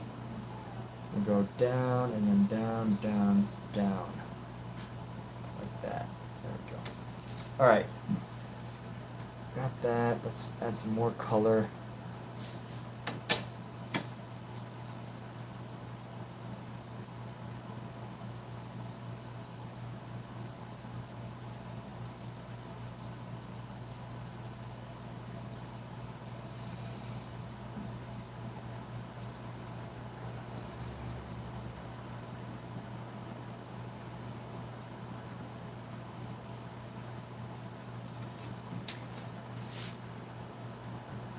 Is Floridian or Australia? Yeah, I know. Thanks for not calling it boring. Yeah. Just joking there. A little bit of self-deprecating humor. So here we go. A gar. Yeah. You're from Texas. Yep. You have gars in Texas? So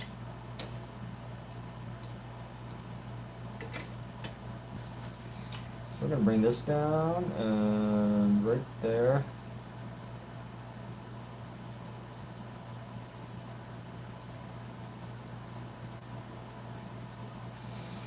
And we're going to go right up to here.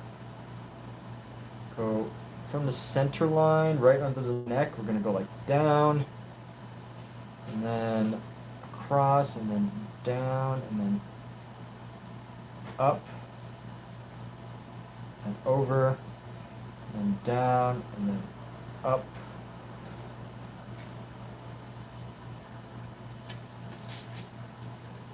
So it doesn't make any sense. A lot of this doesn't make any sense right now, but it will in a bit. And all I can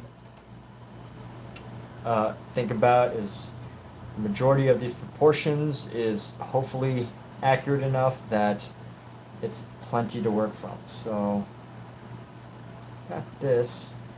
I want this to pretty much be like right there. The center line. Let's do the first curve right here. Right at this edge of the neck, we're going to go down and curved. We're going to go curve around.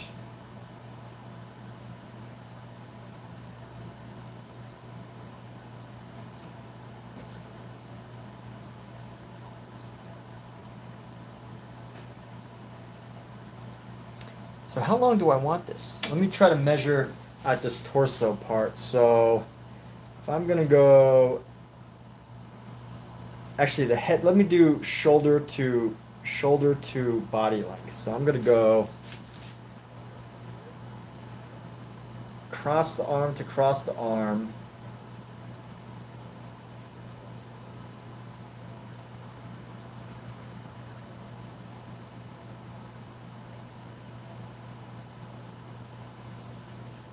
Top of the neck to the top of the first thing right there. I'm trying to find a good measurement here.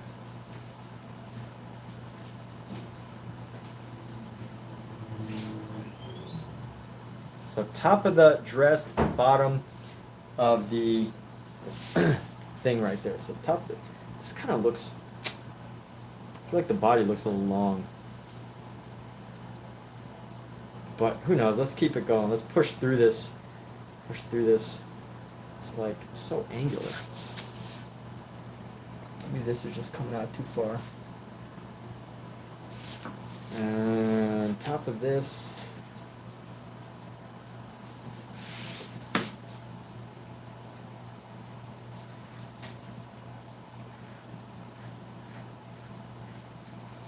Top of that to the top of that. That's about right. Let's see. That's about right. I'll bring this down right here. And so, how did you catch it, ATG? What did you do? You gonna share some of your creature catching secrets? Obviously, something that you're proud of. Otherwise, you wouldn't have popped in here to share, right?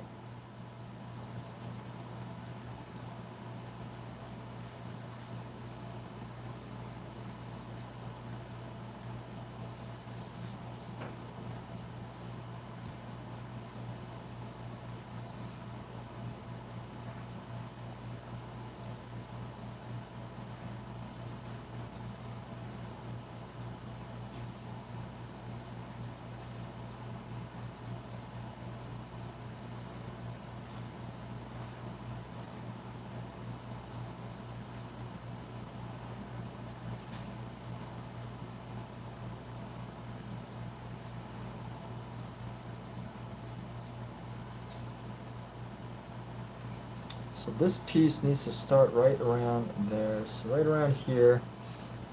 That's going to come straight up and down from which line? Let's see. This piece will come right up to the center. So I need this piece right around there. Actually, this is probably a little too far. So we're going to go around and bring this dress around and up. And there we have it.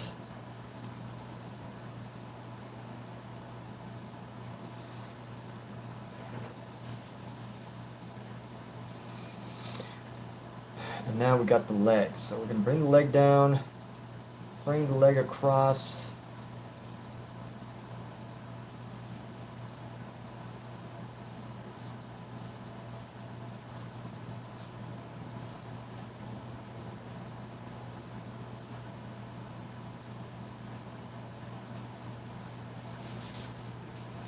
There we have it. So you tried fishing once, you felt like the fish caught you through most of it.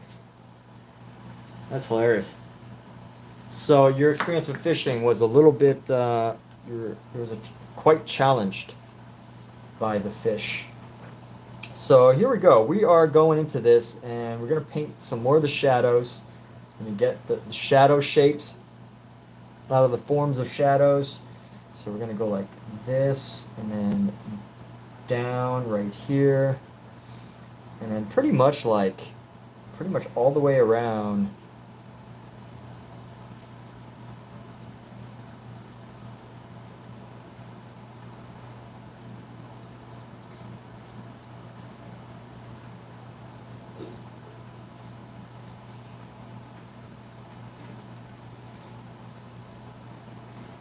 Sketching out the shapes here, the forms, and we're going to go like this.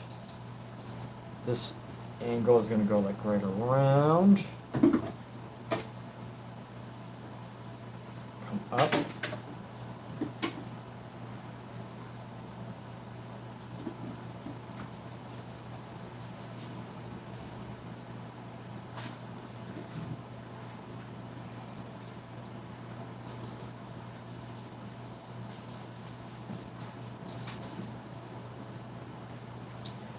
Okay, and we've got our dress.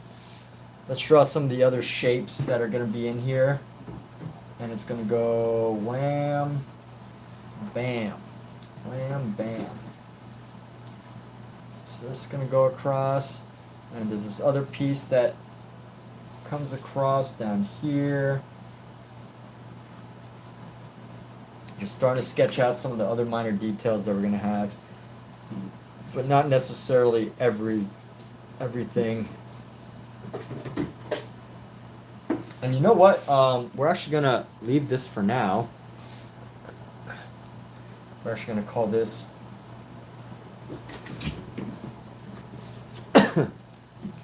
we're actually going to call this done for now. And we're going to continue the rest on another day. We've done quite a lot.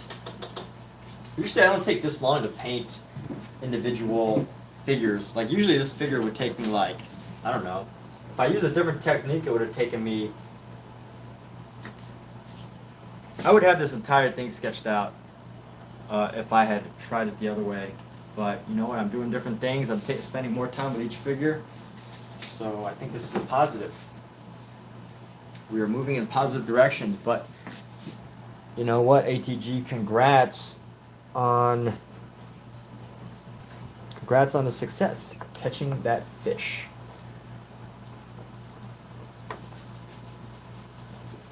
And I feel like I want to paint over something because I have all this paint that I don't want to waste.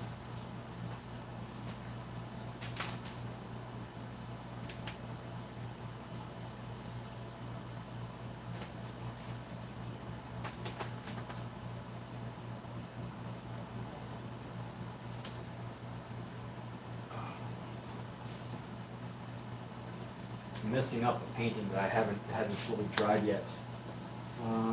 Here we go. Let's do.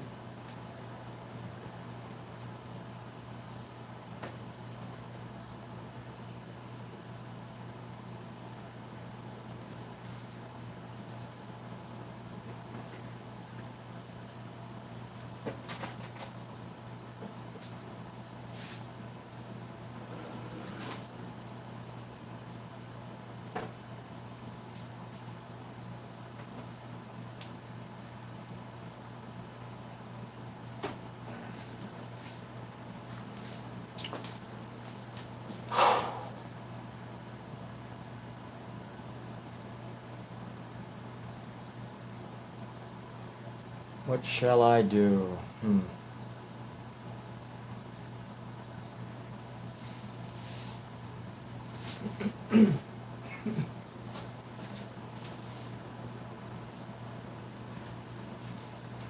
I'll pull out another canvas here. Actually,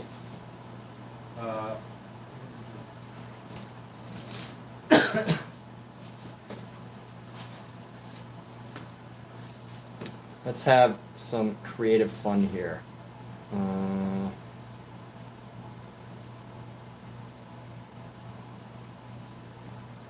Trying to think of how I can place these in a way where one piece won't interfere with the other.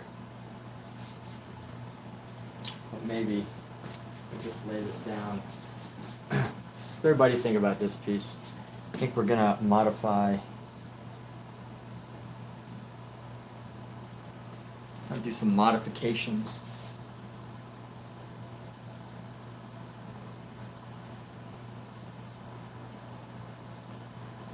Let's mess around with this one.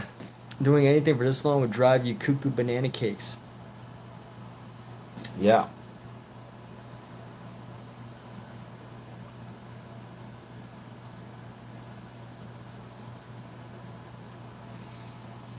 So we're gonna paint over this. I think I want to paint over this before I finish. So this is a time of the evening. So I call this exhausted painting,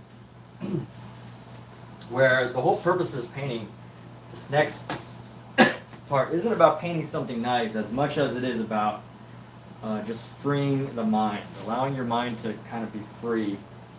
Let me get some of this paint off.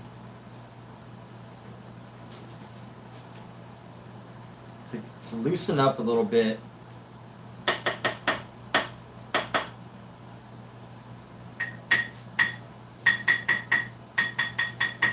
And you know what? Like, Carmine is like, there are some things that I could do for this long. Like, we all work, what, 5, 10 hours a day? Or anywhere between 6 to 10 hours a day, right?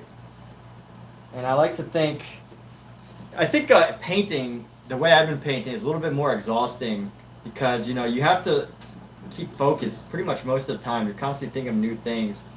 But, you know, if I think about other things I would rather, like, not be doing, I'm like, yeah, I can totally paint for longer. I can totally paint for hours upon hours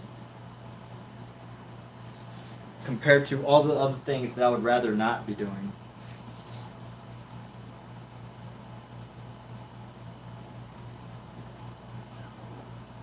There are way worse things I could be having to be stuck spending my time doing than painting. So, trying to think, what should I do? I haven't come up with my idea yet. Kind of just cleaning some of my brushes right now.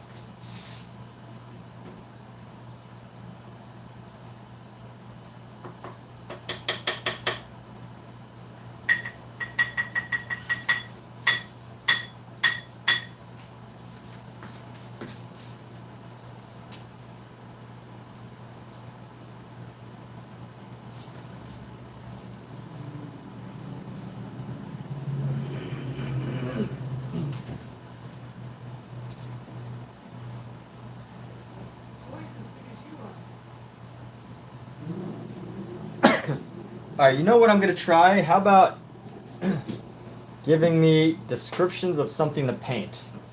It could be yourself, or it could be something else. We're gonna play around with an idea since you're the person here.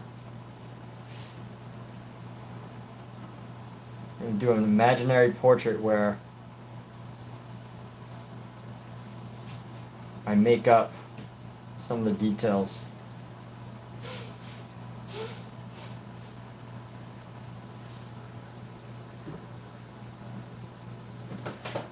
Alright, so I'm going to pull this out so that's not affecting the other painting. Okay. Let's move into this. We're going to start, we're going to loosen up our brush. So this is the brush I'm going to be using, a nice big brush. Why is this not in there? Alright, there we go. Make that pop right in there. And let me just paint over this. We're just going to paint over this. Let's start with a nice brown. This brown is almost dry, so I want to get rid of it. I want to use it up, and I don't really know what we're going to do with it. So let's lay the first color here. This is a nice loose brown, and we're just going to go around here, and maybe we can update this painting and just see what happens. I have no clue. I'm thinking, you know, maybe if I just paint into here. Let me start with that, and we're going to do something unusual. We're going to paint over here, some eyes, paint this eye detail.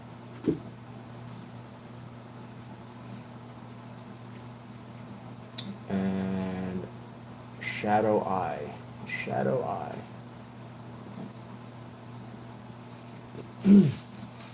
And let's go with some lighter shades. Go with this lighter shade here. We're gonna add like a highlight on a nose. I don't know exactly what we're gonna have here, so just playing around, just making it up, making up somebody's face, I guess. And let's keep going with these two colors here. Let's go with a nice big brush here. And where do I want the light coming from? I want the light coming from down here, which means that the shadows are going to be like right here. So the shadows are going to be under the nose. The light's coming from the top. So this is just practicing a variety of things. Testing out where I'm at with coming up with shape and form, and loosely painting a face here, kind of making it up. So Got the nose, the shadow.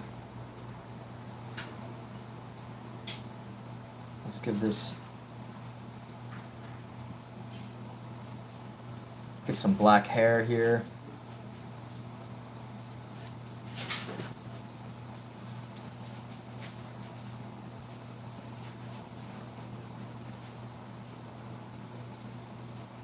Establish where the hair goes.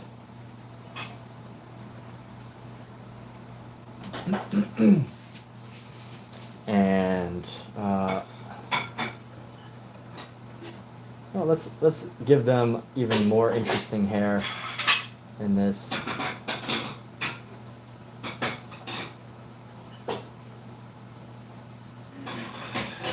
I'm gonna give him some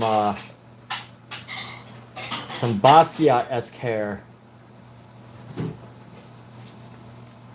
So I don't know if you know who Basquiat is, but Jean-Michel Basquiat, one of the greatest artists of all time. It's gonna mess with this. Yeah, where's this going? I don't know. But we're gonna just kind of push this out there. I actually wasn't happy with this portion of the painting, so I'm just totally letting loose on this canvas. I have so much color to use that I don't want to go dry. So we are making the best use of our paint. So cleaning the brush off, getting some of the darker colors off.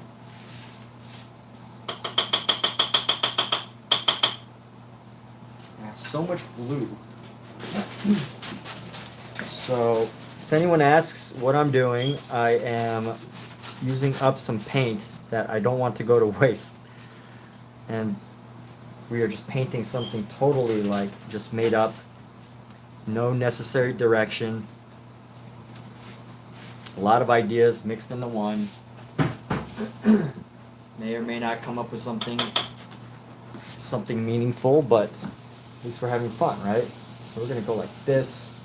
Paint over the head, get some of the head details, go into the cheeks, paint the light.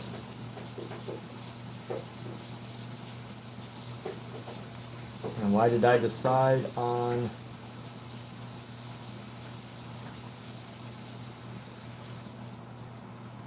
blue? I don't know. Let's just go with this. I'm gonna go with it, see what comes of it.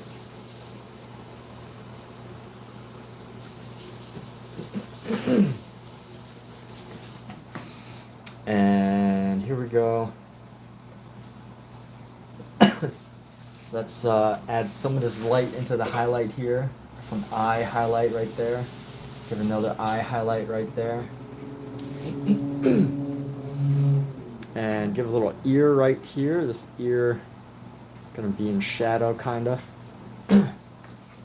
And who knows what this figure is? I don't know. I mean, we're just making stuff up right now. May or may not be positive. Let's, so this piece is a little bit of Basquiat inspired, but also a bit of David Cho. Let's do some David Cho style work here. And I watched David Cho. He's a great artist to free your mind. He's a great artist to follow on Instagram. And he actually does like an Instagram show. It's I can't tell if he's serious or if he's funny, but that's the brilliant part about it.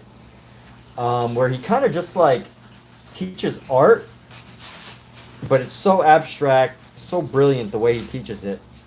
And what I'm thinking now is, how can I be more like David Cho? How can I be more like David Cho as far as this piece?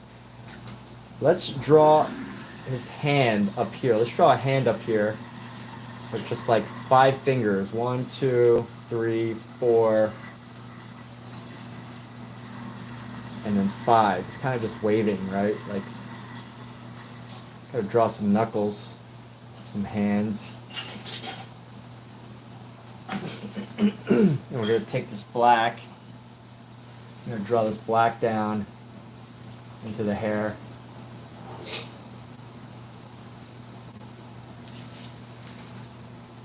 And let's go with some a nostril right there, and a mouth.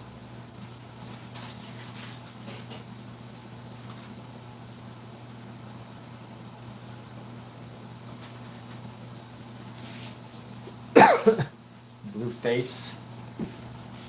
I think I want to keep the shadow like this brown color. So we're gonna grab some more of this shadow, and we're gonna go into this back here, draw this version of a neck, and then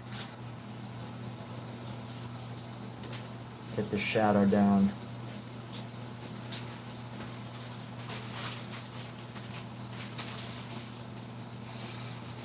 And let's see. Eventually, I want to cover this. Let's give him a red laser eyes. Huh? Should we do red laser eyes? I don't think I'm ready for red laser eyes yet. Not ready for red laser eyes. Clean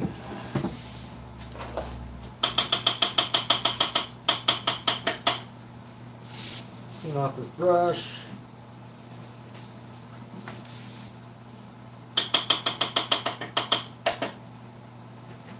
Do red laser eyes. Let's give him some red laser eyes. Let's do it. So we're gonna grab not too much of this red. I'm gonna grab a lot of the red, grab some of this yellow, grab some of this white. I'm gonna come up with a nice loose color here. Nice spreadable color. Just like laser eyes. No, that's not even red. Let's go thick with this red here. Red laser eyes.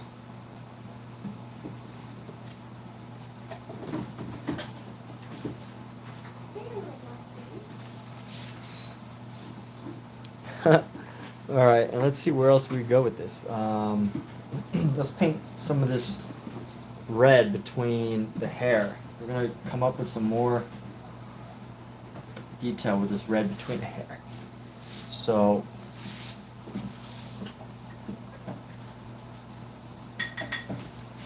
let's go around like this. Red and black always go so well together. I love the color combination of red and black.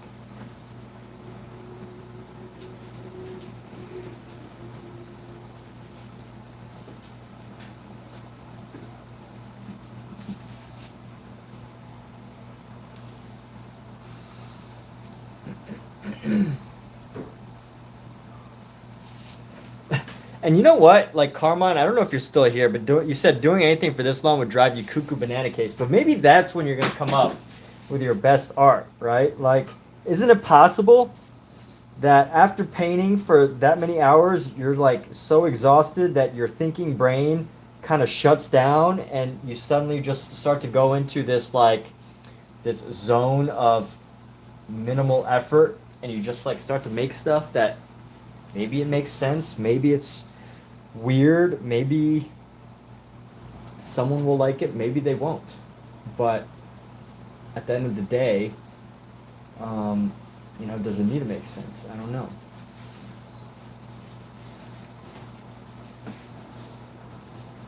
Red laser eyes. So, putting off this brush.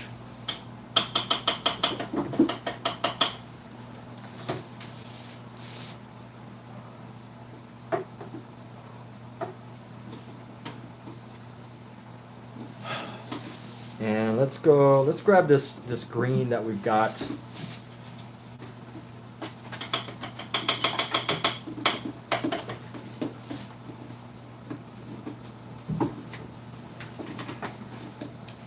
And I'm going to draw some leaves here.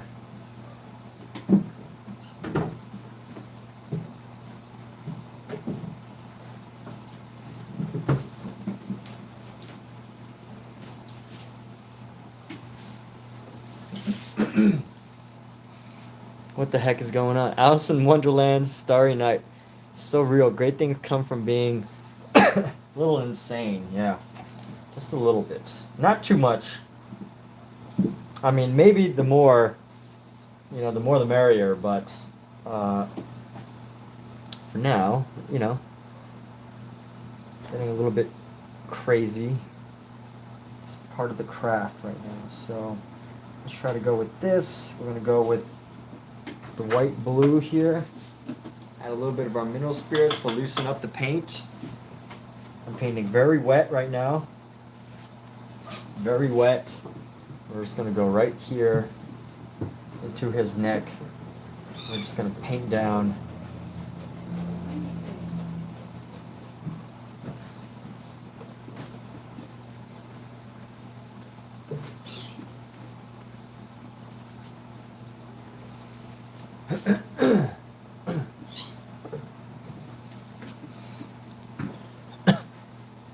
And what else? What should we throw in here? You know what? Carmine, I don't know if I'm gonna paint over this piece again, but I'm just gonna say we're gonna put a TYC as for thank you, Carmine. Oh wait, let's paint it a different color. What's gonna stand out on this blue? Let's go black. Thank you for being here for this long. TYC.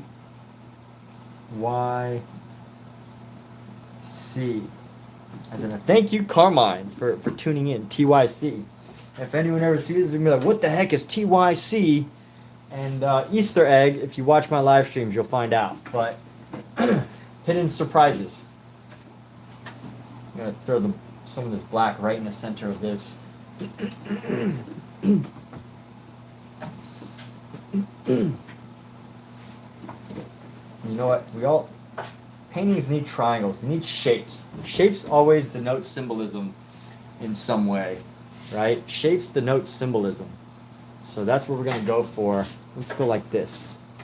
Paint this up. Give this some expressive movement here.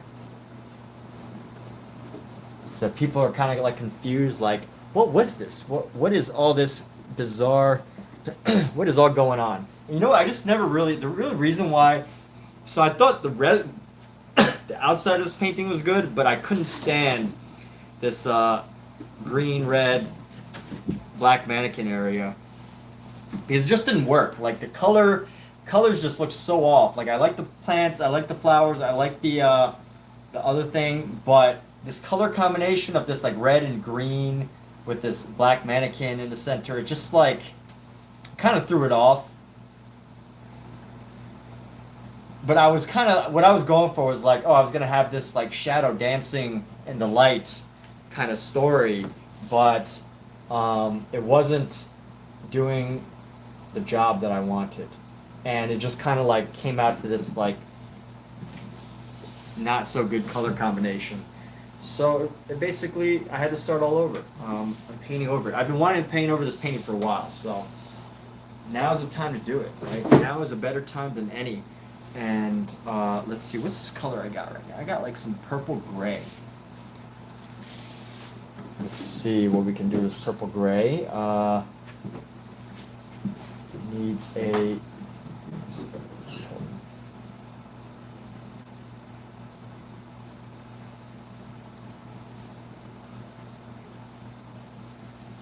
This guy's got these tentacle arms.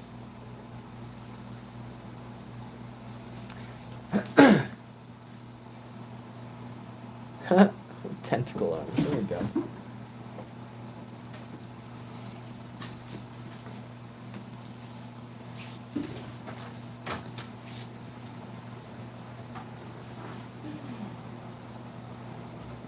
You know, I really love like abstract art that looks like it was done with like dozens and dozens of layers. Where it's like one painting painted on top of another painting painted on top of another, which I think is something that I'm actually achieving with this piece, fortunately.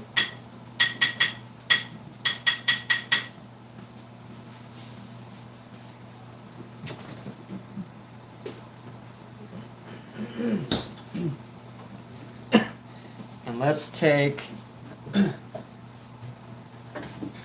let's see what we get if we mix some of this blue. I mean, I guess we're just going to get a really dark, muddy purple. So I shouldn't be surprised at what I'm about to get, but I will do it anyway. Yeah, it's just a really muddy blue purple.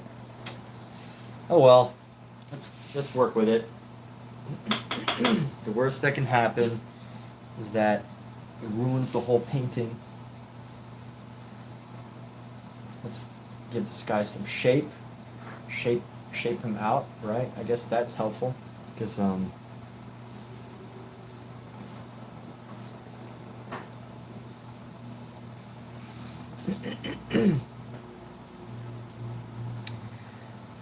hey, thanks, Amizo. Who's the other artist? Would love to hear about this other artist.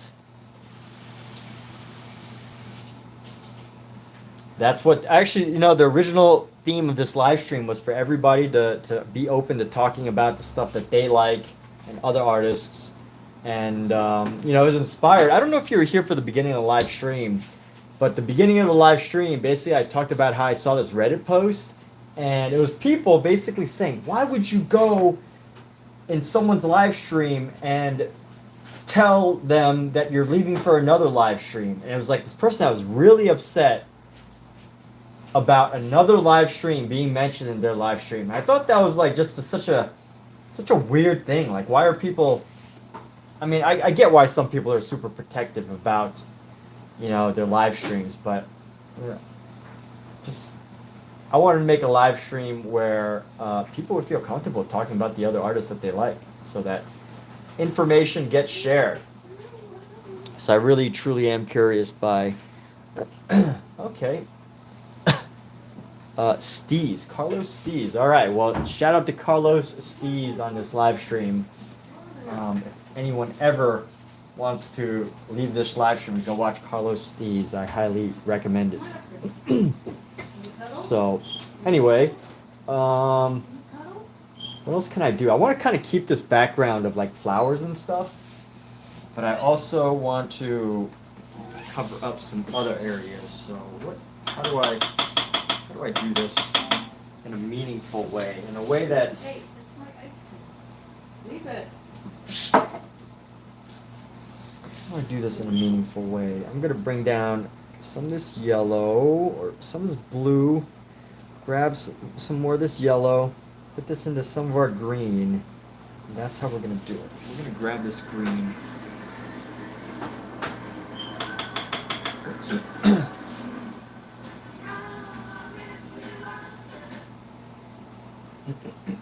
Yeah, so many great creators that just want to show support. So I'm gonna go. How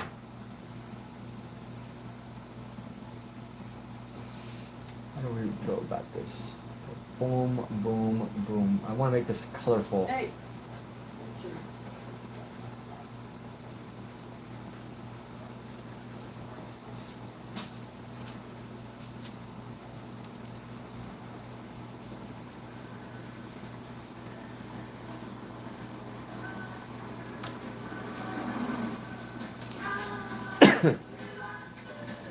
Oh yeah, so Omizu, gotta throw you a shout out on this painting, just like I did for Carmine. Thank you, Carmine.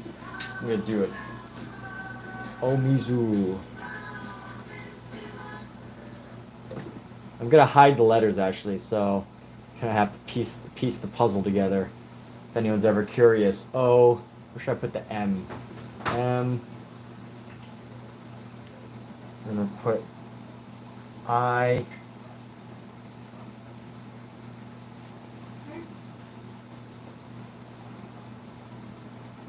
Z.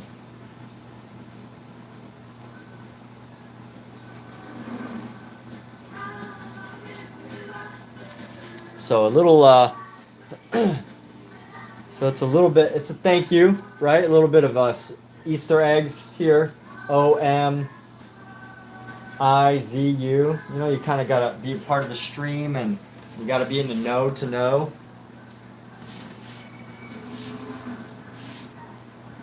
So special thanks for you, you know, being here so many times and supporting this channel in so many great ways.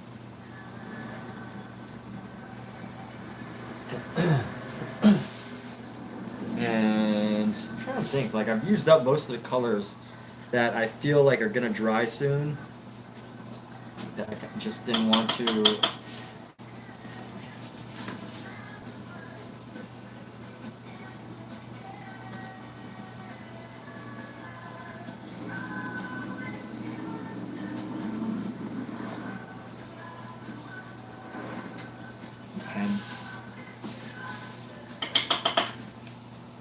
Fun fact, miso is a Japanese word for water. Add the prefix O and it's polite water. So you're trying to tell me that your name means polite water, or... Hey, what are you doing, kitty? What are you doing, Pookie, huh? Think you can get away with playing with toys? Oh.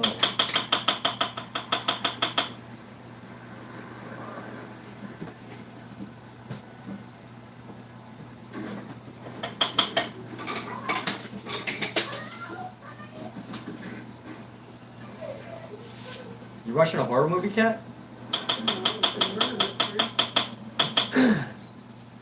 And let's go with this brown, this red brown. I'm gonna use up the rest of this.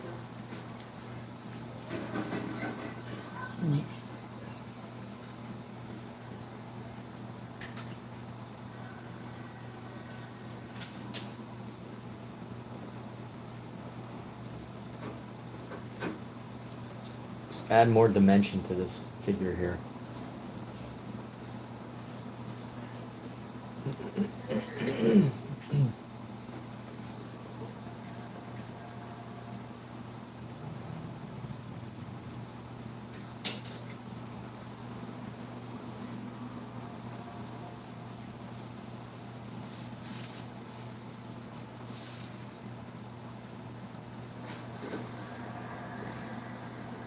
You don't want no rude water.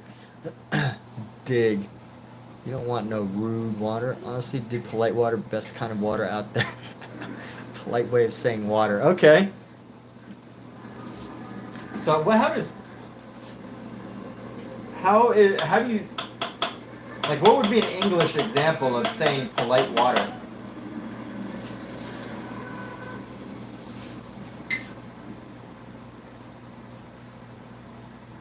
I feel like, you know, just such a generic word. How can you possibly make it polite? Or I guess if you're asking for water, is that how you mean? Like if you ask for water, you ask for it politely? Good. I don't think believe that. It's third time in 2 months. At 47 volts in the letter T. $3.10 a pop. That's $145.70 every time. That's an additional 13 difference I gotta sell just to float. Are you listening to me? Listen. Half our tape is from the interstate. You drive by, you look up. Exactly what happened to me.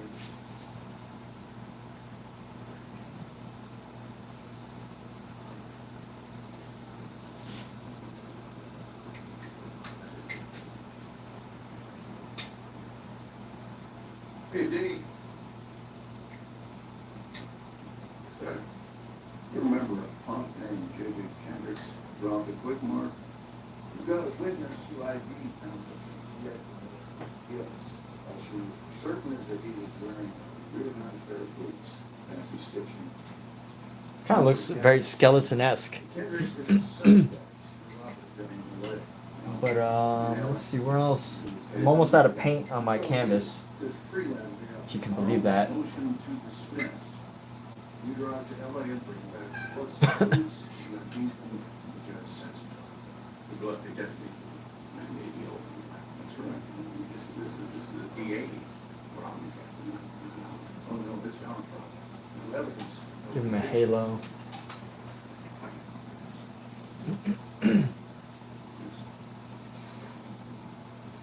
Those cells looking kind of old.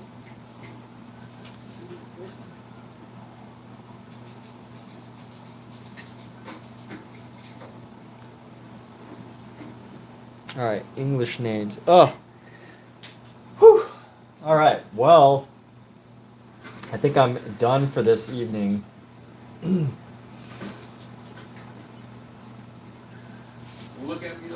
You one been gone for the last 2 weeks. And so what, do I have any other paint left over that needs some attention? Right here? Yeah, maybe right here. See you tonight. What am I painting? This is a cover up. So we're done with this piece.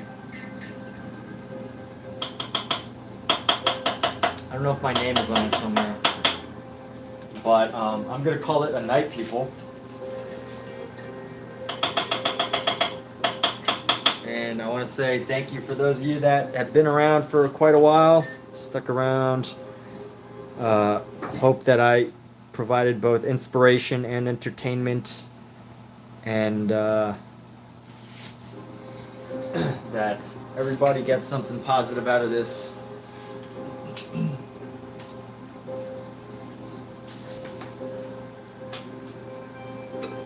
And if y'all ever want to connect on Instagram or whatever, open messaging. It's Huzzah Creative, HUZZACREATIVE. So HUZZA Creative is my Instagram handle that I use.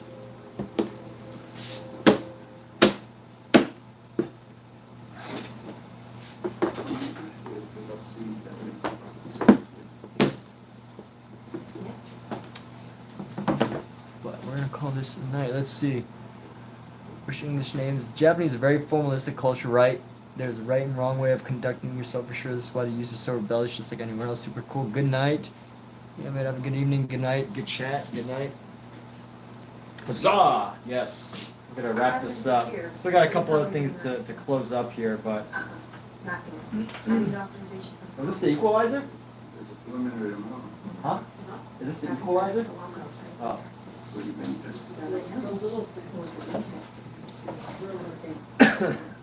Hey, look, give me a signature and then my manager.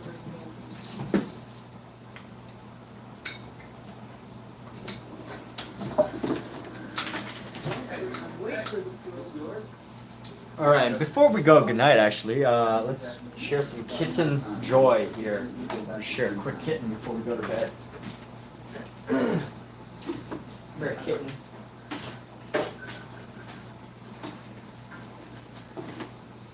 So Carmine, you saw the one kitten earlier, but this is the other one. You see the face is totally different. No, so this is Scout. This is the other one.